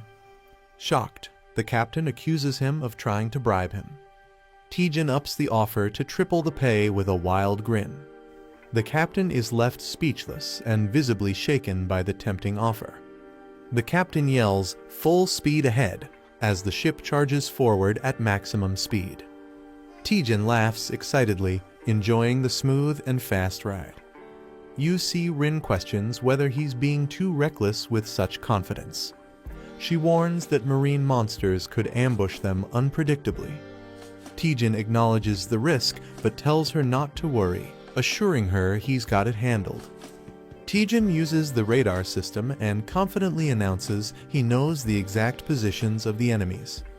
As the sea creatures approach, he quickly assigns Rin to cover the right side while he handles the left. Hostile monsters leap out from both sides of the boat in a sudden ambush. Rin is shocked that they appeared exactly as Taejun predicted. Empowered with lightning magic, she admits she doesn't know how he did it but prepares to fight. Rin launches a powerful ice arrow, committing to trust Taejun and fight. Taejun instructs her to wait until the monsters get close before attacking. As the creatures leap onto the ship, Taejun prepares a fiery counterattack. He activates a new attribute called Power Strike, added to his Rising Dragon Fist skill. This ability ignores 50% of the monster's physical defense, dealing massive damage. Smirking, Taejun remarks that it'd be a waste to just toss them back into the sea. Taejun grins wildly and decides to collect mana stones from the fallen monsters. As he hums while gathering them, Kangjin watches in awe. Realizing Taejun really uses the Rising Dragon Fist, Kangjin confirms the rumors were true. Taejun notices Kangjin staring and awkwardly wonders how long he's been watching. Kangjin explains that his Rising Dragon Divine Fist is different from Taejun's martial art. He suddenly declares Taejun as his official rival and pokes his forehead dramatically. Taejun is confused and annoyed, wondering why Kangjin decided this on his own. Without warning, Kangjin charges toward a dangerous area to prove his strength. The scene shifts to Dihwa Island, where a mysterious man stands on the shore. He is shocked to hear that Hunter Lee Taejun is arriving on the island today. Angrily, he demands to know why he's being informed so late. The woman on the call nervously explains she couldn't reach their great-uncle earlier. A woman is scolded for not using the crystal sphere to communicate due to Dihwa Island's poor signal. The old man realizes Taejun's arrival is badly timed and worries others will target him. Determined to act fast, he sails toward the island, apologizing to the Gucheng Skeleton King for being late. He jokes that the sea was too full of fish and delayed him. Meanwhile, Taejun confidently greets the Skeleton King, introducing himself as the deputy guild leader of Hwryong. Lee Taejun, the vice guild master of Hwryong, arrives at the shore on a ship. He asks if this many sirens were hunted during their spawning season. A tough man, with others behind him, says it's obvious just by looking at the bodies. The battle against the sirens was intense, almost as if they had a detector to find every one of them. Though they hunted all visible sirens on the way to Dihwa Island, it's still uncertain if the threat is fully gone. The boy suggests some sirens might still be hiding deep in the ocean, but says they've done enough. Lee Taejun calmly replies that the remaining sirens will vanish on their own due to lack of food. He explains that sirens surprisingly can't dive into the deep sea, implying they're vulnerable. The boy is surprised, but Lee Taejun's serious tone hints there's something more to worry about. The system alerts that one hostile entity is still targeting them. Everyone rushes as a giant siren leaps out of the water with deadly speed. The boy senses the intense presence approaching fast. Another hunter quickly identifies the threat's location northeast. Rin instantly prepares to attack as the boy reacts with urgency. Rin activates her magic, declaring she'll stop the monster immediately. She unleashes Ice Chamber, freezing the siren midair. The siren resists, its scales glowing with red energy through the ice. Straining under the pressure, Rin winces and struggles to hold her stance. The siren breaks free from the ice, violently shattering the spell. Rin is struck back, confused and hurt by the sudden backlash. She realizes the siren is immune to magic, which causes her own mana to go berserk.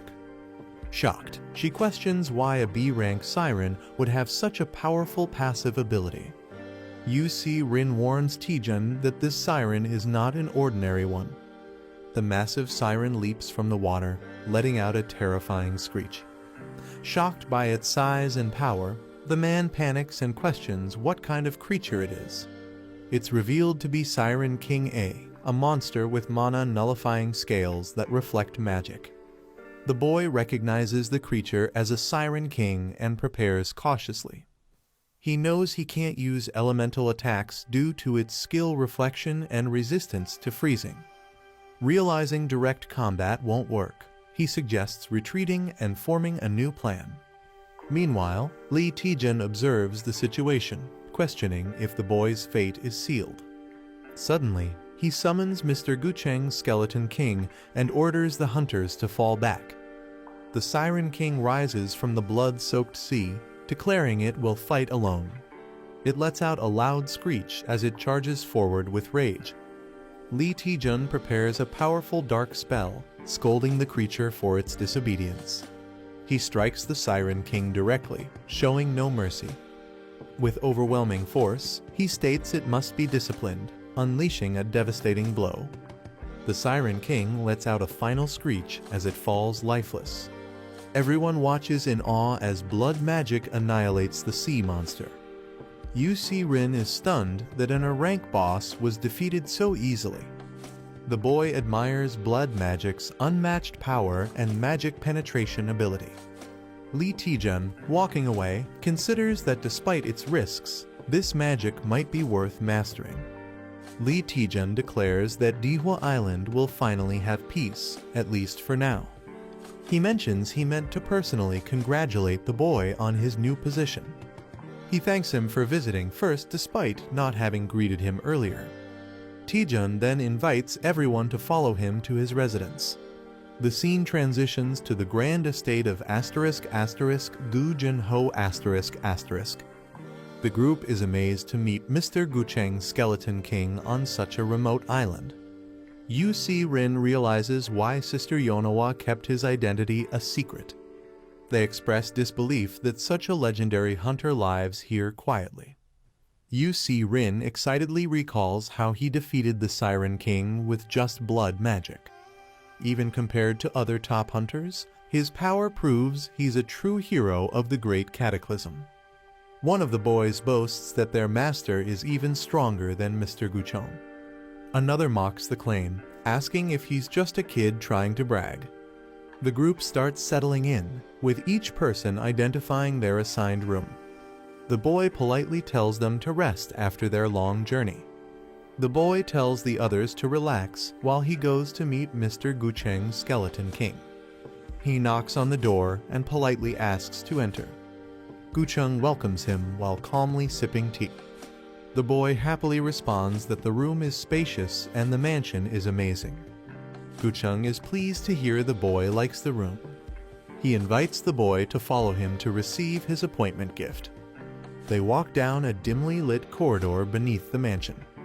Gucheng compliments Taejun for handling the dungeon overload in mansion impressively. Taejun humbly says he just got lucky, but Gucheng tells him not to act modest. Taejun insists the Hwaryeong Guild master worked harder and still does. Gucheng mocks his own nephew, calling him useless. He reveals the nephew ruined Hwaryeong with mismanagement and unpaid taxes. Now, thanks to Taejun's success, Hwaryeong is seen as heroic, and Gucheng says he deserves the credit.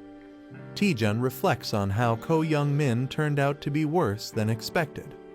He questions why Mr. Gucheng entrusted Hwaryeong to someone so unfit.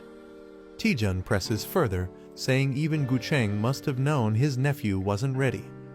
Gucheng pauses and begins to explain, saying, "That's because..." Gucheng admits he's grown weak and suggests they continue the conversation elsewhere. Taejun wonders how someone like him could be considered weakened. He reflects that even awakened beings are still human and time affects everyone. As he thinks this, he tries to scan Gucheng's status using a QR reader. The scan fails, revealing that Gucheng's level is far beyond what the system can detect. Taejun is shocked that Gucheng can't be scanned, something only top hunters can resist. He recalls other legendary hunters whose stats also remain hidden from him. He wonders if Gucheng is still powerful enough to stand among them. A shadowy figure looms behind Gucheng, making Taejun question what secrets he might be hiding. Taejun is amazed as they enter a glowing, hidden underground room. He's surprised that such a space existed beneath the mansion. Gucheng calls it humble compared to the other major guilds. He then tells Taejun that his initiation gift has been prepared inside. Gucheng offers Taejun a choice from powerful items, warning some have penalties. Taejun considers his options carefully and picks Magnetus's skull. The skull grants boosted stats, dagger mastery, and Kingslayer's power. Taejun notes that even the other items are stronger than typical rare ones. Gucheng reflects that any ordinary hunter would be overwhelmed with gratitude for this opportunity. Taejun feels disconnected from the close combat-focused items on display. He asks Mr. Gucheng if there are any items related to blood magic. Gucheng is surprised and questions Taejun's interest in such a rare field. Taejun explains that blood magic has mana-free benefits and is useful for dungeon raids. Gucheng, looking serious, apologizes and tells him to choose something else. Taejun protests, but Gucheng tells him to take anything he likes and leaves to prepare food. Suspicious, Taejun senses something is off and wonders if Gucheng is hiding something. He starts to feel frustrated and restless about the situation. Taejun screams in desperation, admitting that only blood magic excites him now. Taejun begs desperately to be taught blood magic. He wonders if it's possible to learn it without using an item. He's told that blood magic can't simply be taught like a skill. Without the passive ability Mana Blood, it's impossible to use blood magic, no matter how hard one tries. Taejun searches for a skill book that might awaken his Mana Blood. His system's newly added flash function activates and detects a hidden device. Surprised by the function, he recalls adding it after getting stuck in a dark dungeon. The light reveals a secret compartment with something unusual inside. Taejun finds a red button and hesitates, fearing it could be something dangerous. Taejun jokes that a secret button can't possibly be a nuke and decides to press it. With a playful grin, he pushes the button, saying it's all or nothing. Suddenly, sirens blare and an air raid warning goes off, startling both him and the spirit. They rush toward the sound and discover a glowing device as Taejun mutters, "This is..." Taejun finds the Codex of Blood, a forbidden book that grants mana blood and enables blood magic. Delighted, he clutches it like a treasure, calling it "my honey." At dinner, Gucheng questions his choice, calling it underwhelming for an initiation gift. Taejun insists it's perfect for him, especially because he needs mental contamination resistance. He also receives Banjir's Onyx, which boosts his stats and grants resistance to mental corruption. Gucheng accepts Taejun's choice and calmly ends the dinner, telling everyone to rest for the night.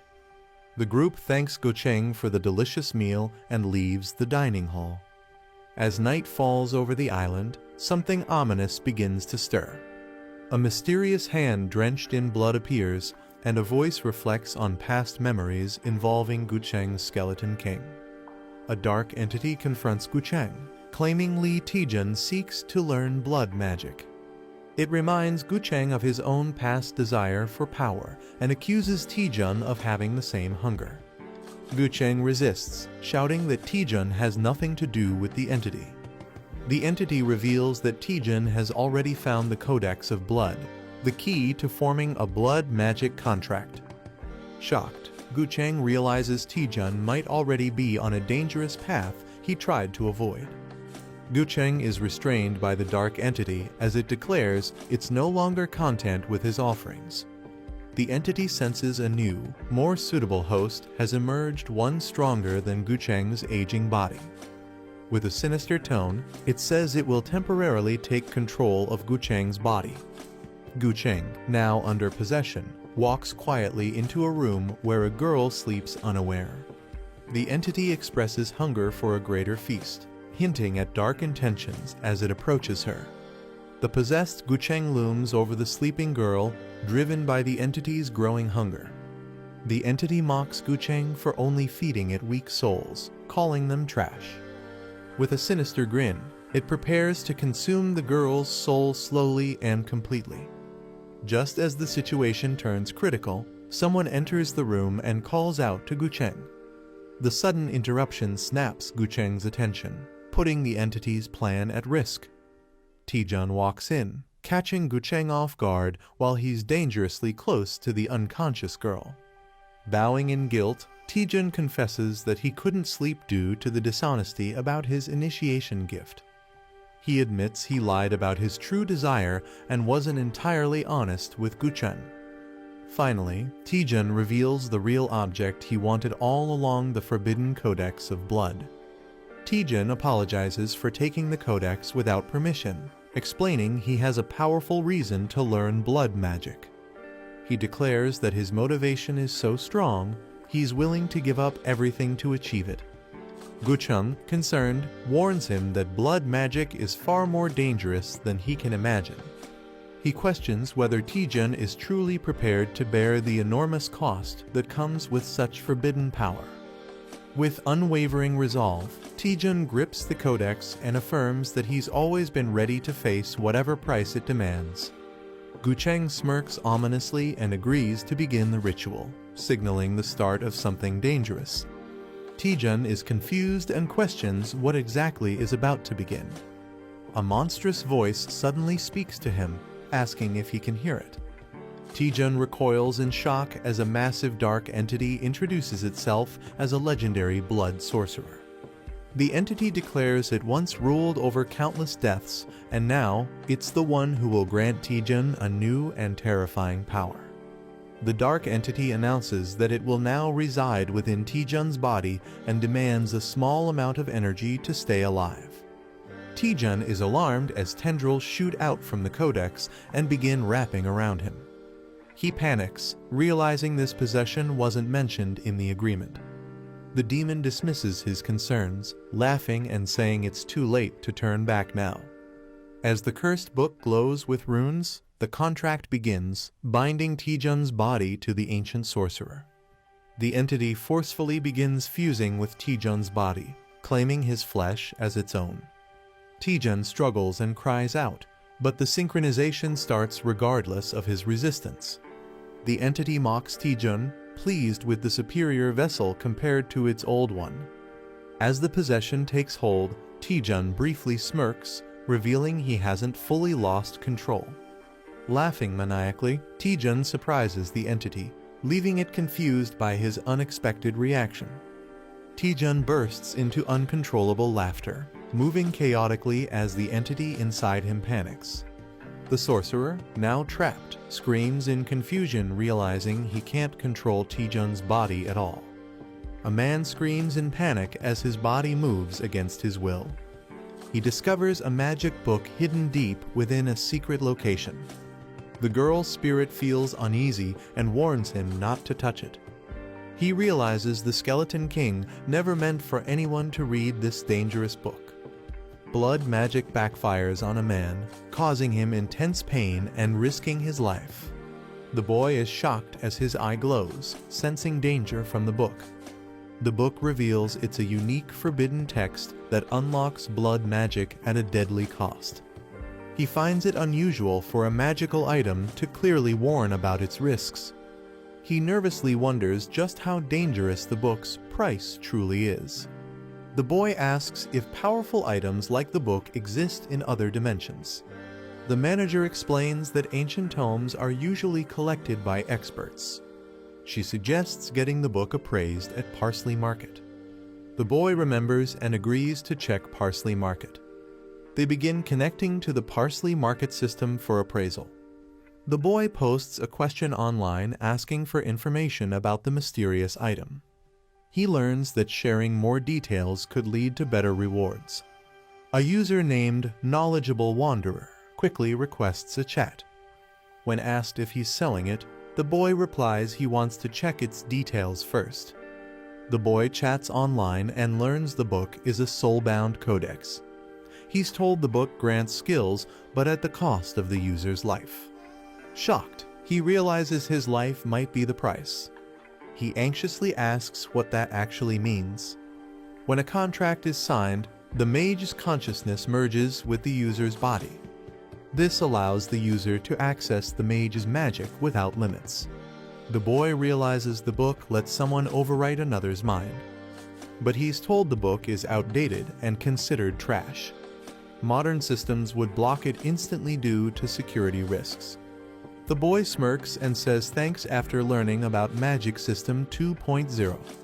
He promises to send a generous reward with a creepy grin.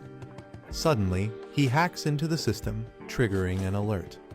The attacker laughs, thinking he's winning, but a virus is detected. Shocked and burning, he realizes too late that something has gone terribly wrong. The intruder is denied access and panics, realizing the system isn't normal. He suspects everything was a setup from the beginning. A fiery force strikes and sends him flying violently. Stunned and confused, he utters Lee Taejun's name, demanding to know who he really is. The firewall blocks the virus, preventing the system from being hacked. The attacker watches in disbelief, thinking the outcome is impossible. He mocks the failed attack, calling it pathetic until the end. The boy grabs the magic book with confidence, ready to claim it. A golden glow appears as he successfully acquires the Tome of Heavenly Blood and gains the passive skill Blood Magic. Lee Taejun unlocks a new feature called Horizon of Communication after completing a quest. He thinks the new function seems useless at first. Someone rushes to him in concern, asking if he's okay. Smiling, he reassures them and checks on the Skeleton King's condition instead. The older man is shocked, insisting he saw a demon's soul enter Lee Taejun's body. He questions why nothing seems to be happening afterward. He's confused how Lee Taejun is unaffected despite making a contract. Surprised, he asks if Taejun defeated Azazel on his own. Smiling, Lee Taejun replies that he simply chose not to listen to the demon. The man is shocked as Lee Taejun explains he broke the contract at the last moment. Taejun says the demon's soul was rejected from his body. He refused to sell his soul, no matter how powerful blood magic is. He declares that true strength comes from within. He jokes that the demon might now be lost in the afterlife, searching for a new host. The older man realizes the dark voice haunting him has vanished. He's amazed that Lee Taejun removed it with such a simple method. He thanks Taejun, recalling how he struggled with the contract for 30 years. During the Great Cataclysm, he had made a dark pact to protect the world. Now, he reflects that Taejun has shown him a better path. Mr. Gutchen reflects that none of the power he wielded was truly his. Lee Taejun acknowledges the heavy burden Gutchen has carried for so long. He reassures him that even without blood magic, he's already strong. Taejun gently urges him to finally let go of that burden. Suddenly, a girl complains about the noise, waking up and interrupting their moment. The girl wakes up and panics upon seeing Lee Taejun and Mr. Gutchen in her room. She yells, demanding to know why they're both there.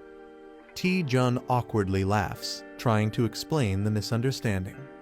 Embarrassed and fuming, the girl hides under her blanket in frustration. Everyone panics as a terrifying sound echoes through the room. A sinister voice calls them foolish mortals, declaring its immortality. It claims that without a vessel, it still cannot be destroyed. The demon vows to be reborn using their flesh and blood. A monstrous, heavenly blood tree begins to emerge, summoned by blood mages. The group is stunned as they realize the massive figure is actually a tree. The system identifies it as the Thousand Blood Tree, a powerful blood sorcery entity. It reveals that summoning it usually requires 100 human sacrifices. Since no humans are present, Lee Taejun deduces the caster sacrificed himself. A sinister beast with glowing red eyes appears, confirming the dark ritual's result. Silver Fang beasts suddenly charge in, roaring as chaos erupts. The girl panics, shocked by the arrival of the strange tree and monsters. Mr. Gutchen declares they can't ignore the growing threat. He orders the girl to wake up hunter Kangjin immediately for support. The enemy, still hungry after consuming countless souls, continues its advance. The monstrous tree begins absorbing all life around it, expanding its reach. Mr. Gutchen calls it greedy and prepares to fight using a massive bone weapon. A panicked hunter demands to know what's going on. Another fears that a gate has opened nearby, worsening the situation. Lee Taejun steps forward, ready to explain everything before it's too late. Lee Taejun explains that the monstrous tree is the remnant of the blood mage who once haunted Mr. Gutchen. He thought the mage had vanished after failing to form a contract, but somehow it returned. The girl is shocked that such a terrifying being could come back in this form. Mr. Gutchen confesses that all his past power came from that demon's blood magic. Another hunter expresses regret, ashamed of being called a hero despite the dark truth behind his strength. Mr. Gutchen is told not to belittle himself, as he's still a hero without blood magic. Magic users prepare to handle the incoming Silver Fangs with confidence. One of them casts a freezing spell to intercept the beasts. Lee Taejun notices something unusual about the enemies. He warns everyone that these Silver Fangs are not ordinary monsters. The Silver Fangs look normal, but are powered up by blood veins and buffs. They have magic absorption and healing, making regular attacks useless. Lee Taejun says they must destroy the tree first, or the battle won't end. He wonders if there's a way to completely eliminate the Thousand Blood Tree. Unfortunately, the tree's regeneration and passive skills make it nearly indestructible. Lee Taejun thinks hard, unable to find any weakness in the monster. Then he confidently says there must be one, and he knows a way. He asks everyone to trust him and buy time by handling the Silver Fangs. Mr. Gutchen agrees and prepares to fight, ready to show his skills again. A powerful green energy strike slams down as the battle begins. A creature emerges from the ground, relieved that the parasite on its body is gone. Surrounded by undead, it declares that it feels great for the first time in ages. The silver fangs roar fiercely, ready to attack. A muscular fighter charges forward with a loud battle cry. Using triple step charge, he smashes into the beast with explosive force. Seren summons ice magic, calling upon the spirits of the frozen earth. She activates the blessing of the Ice Spirit King to empower their undead allies. She signals Mr. Gucheng to launch his coordinated attack. Skeleton warriors clash with the Silver Fangs in a fierce battle. But the monsters activate a regeneration buff set to fully recover in just 13 seconds. Seren admits that if things continue like this, they won't be able to win. Guchen reassures her, acknowledging the challenge of the enemy's magic absorption ability. They both start wondering why Li Ti-jun hasn't made any progress yet. Despite fighting the Silver Fangs for a while, Ti-jun appears to be struggling. Guchen grows concerned and calls out, sensing something might be wrong with him. Li Ti-jun faces off against multiple Silver Fangs, readying his stance. He launches into triple step, Phantom Flash Strike, dodging and attacking swiftly. He follows up with triple step, Dragon Fang Strike, striking the enemy head-on. Despite cutting through the blood veins, the creatures remain unaffected. Ti-jun realizes in frustration that no matter how many times he attacks, the blood veins won't break. Li Ti-jun realizes that attacking through the blood veins no longer works. With determination, he decides to execute his final plan. Stepping forward, he declares to Azazel that he's changed his mind. Shouting boldly, Ti-jun demands to be taught blood magic again. His allies are left shocked and confused by his unexpected decision. Li Ti-jun boldly mocks the monster, praising blood magic as unbeatable.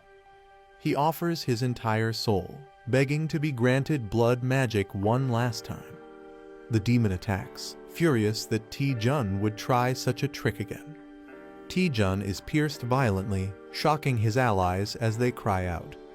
But despite the pain, he forces his way toward the core, blood veins latching onto him. The demon rejects Li Ti-jun's body, claiming it's no longer useful due to his low blood levels. As Ti-jun screams in pain, the system warns of severe blood loss and shock. The demon's twisted form begins to materialize from gathered blood and flesh. It sets its sights on the others, intending to use them as fuel for full resurrection. As the monstrous figure grows, it taunts Ti-jun face to face with a mocking, "Hello there?" The demon screams in shock as Li Ti-jun suddenly appears inside the blood realm. Ti-jun smirks, saying the blood magic gave him a clever idea. He reveals he realized he could take what he needed directly from the demon. The demon panics, confused by Ti-jun's words and sudden confidence. Ti-jun mocks him, telling him to experience the pain for himself, laughing darkly. Ti-jun grins maniacally as he declares control over the blood tree, revealing he now holds an overwhelming 14,573 milliliters of blood magic. Seren and the older man witness a terrifying red monster hanging Ti-jun in the air. Seren screams Ti-jun's name in shock as he is badly injured. Angry and desperate, she blames the enemy's magic absorption for the failure. The older man insists there's no hope left now that Ti-jun has failed. Refusing to give up, Seren dashes forward, determined to rescue him herself. The older man warns Seren that rushing in recklessly will put her in danger too. Crying, Seren asks if she's supposed to just stand by and let Ti-jun die. She shouts that she would rather die fighting beside him than do nothing. The man silently reflects, blaming himself for waking the enemy and causing this. Meanwhile, Ti-jun remains impaled and motionless, trapped by the monster. A deep sound echoes as the giant red eye monster begins to speak. It introduces itself as the legendary mage, Azazel, addressing everyone. Seren and the others watch in shock as a strange green aura surrounds them. Azazel pretends to show regret, claiming he wants to apologize for his past actions. The old man and another hunter don't believe him, warning others not to be fooled. Azazel cries out in pain and claims he is truly apologizing to everyone. He says he no longer wishes to cause harm and wants to leave peacefully. Shouting farewell, Azazel begins to retreat into the sky. The older man stares in disbelief, trying to process what just happened. Confused and suspicious, he questions why Azazel would suddenly apologize. Saren doubts Azazel's sudden change, saying the one she knew would never act like this. She wonders if he's deceiving them or if something deeper is going on. She notices the silver fangs returning to their original spots, signaling a shift. The environment begins returning to normal, which surprises everyone. The old man reflects that Azazel could have fully revived if he waited, making his retreat suspicious. Someone notices a hidden figure near the tree and starts to suspect something. They wonder if everything that happened was part of a larger plan. A man laughs from the center, joking about the situation being like an avatar blind date. A system message reveals that the user's mana now exceeds the original entity, and all its powers have been transferred to him. The man laughs maniacally, saying he now understands why fame feels so good. Azazel tries to fight back, screaming for him to leave the body immediately. The man refuses and tightens his grip, mocking Azazel as he takes control. He uses blood magic to drain Azazel's power and claims its payback. A system alert appears, warning that the 1,000 blood wood can no longer be sustained due to low blood supply. The 1,000 blood wood begins to collapse, its power unraveling violently. Azazel is shocked, unable to believe a human could take control of his power. He laments that if he had just a bit more time, he could have fully revived. Screaming in frustration, Azazel fades as the blood supply completely runs out. A system message confirms the entity has been fully deactivated due to blood loss, and the sky starts to clear. Blood is transferred from the 1,000 blood wood to Taejun, stabilizing his condition. Taejun coughs and gasps, realizing he barely made it out alive. Looking at his hand, he reflects on how dangerous blood magic truly is. Saren and the others rush toward him, overjoyed that he survived. Saren hugs him tightly, crying in relief that he's alive and safe. Saren cries in Taejun's arms, saying she truly thought he was going to die. Taejun smiles and says he was just unconscious for a bit. Embarrassed, he politely asks her to let go while they talk, making Saren flustered. Saren quickly apologizes and tries to change the subject. She wonders if Azazel truly changed, noting that he restored the silver fangs before vanishing. The group admits they don't understand Azazel's actions, but are glad things ended well. Hangjin proudly claims all the credit, saying it was thanks to him. Saren and Taejun give awkward smiles, clearly not taking him seriously. The elder approaches Taejun, saying he has many questions after witnessing his actions. He acknowledges that while strength matters, what Taejun achieved tonight was something no solo hunter could have done alone. The old man hints that an unknown entity might have helped Taejun during the battle. He smiles and admits he can only guess, hoping Taejun's hidden power continues to grow. Taejun nervously thanks him while thinking the old man might have figured something out. They shake hands in mutual respect, with Taejun wondering how much the Skeleton King actually knows. Taejun reflects that the Gutchen Skeleton King seems to understand everything about him. Suddenly, Azazel's presence returns, declaring that he's not finished yet. Taejun reacts in shock and frustration, wishing Azazel would stay dead. The Skeleton King calls out Azazel's name, realizing he's still clinging on. Azazel swears vengeance, saying he will forever haunt them, even from the abyss. Azazel begins casting a massive spell, calling the mortals to join him in the abyss. Saren and Taejun are frustrated that he still won't die peacefully. They realize the giant red magic sphere is formed from Azazel's remaining life force. If the sphere explodes, it will destroy everyone and the entire battlefield. Taejun panics, knowing his mana is depleted and the situation is extremely dangerous. Taejun yells at the management team, demanding to know where they've been.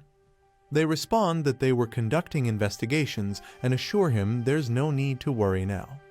Suddenly, something strange happens and Taejun turns, asking, "What is this?" Time itself appears to have stopped, confusing everyone present. A mysterious figure appears, commenting on how long it's been, possibly 150 years, since they last saw a distribution site like this. A mysterious figure steps forward and accuses someone of being an illegal status window user. The agents casually prepare to finish their task quickly so they can head home early. The boy looks at unfamiliar people and wonders if they work for the same company as Manager Mai. He becomes suspicious as the strange individuals don't resemble anyone he knows. One of the newcomers checks a digital interface while a green creature watches, saying something seems off. A conversation reveals confusion about a police line setup and ongoing activity on the system. The mysterious person asks the boy if he is a status window holder of version 2.0 or higher. The boy nervously admits that he is clearly unsettled by the situation. The man acknowledges that the situation differs from what they were told and apologizes for the inconvenience. The boy calmly asks them to explain what's going on instead of worrying about the disturbance. The man hesitates, unsure how to begin explaining the situation. He tells the boy that anyone with a version 2.0 status window should already know about their company. The boy responds that he only knows there's a company managing status windows, and the man confirms it. The green creature adds that they are part of the special security division of that company. The agents reveal that they were dispatched to capture an illegal status window user, though most of their mission details are classified. The boy is shocked to hear the term illegal status window user and begins to piece things together. They confirm that the individual is wanted for trying to misuse the system for personal gain. While the exact reason remains confidential, they explain the suspect tried to exploit status window functions. The boy recalls hearing vaguely about the company, but never imagined meeting anyone from it besides Manager Mai. He realizes Manager Mai might not have been lying after all, as he reflects on her overtime work and hidden duties. The green slime politely asks to speak, but is scolded for interrupting the superior officer. Suddenly, the red creature begins breaking out of containment, alarming everyone present. The enraged red entity screams in confusion, accusing the humans of summoning attackers. Furious, it declares it will burn its entire life force to fight back against them. The monster unleashes a powerful energy blast, vowing to kill them all. The agents quickly prepare for battle, realizing they've spent too much time talking. The green creature rushes forward, calling out the enemy's name Azazel von Arceus. With a magical seal, it declares the enemy under arrest according to company law. The red entity is shocked by how close the green agent has gotten. The battle intensifies as the green creature traps the enemy in a swirling vortex of symbols. The boy watches in awe, questioning the unbelievable scene unfolding before him. He's stunned that the creature suppressed powerful blood magic without even using its hands. The green slime agent makes a gesture as the situation wraps up, signaling the end of their task. The officer apologizes again and mentions the status window manager likely already informed them. He adds that, as a thank you for cooperating, they will offer a token of appreciation. The boy looks confused and repeats the words, "token of appreciation," unsure what to expect. The officer smirks and warns him that he'll soon lose consciousness, leaving the boy stunned. The officer says goodbye as a portal begins to open behind him. The boy panics, confused and alarmed by their sudden departure. A senior figure quickly orders Hunter Taejun and Kangjin to escort Seren to safety. As the portal vanishes, people are left staring at the sky in confusion. Saren asks what just happened, realizing everything changed in mere moments. Suddenly, Hunter Taejun is violently thrown back, shocking everyone nearby. The boy is unconscious as someone urgently checks if he's okay. He wakes up in a peaceful, sunlit building that appears to be a recovery facility. Manager Mai greets him enthusiastically with exaggerated, outdated language. The boy yawns and questions her odd way of speaking, finding it old-fashioned. She asks why he lost consciousness when he still had enough mana to stay awake. Manager Mai explains that even an advanced status window couldn't prevent Taejun's stamina from being drained. She adds that navigating a quarantine dimension is extremely difficult and not something easily handled. She encourages the boy to check his own status window, hinting his opinion of the special division might improve. Confused, he opens it and sees a bounty reward notification for capturing a Tier 3 criminal. Shocked, he exclaims at the massive reward of 10,000 parsley coins being deposited into his account. He realizes the large payout makes sense given the high-level bounty on the criminal they captured. The boy comments that the bounty reward isn't as much as he expected. He realizes the token of appreciation was actually the bounty reward all along. He suddenly tells Manager Mai that he wants to quit being a hunter. With a dramatic expression, he declares that his new dream is to become a bounty hunter. Manager Mai stares at him blankly, asking if he's joking. Manager Mai reminds Taejun that everything started thanks to her reporting the illegal user and expects some gratitude. Taejun jokes about wanting a hug, then asks if she can teleport like the special agents. Manager Mai replies she could with higher approval, but declines his playful request. Taejun confirms that Azazel was a Tier 3 wanted criminal and wonders if higher tiers exist. Manager Mai confirms there are Tier 1 and Tier 2 criminals, though they're very rare. She explains that even Tier 3 criminals are dangerous and far from being small-time offenders. Taejun asks what it takes to be classified as a Tier 1 criminal, and Manager Mai explains it's based on power and crime severity. Manager Mai gasps and suddenly realizes she might reveal too much. Nervously, she says she can't share anything further because it's classified company information. Taejun silently reflects, realizing the seriousness of what he's learned.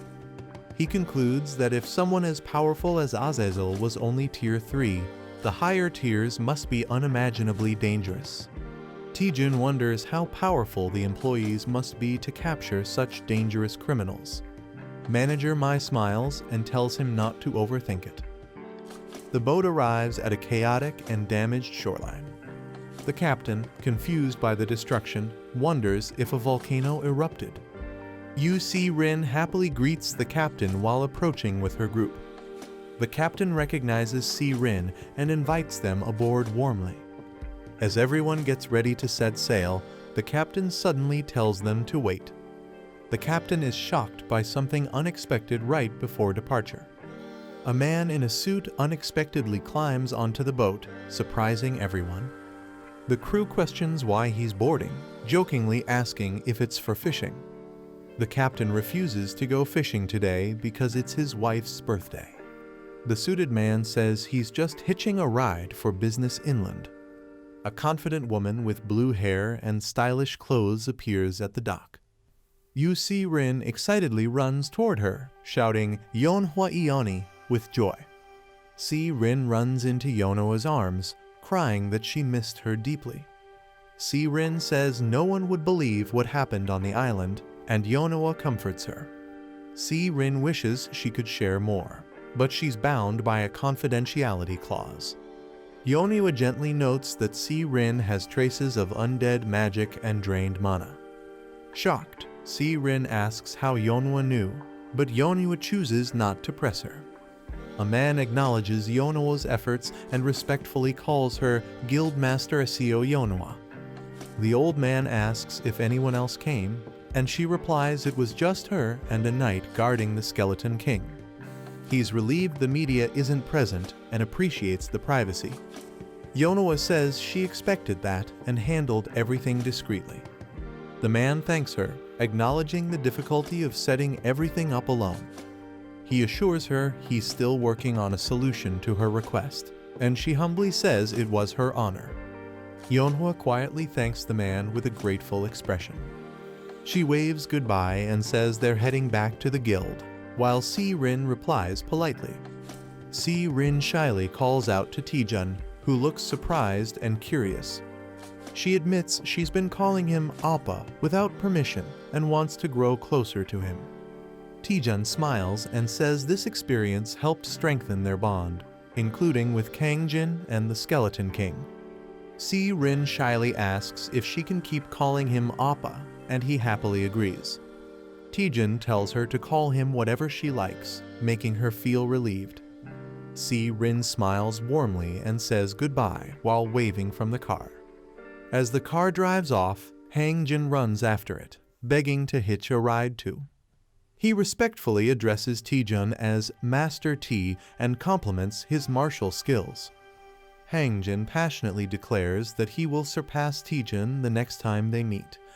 He runs off dramatically, shouting adios, while Taejun watches silently. The older man tells Taejun they should move quickly since everything is ready. He then asks Taejun if he's prepared to be the center of attention. Taejun is surprised for a moment, but quickly regains his composure. With confidence, Taejun responds that he's always prepared. A press conference is being held for the return of the Gutchen Skeleton King. The reporters prepare in excitement as the event banner is revealed. Cameras start flashing the moment the Skeleton King appears on stage. A shocked reporter recognizes someone and quickly zooms in. Everyone is surprised to see Lee Taejun on stage with the Skeleton King questioning his involvement. Reporters are surprised that the Skeleton King looks normal, unlike the rumors. He asks the media to lower their cameras and promises a cue and a later. He explains that although he's back, he won't return as a hunter. Instead, he plans to train a successor to inherit his rare blood magic. He reveals that his chosen successor is none other than Hunter Lee Taejun.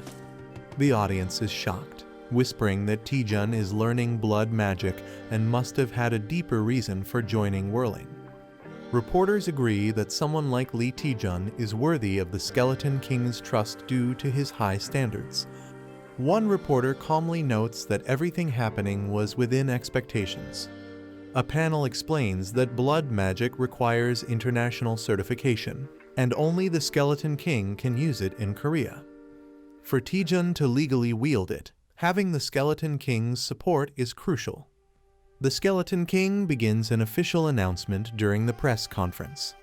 He declares Lee Taejun as a special candidate for the rank evaluation, shocking everyone. The press is shocked that Lee Taejun is nominated for a special rank evaluation. Reporters quickly rush in to ask questions about Taejun's promotion. Reporter Hong Sujin raises her hand and formally requests to ask a question. The Skeleton King grants her permission to speak. She asks about the requirements for a rank promotion, which include clearing dungeons, slaying rank monsters, and owning S-rank items. It's revealed that a special evaluation allows candidates to bypass these usual conditions. A reporter questions the true reason behind nominating Taejun for the special evaluation. She warns that if Taejun fails, the one who suffers most will be the Skeleton King himself. Taejun realizes the weight of the risk failure means a 5-year ban from taking another rank test. On top of that, his recommender would face serious fines and consequences. The guild's reputation would plummet, and the public would ridicule them. Despite the risks, the Skeleton King confidently states that Taejun is more than capable of passing. The reporter thanks the Skeleton King for his answer and prepares to move to the next question. She announces that the next question is directed at Hunter Lee Taejun. Taejun, slightly nervous, gives permission for the reporter to proceed. The reporter points out that the Skeleton King's return drew major media attention. She then asks Taejun what makes him worthy of a rank evaluation, given all the eyes on him. The reporter asks Taejun to briefly introduce himself in front of the press. Another reporter comments that it's a sharp question, basically asking, "Who do you think you are?" The room murmurs, realizing it's a clever way of questioning his special treatment. Taejun feels the pressure, knowing this is a question he absolutely can't dodge. Overwhelmed, Taejun screams loudly, shocking the entire audience. The press conference is suddenly disrupted by unexpected noise. One of the reporters expresses frustration, saying this isn't a place for childish behavior. A woman questions the speaker, confused about his random mention of ice. The man jokingly tells her to chill out, comparing it to ice in cold coffee. She's stunned and doesn't know how to respond.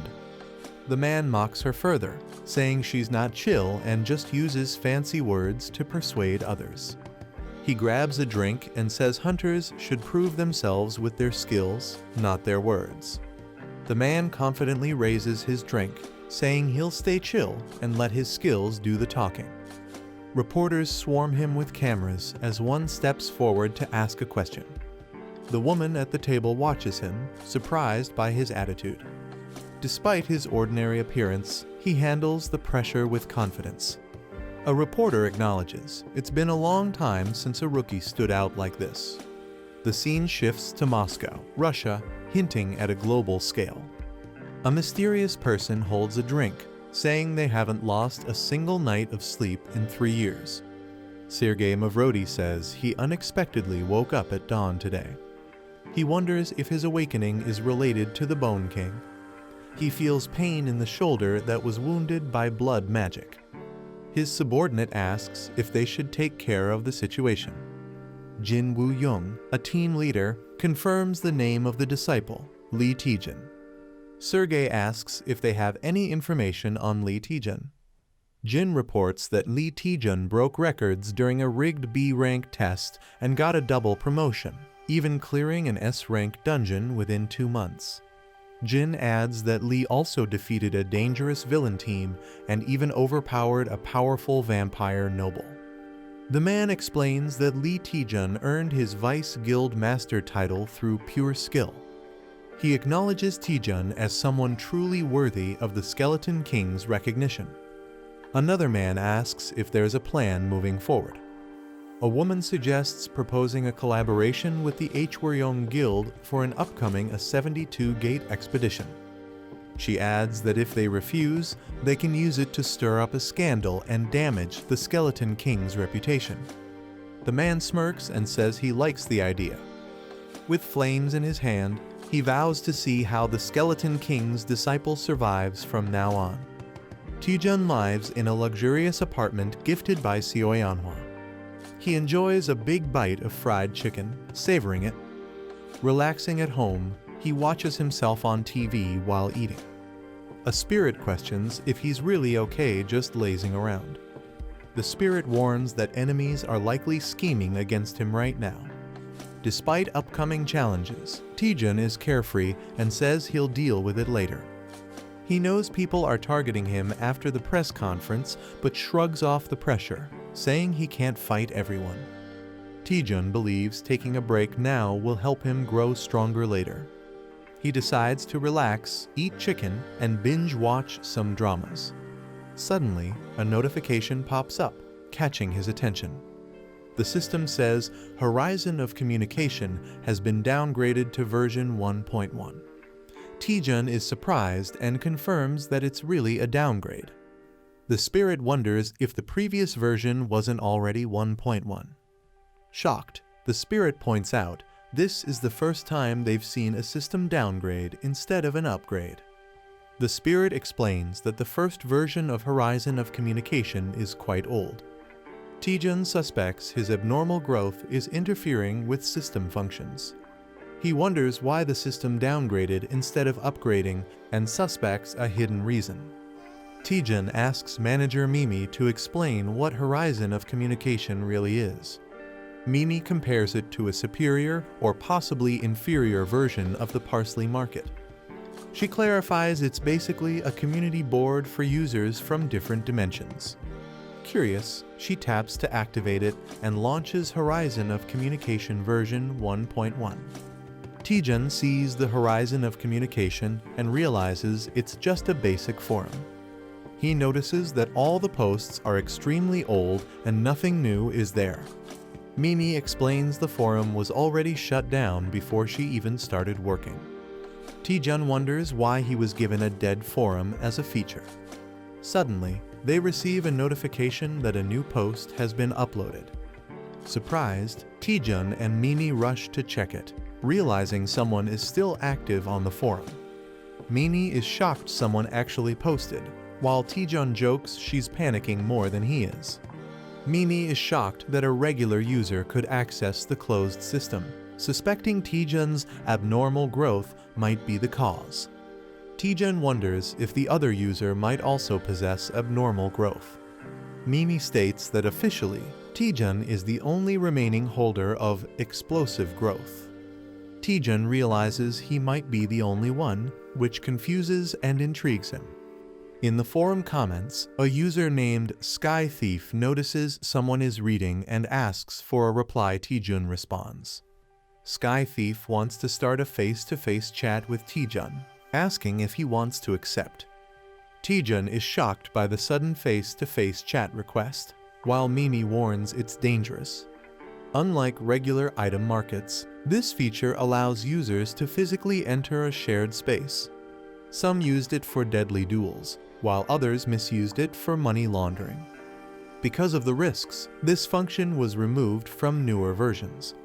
Taejun wonders if the other person is targeting his resources. He imagines the other user could be a crazy fighter seeking thrills. Despite the danger, Taejun hesitates but ultimately decides to accept the request.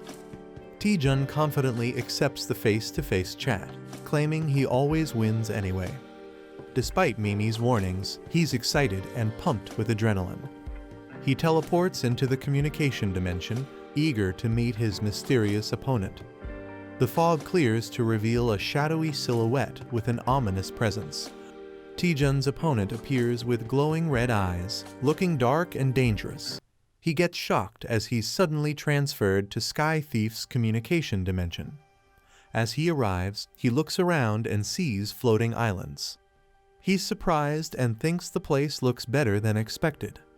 He wonders where Sky Thief is and questions his absence. Annoyed, he decides to teach Sky Thief a lesson once they meet. Suddenly, a mysterious figure dashes past him with incredible speed. He's stunned by how fast the figure moves. He questions if the fast-moving man is Sky Thief. He watches silently as the man walks away without saying a word. The man mutters bird names with a chilling aura around him. The boy smirks, saying he didn't expect an attack right after arriving. He charges up his magic and prepares the greedy Fireball X. A massive energy blast shoots toward the opponent. Someone smells the magic and instantly recognizes it. The man swiftly draws his sword to counter the spell. The boy is shocked as his attack is easily nullified. The chicken leg he was holding floats midair due to the blast. Calmly, he bites into the chicken while the intense moment settles. The man panics as he realizes the mysterious object is actually chicken. Shocked, the boy repeats it in disbelief. "Excuse me." The man takes a bite of the chicken drumstick. He's stunned by the overwhelming flavor coursing through him. He praises the mystical taste and juicy texture of the chicken. Curious, he asks what the divine food is called. Hearing the name chicken, he finds it fascinating despite its plainness. As they sit peacefully, the boy laughs while wondering what's up with this guy. He wonders if the man is just some random vagrant. The man apologizes, saying he hadn't eaten in 3 days and lost control. He feels the portion was too small and asks if there's any more food. The boy offers to bring some leftover chicken from home. The man agrees, saying his body is withering from hunger. The boy logs out briefly from the communication dimension. He returns happily, holding a full box of leftover chicken. The man is amazed to see that so much chicken was left. The man praises the aroma of the chicken and prepares to eat. As he eats, the boy reminds him he must pay for the meal. The boy says that in his world, chicken is a very expensive dish. The man panics, realizing nothing comes for free. To repay, he offers a rare and valuable deep sea black iron from his world. The boy rejects it, saying it's not equal to the sacred chicken. Shocked, the man wonders if chicken is actually a sacred being. The man sees chicken as a godly dish beyond comparison. He cries out, wishing to taste just one more bite. Sadly, he offers only the scrap metal as he has nothing else. He feels unworthy, calling himself a penniless man. The boy says there's one way he can earn more chicken. He asks to be taught the Soha divine art in exchange. Shocked, the man wonders how the boy knows that name. A scan reveals that Byung's stats are even lower than a D rank hunter. By Earth's standards, Byung's stats are average for a normal human. However, the Soha divine art he used surpasses even X rank skills. The boy believes learning it could become his strongest weapon. Byung is surprised the boy can perceive his heaven's gate. The boy explains he uses something called the horizon of communication. Byung understands and calls it a status window from other dimensions. Sadly, he refuses to teach the Soha divine art even for chicken. The man offers the scrap metal again and tells him to leave. The boy calmly asks why he can't be taught the Soha divine art. The man hesitates before giving his reason. He explains that the technique is corrupt and flawed. He gives his final answer, saying it's not worth learning. The boy accepts it but decides to enjoy the chicken instead. He excitedly says he'll eat the whole hot box himself. Shocked, the man tries to stop him, begging with a B but. The boy introduces honey sauce as the ultimate chicken upgrade. He dips the chicken drumstick generously into the golden sauce.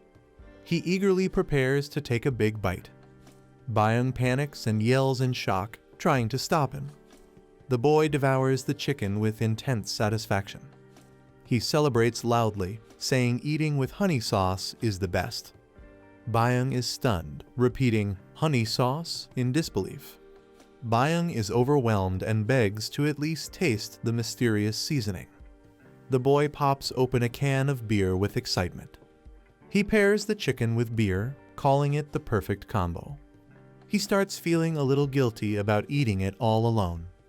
Byung rushes forward, yelling for him to stop. Desperate, he offers to teach anything, even the Soha divine art. All he wants is just one piece of the heavenly chicken. The boy leans in creepily and asks, "You promise?" The boy grins wickedly as he calls to order a fresh, hot new batch of chicken. Byung leans back, satisfied after finishing the entire meal. He happily exclaims it's been ages since he felt so full. The boy asks if he enjoyed the food, and Byung praises the fizzy drink. The boy smiles and calls it a fresh experience. He promises to bring new food daily if taught the Soha divine art. Byung is tempted by the delicious delicacies shown from the boy's world. Honoring his promise, Byung agrees to teach the Soha divine art. But before starting, he asks why the boy wants to learn it so badly. The boy stays silent, and the fairy says there's no need to hide the truth. The boy explains he can read special information from the heavenly tome. According to it, Byung's power levels should not be this low. He sees information about the Soha divine art connected to Byung. Byung confirms it's a passage from the tome only the boy can read. The fairy asks if he'll explain that passage more in the future. The boy agrees, promising to share more when the time comes.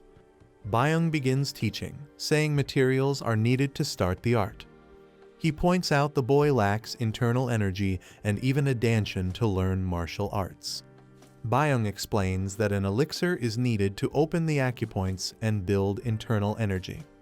He begins listing the ingredients as the communication session ends. The boy sighs, realizing Soha divine art is harder to learn than expected. His companion notices his mood and checks if something is bothering him. She explains the system upgrades the status window and unlocks a hidden message board. The boy realizes it's not just a skill, but a full growth system. He gains a breakthrough quest that will enhance his horizon of communication. The system makes it clear that Byung's case revealed a sealed-off communication feature. Learning Soha divine art unlocks a new breakthrough growth quest. There's even a mysterious message written beneath the skill itself. Gwarnami finds it strange and questions Taejun about it. Taejun admits it seems weird, but hasn't caused him any harm so far. He tells Gwarnami to investigate and report back with any findings. Gwarnami confidently tells Taejun to focus on getting stronger. Taejun cheers her on and counts on her to handle the rest. He begins checking the ingredients Byung mentioned by opening the parsley market. Taejun searches online for the rare elixir ingredient 1000-year Hishuwu. He finds multiple listings, but all are extremely expensive. He groans in frustration, realizing how costly it will be. At the Hwaryong Guild building, someone rushes in urgently. The man shouts that there's a situation and calls for Deputy Guild Master Lee Taejun. Taejun, in the middle of training, asks what's going on. The man explains that the Russian Mercenary Guild has sent a request for a joint expedition. The Russian Guild representatives have arrived in person to meet Taejun. Taejun realizes someone has been monitoring him all along. While making money through combat, he decides to see what they want. He agrees to meet them and prepares to head inside. They are informed the guests are waiting on the 19th floor. The elevator opens, and Taejun is greeted by a new presence. A man introduces himself as Jin Waijong, team leader from St. Winters. Taejun silently observes Jin Waijong, recalling his name. Jin is introduced as one of the top disciples of the Heavenly Stream Sword Saint. Taejun greets him, impressed that Jin operates on a global scale. Jin responds with a smile and handshake, recognizing Taejun. Internally, Jin mocks Taejun, doubting his strength. Jin tries to expose Taejun's weaknesses using a mana scanning technique. A firewall blocks the intrusion, and Jin is thrown back by a shockwave. Startled and sweating, Jin shouts in disbelief, "What?" Jin is shocked that his mana probe was completely blocked. Taejun jokes that it must be static electricity causing the interference. After introductions, he invites everyone to get to the point. Jin confirms they're here to collaborate on the 72-gate expedition. Taejun notes the gate was auctioned for over 1 billion won. Yet Jin is offering expedition rights for less than 10% of that value. Taejun finds the offer too favorable and grows suspicious. Jin explains the dungeon is inhabited by dangerous Russian giants. The representative explains that Russian giants are tough enemies. He adds they're weak to undead-type summons used to provoke them. Since Hwaryong is known for necromancers, they request the guild's help. Taejun confirms the payment will follow proper international contracts. Jin agrees, saying they only have one small request. They want Hunter Lee Taejun to personally join the expedition. One advisor whispers that something feels off, but Taejun accepts. Smiling slyly, Taejun asks if he can adjust the terms just a little bit. In Moscow, they're surprised that Taejun accepted the offer so easily. A man questions if Taejun agreed without hesitation and gets confirmation. He suspects the Gutchin Skeleton King must have warned Taejun. Another man asks if there were any unusual demands. Jin explains Taejun only requested mana stone distribution based on contribution. Surprised by the simple request, the man questions if that was all. He approves the contract and tells them to proceed immediately. Jin, frustrated, walks away while Taejun smirks silently. Someone is shocked that a rookie B rank like Taejun could block their mind-probing technique. The enemy swears to come after Taejun, no matter who or what he becomes. Taejun unleashes a powerful technique called Rising Dragon Divine Fist, Spider Silk Palm. A quiet town is shown with people walking through the streets. A dirty bone lies on the ground with some leftover food stuck to it. A hungry boy named Chindo notices the bone and moves toward it. As he picks it up, someone yells and strikes him from behind. The boy is knocked down while a group watches him angrily. A leader orders someone to bring the bone to him. The leader calls Chindo a worthless thief and holds up the bone. He mocks Chindo, saying he'll return the bone only if Chindo answers his question. The boy mocks Chindo, saying he was cursed by the heavens. He claims Chindo has no heavenly outer gate and must be slow and useless. Laughing, he says someone like Chindo couldn't even catch a weak monster. He demands an answer from Chindo while shoving the bone near his face. Chindo stays silent, and the bully angrily kicks him hard.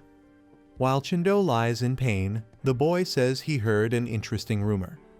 He mocks the rumor that Chindo has a gate, but it gives no stats. Chindo stays silent, holding his torn clothes tightly, refusing to speak. The boy challenges Chindo, saying if his gate stat is higher, he'll return the bone and apologize. He mocks Chindo again, saying even a low gate stat user would get hit only once. Chindo remains silent while the bully presses for an answer. The first boy's stats appear, showing low values and no skills. The second boy's stats show much higher values and a grappling skill. The crowd rushes in to compare their stats with Chindo's. Chindo is beaten again, and the boy laughs, saying he lost once more. Chindo gets hit hard, bleeding as the bully mocks him for thinking he had a chance.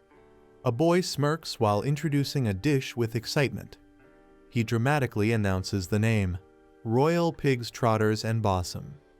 The food is shown sizzling, looking delicious and tempting. Another boy calmly points out that it's just a bone. A peaceful scene shows someone sitting alone beside a river. That person experiments with something while sitting quietly in nature. A boy suddenly asks what kind of life someone named Byung lived. Another boy guesses it must have been very hard, remembering something unpleasant. The person admits they're unsure but confirms Byung's stats are extremely low. They recall checking Byung's status window before and not being surprised. In Byung's world, checking others' stats seems to be normal. The girl explains people instinctively look down on those weaker than themselves. When someone weak suddenly gains power, it usually causes problems. She reveals she has created a special item called the Spirit Pill. The boy asks what kind of problem she meant, but she says it's hard to explain. She offers to let him check the item himself instead of explaining it.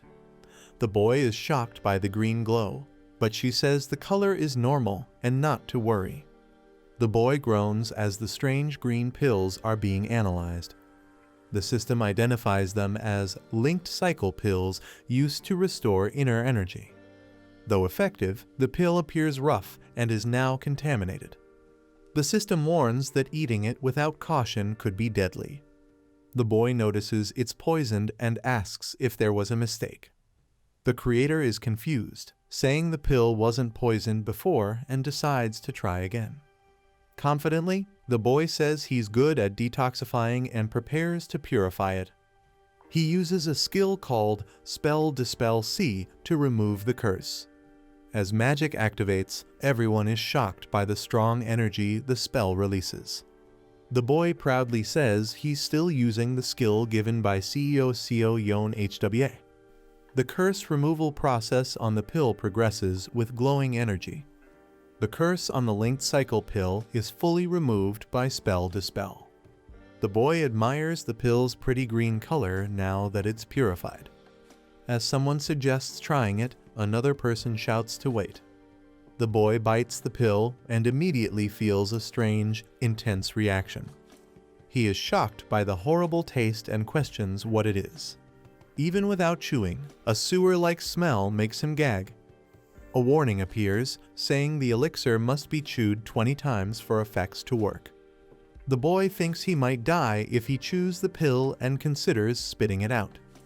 The other person explains he should have taken sweet dew grass first to make it taste like honey. The boy suffers badly, saying it's hard to breathe after swallowing the disgusting pill. The boy sits cross-legged as power surges through him after taking the Yonwon pill. The girl confirms he has properly consumed the pill. He shyly admits he did take it, with a small smile. She explains it's time to fill his empty energy center now that his internal energy is reset. She hands him a wooden sword and tells him to take it. He looks confused and wonders what to do with a wooden sword. He asks if she's going to teach him an internal energy technique.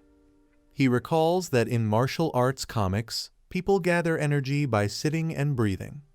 The girl explains the Sowa technique is different and not based on quiet meditation. Instead, it builds energy by pushing the body to its limit through calmness and action. The girl explains that Kai must be gathered amidst crashing waves and storms. She unleashes a powerful red energy blast, shocking the onlookers. A red-haired boy reacts in fear as a strong force rushes past him. He thinks it felt like something amazing just happened. A massive shockwave destroys a rock into pieces. The girl stands calmly with her stick while the dust settles. She reveals the move is the first form of Sowa divine art. The boy is shocked she turned a rock to dust using only a twig. The spirit beside him can't believe this power is possible with internal energy. The girl tells him to stop asking questions and try to follow her now.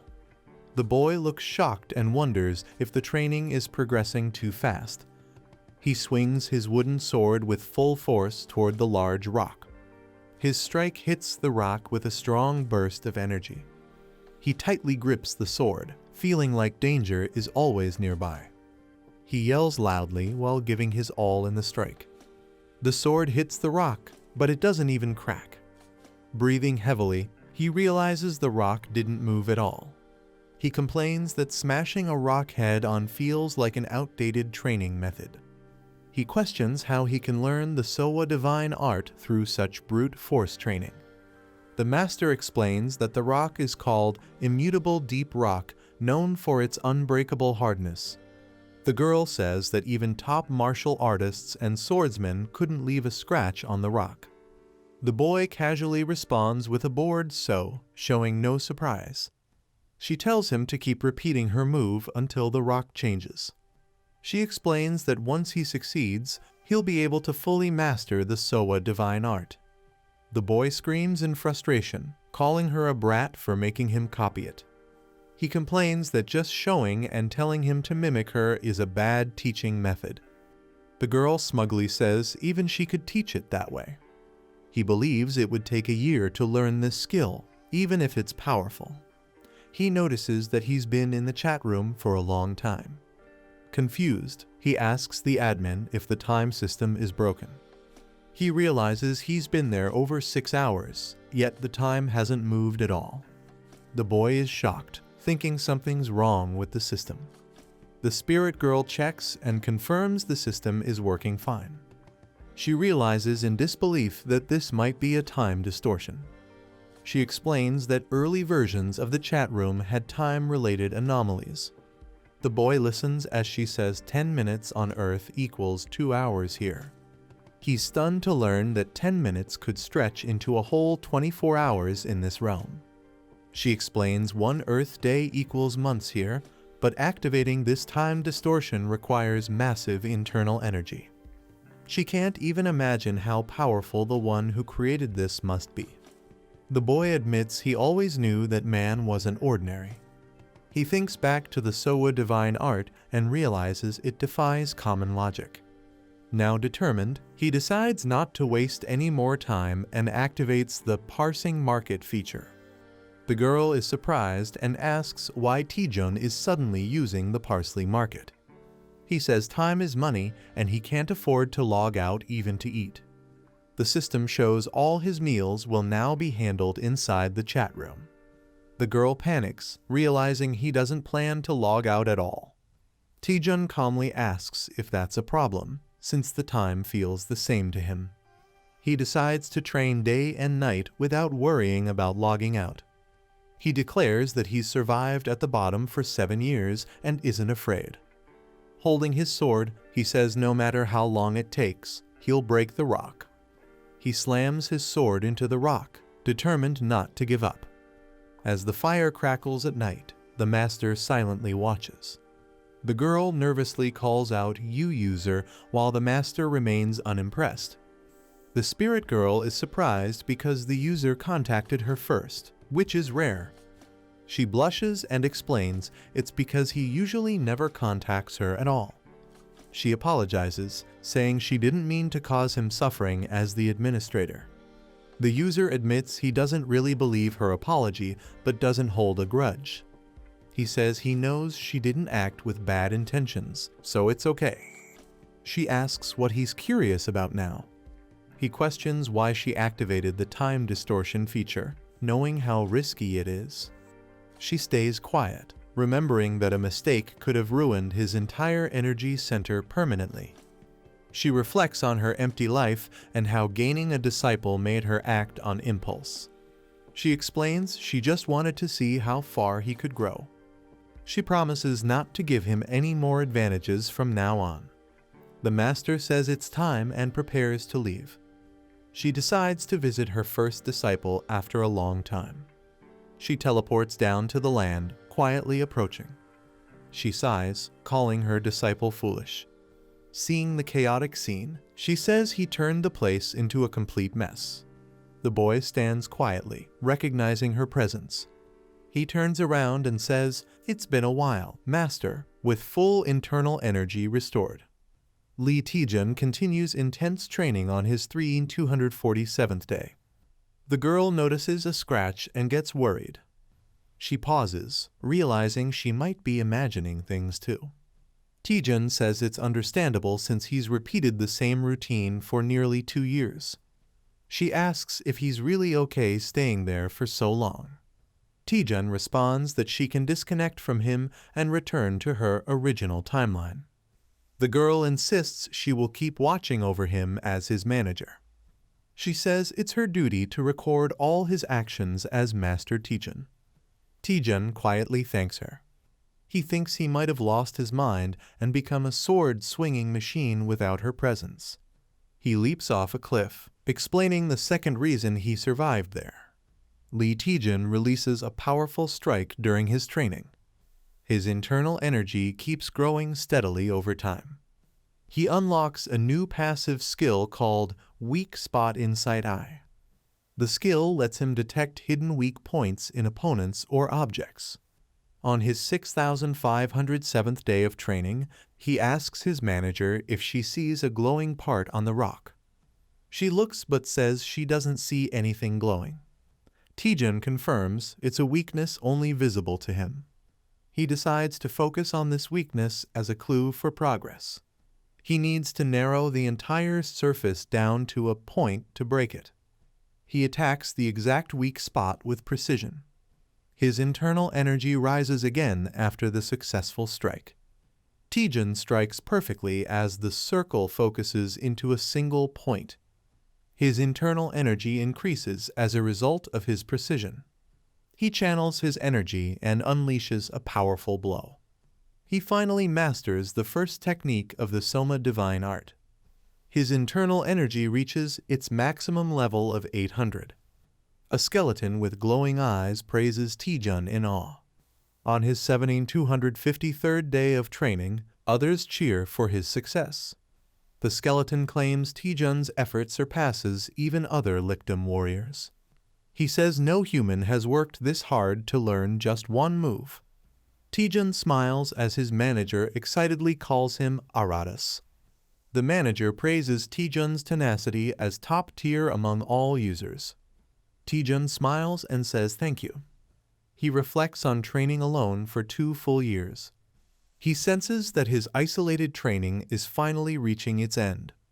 He prepares to use 500 internal energy and activates Piercing Flow. With glowing energy, he strikes the heartless rock. The massive rock cracks and shatters from the impact. Taejun clenches his fist, saying he's finally done it. He smiles, proud of learning the difficult skill. He's greeted by someone who calls him Master after a long time. The man notes it's Taejun's first time accepting that title and asks if he's had a change of heart.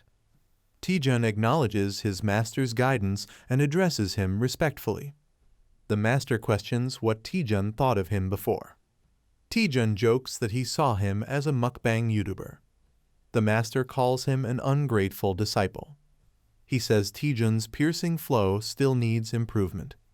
Taejun humbly agrees and promises to get better. He reflects on how his version only chipped the rock, unlike his master's complete destruction. Taejun asks his master how long it took him to master the technique. The master pauses silently for a moment. He replies it took him 1 gapja 60 years, shocking Taejun. Taejun realizes 1 gapja means around 60 years. He's shocked that his master repeated one move for 30 years straight. The master tells him to enjoy some fresh air and bring back food. Taejun agrees, knowing their next meeting may be far off. He confirms he's going to test his skills in the real world. He wants to prove his master's teachings through action. The scene shifts to the outside world as he logs out of the training chamber. Taejun wakes up in the real world, stunned to be back.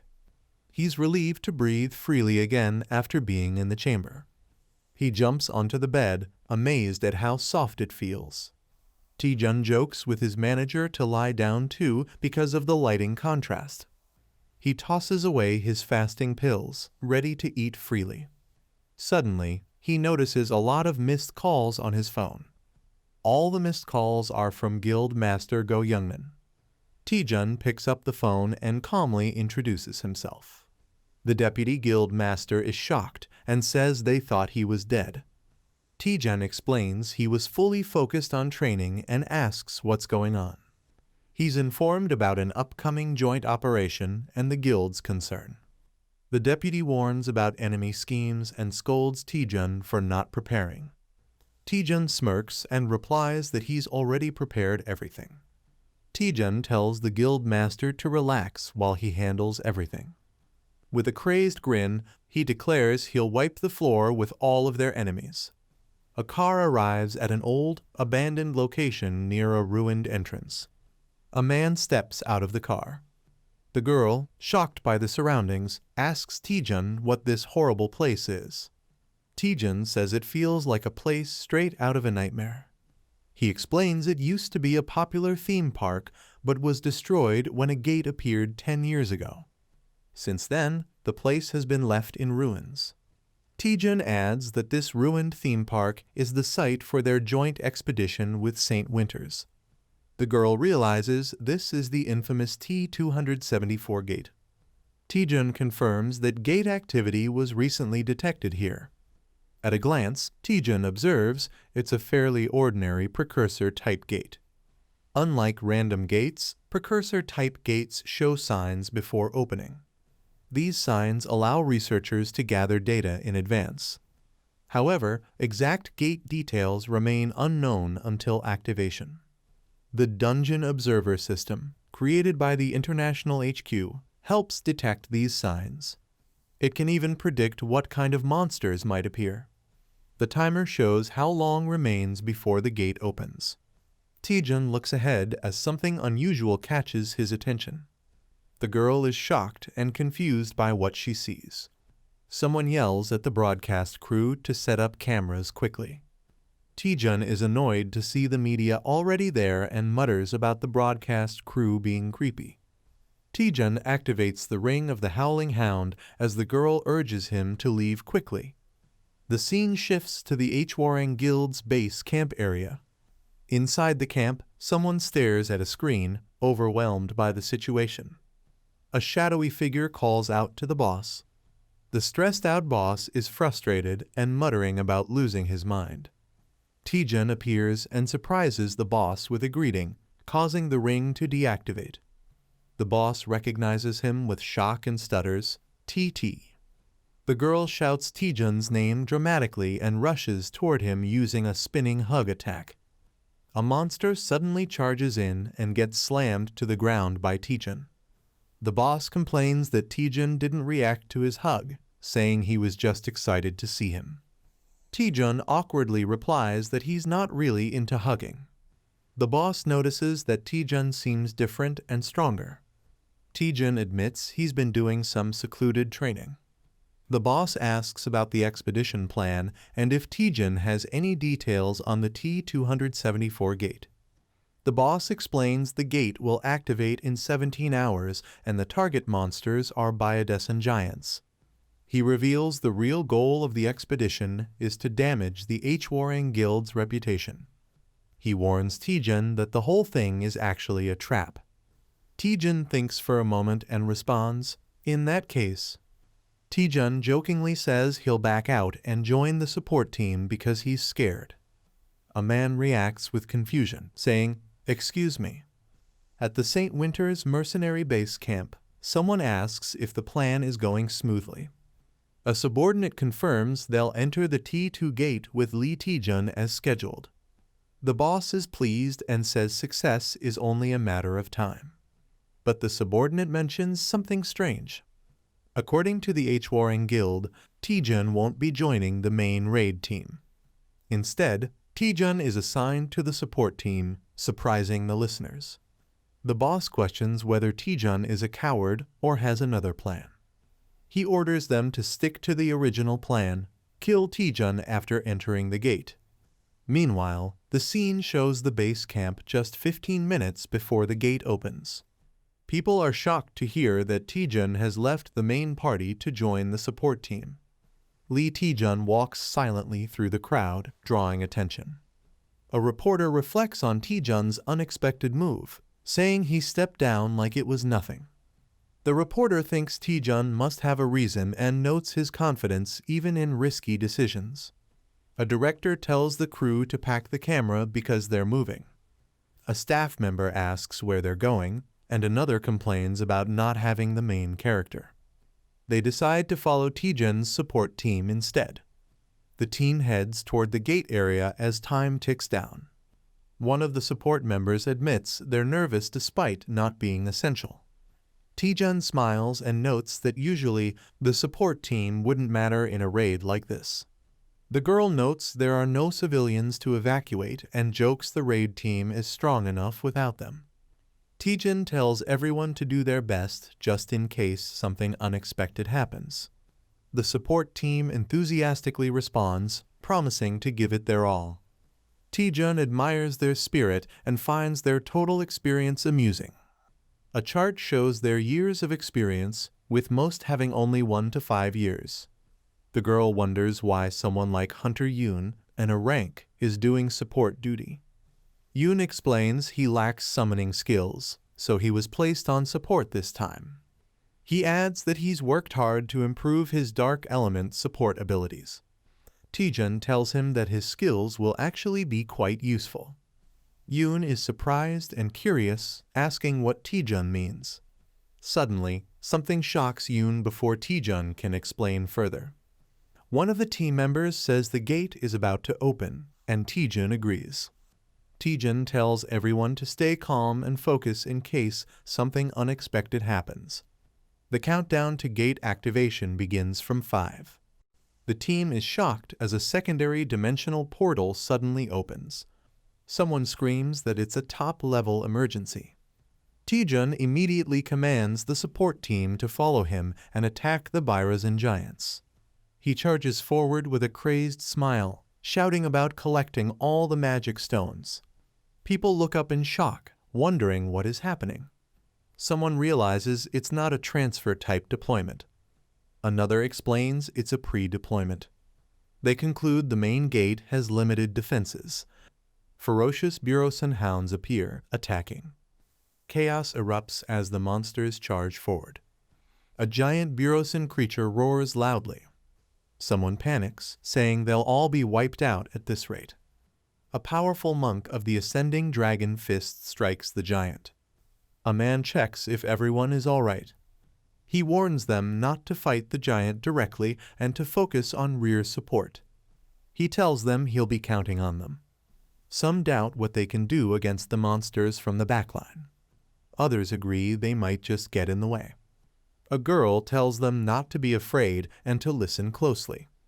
She says even if they work together, they'd still struggle against one giant. She points out that they have Deputy Guild Leader Lee Taejun with them. She rallies everyone to give their all in support. A giant roars as she prepares her weapon. She traps the giant with a skill called Bone Prison. Someone checks if the Deputy Guild Leader is all right. He notes that the situation is good enough to call a specialty. He thinks it's now much easier to hunt. He says the table is nicely set for battle. He prepares to farm like crazy using his skill. The attack, Greaseter X, is unleashed. The giant roars as the attack hits. Spectators are amazed, saying they never expected such a pre-deployment type.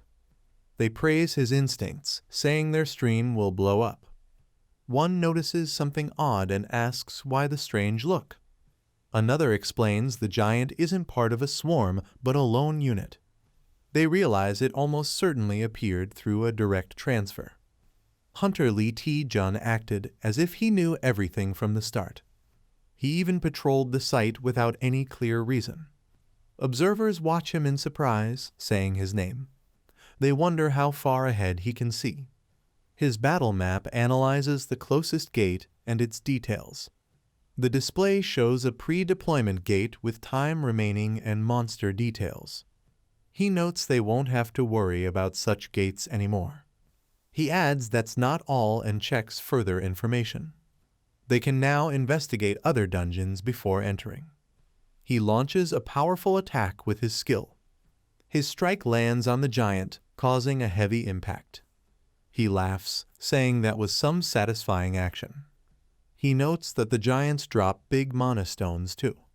He tells everyone to move to the next dimensional gate. A call comes for Hunter Taejun to return to the main squad. They report the monsters are transferring in an unexpected direction. They ask everyone to regroup so they can assess and respond. Taejun claims he can't hear well and decides to give the briefing himself. He explains the gate is a pre-deployment type. The officer is shocked to hear they took down 4 giants so quickly. Taejun estimates it will take about 15 minutes to finish the remaining 3. He says he'll regroup with the support team. Someone wishes him good luck as they part ways. A person yells for Hunter Taejun to get over there immediately. Another warns that the monsters keep coming. Taejun's name is called out in urgency. An enemy accuses him of thinking they're just clowns dancing in his palm. The enemy says that today will be different. They claim the clown will kill Taejun with his own hands. Taejun looks determined as monsters fall around him. He finishes off the remaining creatures. Taejun reports that he just finished patrolling and there are no more monsters nearby. They ask if they should proceed into the gate and inquire about the other Hwarang Guild members. They inform him that he missed the communications. The boss subjugation will be handled by their squad and Hunter Taejun. Taejun responds casually, saying it can be helped. He's asked if he's really that clueless. They explain that a critically injured guild member was part of his support team. Taejun admits he was so focused on fighting that he didn't notice. He laughs, revealing he made up the story himself. The bluff was to enter the gate alone with the others. Taejun says he's ready to start the mission. He thinks to himself that they're still dancing in the palm of his hand. A figure sits on a grand throne inside a hall. He catches a scent and recognizes it instantly. He identifies it as the blood of his subordinates. The team enters a large hall, surprised by the unusual boss field. They note that the room resembles some kind of temple. The glowing green aura suggests the boss monster is inside. They realize the boss hasn't been activated yet. One member hesitates, unsure whether to deal with Lee Taejun before or after the boss fight. He considers that, now that they're inside, outside help won't reach them. Just as planned, he secretly disables the communication on the team members' suits. Smiling, he thinks about defeating the boss first and then eliminating Taejun. Suddenly, someone shouts that Hunter Lee Taejun has disappeared. Shock spreads as they realize he was just there a moment ago but is now completely gone. The captain angrily scolds his teammate for failing to keep an eye on Lee Taejun. The nervous soldier apologizes, realizing his mistake. Another member mocks the rookie for already slacking off. The captain asks when was the last time anyone saw Lee Taejun. They recall entering the gate together, but don't remember exactly when he vanished. The captain grows tense, wondering where Lee Taejun could have gone. He senses a faint trace of Taejun's energy still lingering nearby. Realization strikes Lee Taejun may have already uncovered their plan. He identifies the hidden power as the Elixir of Obscurity, which cloaks mana. The others realize Taejun must have used it immediately and now knows they're trying to kill him. A soldier nervously wonders if Lee Taejun is now planning to hunt them instead. The captain dismisses that idea, saying it would be reckless. He explains that the Elixir of Obscurity loses its effect if the user is detected. They realize they cannot leave the gate unless they defeat the boss. The only exit available is through the dimensional portal that opens after the boss is killed. The soldiers decide to secure the exit and wait until Taejun's potion wears off. For now, the captain orders them to focus on eliminating the boss first. The team advances toward the throne, preparing to confront the monster. Suddenly, the boss grips its massive weapon, signaling the battle is about to begin.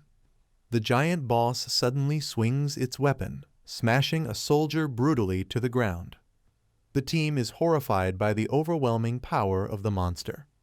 Another soldier trembles, realizing the dire situation they're in. Screams echo as more teammates are struck down without mercy.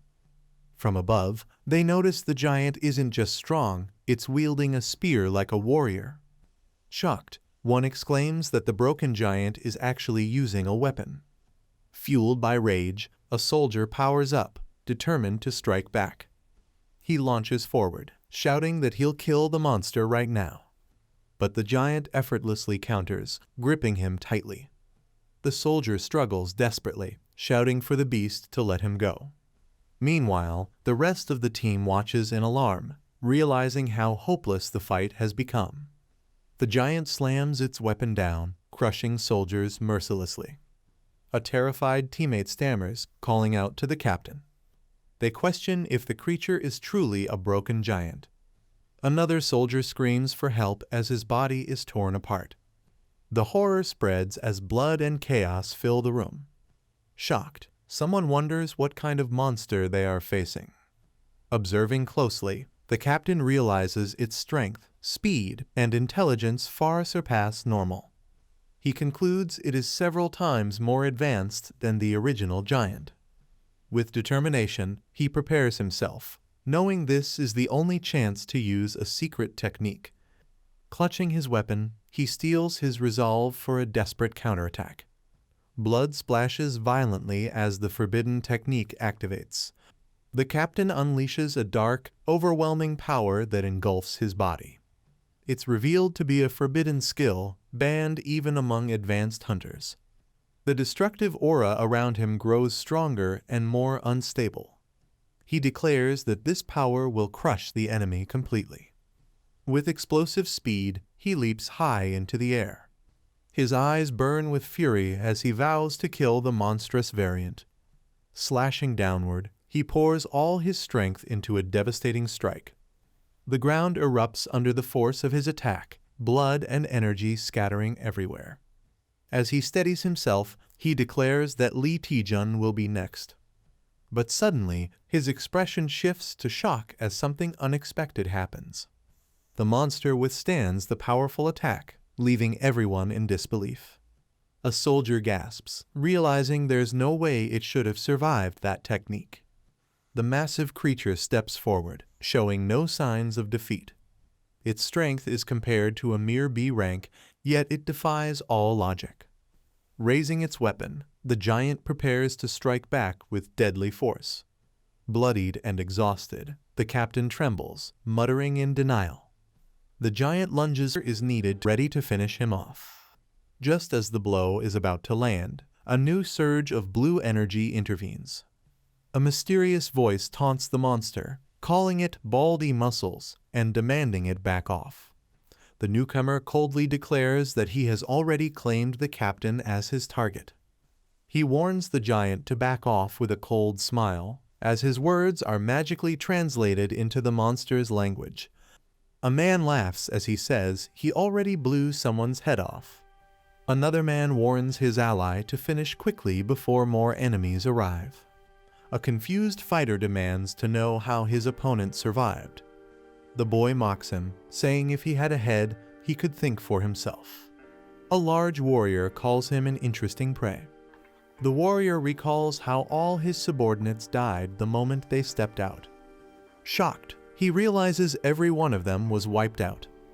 The boy stays silent, calmly facing his opponent. A system window scans the warrior, showing he is being analyzed.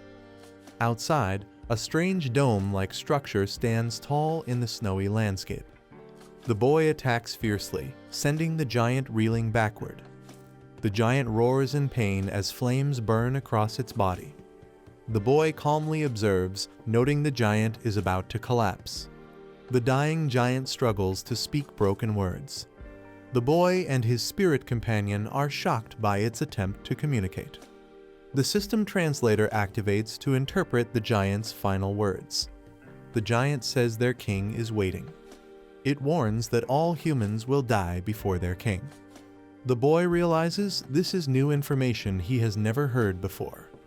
He concludes the real danger is not the dungeon's monsters, but the dungeon boss itself. The boy reflects for several minutes, deciding whether to act. He realizes the giant had been using subordinates as bait. With clarity, he understands the enemy's entire strategy. He smirks, pointing out how the giants were being transferred elsewhere. The giant laughs, impressed at the boy's sharp observation. Since the giant's body cannot be scanned, only brute force will work. The boy's hand glows with immense power as he prepares to strike. Flames swirl around him as he launches a fierce attack. His body shoots upward, channeling overwhelming strength. With a roar, he unleashes the rising dragon strike. The boy's fiery punch clashes against the giant's defense. The giant grabs him tightly, declaring he's been caught. The boy smirks, saying he caught the giant instead. He channels his strength and unleashes Divine Power X. A massive impact smashes into the giant with explosive force. The giant groans in pain, shocked by the attack. The boy launches upward with incredible speed. He unleashes a devastating combo, the Rising Dragon 100 Strike. The final blow strikes with overwhelming power, leaving the giant reeling. The boy slams his attack straight into the giant with full force. The giant withstands the hit, barely moving from the blow. The boy wonders if the giant is already exhausted. He recalls the title of the enemy, the Great Burgon Giant King. Another strike lands, but the boy realizes something is off. Smirking, he confirms his suspicion that the giant is unaffected. The giant stands tall, unfazed, surrounded by strange energy. The boy admits he doesn't fully understand the situation. He realizes the giant is immune not only to blood magic, but even divine power. The boy thinks that if none of his attacks can land properly, he must find another way. The boy suddenly realizes something important he had overlooked. He suspects the giant must have the same latest status window as him. The thought makes him recall how similar their abilities really are. He concludes that every function he can use, the giant can also access. The QR code reader activates, analyzing the giant's equipped items. The scan reveals the armor of the dragon's heart, granting immense resilience. The armor reduces incoming damage by 90% and provides S-rank regeneration called Dragon's Tears. With a grim expression, the boy mutters that this is nothing more than team synergy. The boy questions the giant about its powerful armor, suspecting it came from the parsley market. The giant scoffs, saying there's no market in such a savage dimension. Calmly, the boy estimates its value to be around 1.5 million coins. He explains that even if the world ends, a monster like the giant wouldn't know the true worth of such armor. He adds that since the armor is bound, not even theft is possible. Calling the giant hopeless, the boy prepares his blood magic. A system window reveals his S-rank blood magic, capable of analyzing blood volume and creating powerful spells. With confidence, he warns the giant to hold onto its armor until it gets destroyed. Amused, the giant laughs mockingly, saying humans are truly stupid. The giant boasts that the armor he wears cannot be broken. The boy strikes with force, causing cracks to appear despite the claim. Shock spreads across the giant's face as his confidence wavers. The boy smirks, asking if the giant really believes it is unbreakable. Power surges through him as he channels his internal energy. The system notes that 500 internal power is consumed for the attack. He unleashes the swordsman's fist, first technique, Insight Slash. A blinding strike tears through the giant with explosive might. The giant cries out in agony, overwhelmed by the devastating slash. The boy reflects that this technique carries the will and obsession of his master. Holding his blade, he declares it as the sword of fate, the weapon that even changed his destiny. A strange red core pulses with energy, and someone senses that something feels very wrong. The hunters outside grow uneasy, noting that the raid is dragging on far too long. One of them reasons that the boss monster should be similar to the ones outside, so the team inside should have cleared it already. Suddenly, horrifying signs of corruption encroachment burst into view, shocking everyone. They realize it's a preemptive formation mixed with corruption encroachment, leaving them panicked and confused. Fear spreads as one hunter urges his senior to retreat before they all get wiped out. The leader hesitates, noticing something unusual amidst the chaos. A violent explosion erupts inside, shaking the battlefield with destructive force. The crowd outside grows restless, wondering about Hunter Lee Taejun's whereabouts and where the rest of the hunters have gone. A man orders Kim Digi to turn the camera toward the unfolding battle. Pointing with conviction, he declares that the star of this expedition is none other than Hunter Lee Taejun. Lee Taejun's eyes glow fiercely, revealing his determination and power. He charges forward with overwhelming force, unleashing a devastating attack. A monstrous roar echoes as his strike lands with explosive impact. The ground trembles and shatters, glowing with the aftermath of his power. His opponent, stunned, mutters in disbelief at what a mere human could do. The creature admits that such strength is absolutely impossible to comprehend.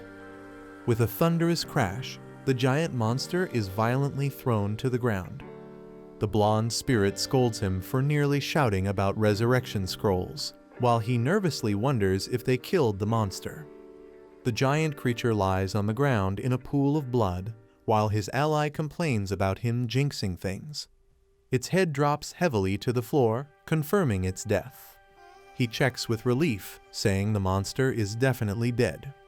The spirit admits that without insightful flow, he would have been finished, amazed at how it reduces 90% of all damage. They laugh together, joking about how broken Sohashin arts are, while he proudly says 2 years of training paid off. A pool of blood spreads across the ground, hinting that something is still wrong. Though victorious, his body is heavily damaged, and a warning shows he can no longer continue fighting. A system message reports a complete muscle rupture and fracture, recommending swift use of Usamata's potion. He reflects that while he took the boss down in a single strike, he underestimated the backlash on his body. Admitting he still can't fully handle the technique, he acknowledges how far he has to go. Deciding to heal, he pulls out the mythical grade Eusimatus potion. The system announces a reward for the illegal status window user, granting him an upgrade point. Surprised, he wonders about being labeled an illegal status window user. He then realizes the earlier vampire wasn't the only one, as another menacing presence appears. Embarrassed under his administrator's sharp gaze, he hesitates and stammers, unable to explain himself. He hurriedly insists he didn't know the enemy was using an illegal status window.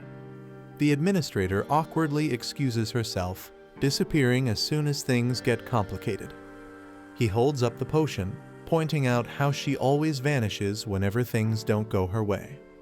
Confused, he stares at the fallen boss, wondering what exactly she is hiding. Noticing something unusual, he bends closer and questions the strange symbol on the monster's body. The mark reads Alpha, leaving him puzzled about its meaning. He realizes this boss had 2 eyes and an upgraded status window, perhaps branding itself with a unique mark. Despite these discoveries, a chilling unease washes over him, as something about it feels deeply wrong. He examines the strange marking and notes it looks less like a tattoo and more like a brand. Suddenly, a wounded hunter calls out his name, catching him by surprise. The man, bleeding heavily, accuses Lee Taejun of dragging them into this deadly trap. Taejun calmly replies that they were the ones who set the trap, not him. He reminds the hunter to focus on himself, warning he will die without treatment. The injured man dismisses it, saying it doesn't matter anymore. He explains that his only purpose was to honor his master's teachings and repay the Hunters Association. But now, with his injuries and failure, that goal can no longer be achieved. Blood dripping down his face, he admits his dream has ended, leaving nothing left for him. The injured hunter lowers his head, telling Taejun to kill him right now. He yells in frustration, demanding Taejun to use his blood magic and finish it. Taejun looks down at him sharply and calls him an idiot. He mocks how pathetic it is for a tiger-class hunter from the Chengju Association to give up so easily. The wounded man glares back, furious at Taejun's words. Taejun reminds him that as long as he has the courage to live, he can always start over. He adds that even if the man ran away and shamed his master, survival means he can still change. But the hunter shakes his head, saying it doesn't matter anymore. He despairs that not even an S-rank healer could fix his current state. Desperate, he gulps down the mythical Eusimatus potion as his body begins to glow with its healing effect. The wounded hunter trembles in shock, asking what just happened and what is going on with his body. Taejun holds up the glowing potion, telling him to witness the power of the sacred elixir. He explains that with this potion, even the man's ruined arms can be restored. Kneeling beside him, Taejun promises to share the potion, letting its light shine down. The hunter, confused and overwhelmed, asks why Taejun is doing this for him. Taejun only gives a small smile, his intentions unreadable. With a calm yet unsettling tone, Taejun feeds him the potion and declares that he forgives his sins.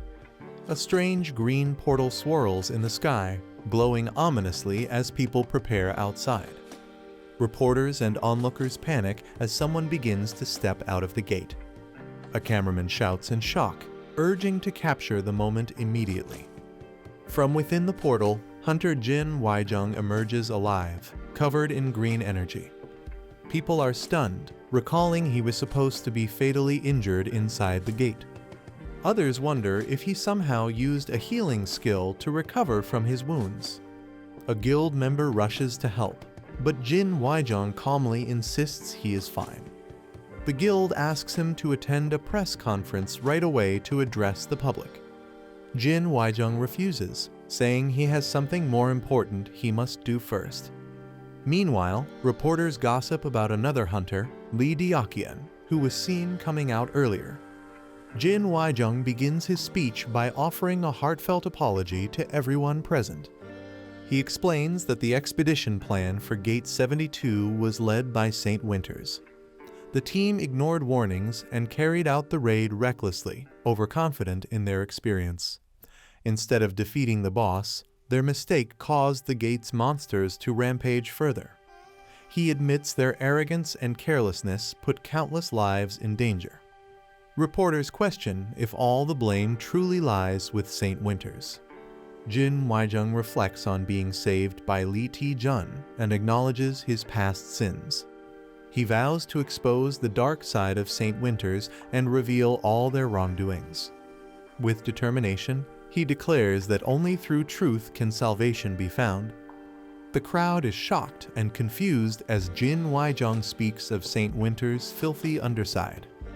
He raises his voice, declaring that the guild is nothing but a villainous group. He reveals that many members, even in his own team, were dangerous ex-convicts. These criminals pretended to be heroes, fooling the public with false justice. He accuses the representative, Sergei Mavrodi, of corruption and manipulation. The shocking statement causes chaos among reporters and listeners alike. Cameras flash as media rush to capture every moment of his confession. Jin Waijung addresses Hunter Lee Taejun directly, asking if he is watching. With tears and regret, he begs for forgiveness, saying he has finally atoned.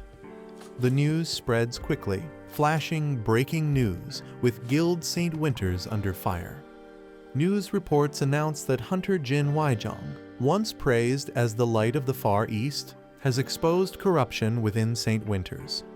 According to his testimony, Sergei Mavrodi, the guild leader, was illegally distributing banned Class 1 awakening drugs.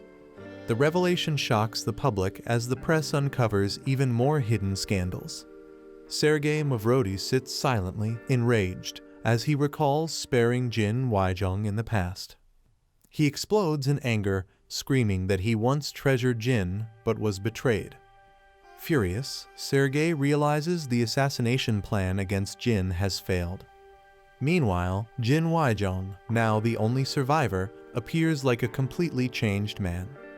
Observers speculate whether Lee Taejun orchestrated the entire downfall. Suddenly, a voice greets Sergei Mavrodi, saying, "Long time no see," hinting at a new twist. Sergei looks stunned as he recognizes the mysterious figure standing before him. The man is revealed to be the Gutchen Skeleton King, shocking Sergei further. Sergei demands to know how the Skeleton King managed to get inside. Calmly, the Skeleton King replies that he can go wherever he pleases. With a cold smile, he adds that unlike others, he is not cursed to bleed endlessly. He explains that the moment he steps into certain places, events begin to unfold. Sergei grits his teeth, realizing that everything happening is the Skeleton King's doing. The Skeleton King reminds him of the blood pact they made 30 years ago. Sergei angrily recalls that he once agreed never to set foot in Korea again. In return, he demanded that his existence never be publicly mentioned. He admits he doesn't know how the Skeleton King swayed his subordinate. Furious, Sergei draws a golden gun, accusing him of betrayal. The Skeleton King mocks him, saying he treated their blood pact like a game. Sergei is caught off guard as the Skeleton King calls his move clever. He explains that since Sergei couldn't target him directly, he tried to ruin his reputation indirectly. The Skeleton King then burns the blood pact, saying dirty games should be played to the end. Sergei panics in fear, shouting in confusion about what is happening. Sergei stares in shock, questioning why his name is written on the blood pact. The Skeleton King explains that Jin Waijung and the mercenaries had exposed him. He adds that they faced a direct threat to their lives inside the gate. With a dark smile, the Skeleton King accuses Sergei of being the one who took the blood pact lightly. He warns that this time, a single stab wound won't be the end of it. Enraged, Sergei fires his golden gun at the Skeleton King. Dark energy instantly erupts, violently countering Sergei's attack. Sergei's body is struck and thrown back by the Skeleton King's overwhelming power. The Skeleton King declares that their long-standing grudge is finally coming to an end. The Skeleton King tells Sergei that the blood pact is no longer valid, shocking him deeply. He explains that both of them were nothing more than pawns in a devil's game, trading souls for temporary power. Now, he declares the curse of the blood demon no longer remains within him. He reveals that this freedom was made possible thanks to the very man Sergei despises most, Lee Taejun.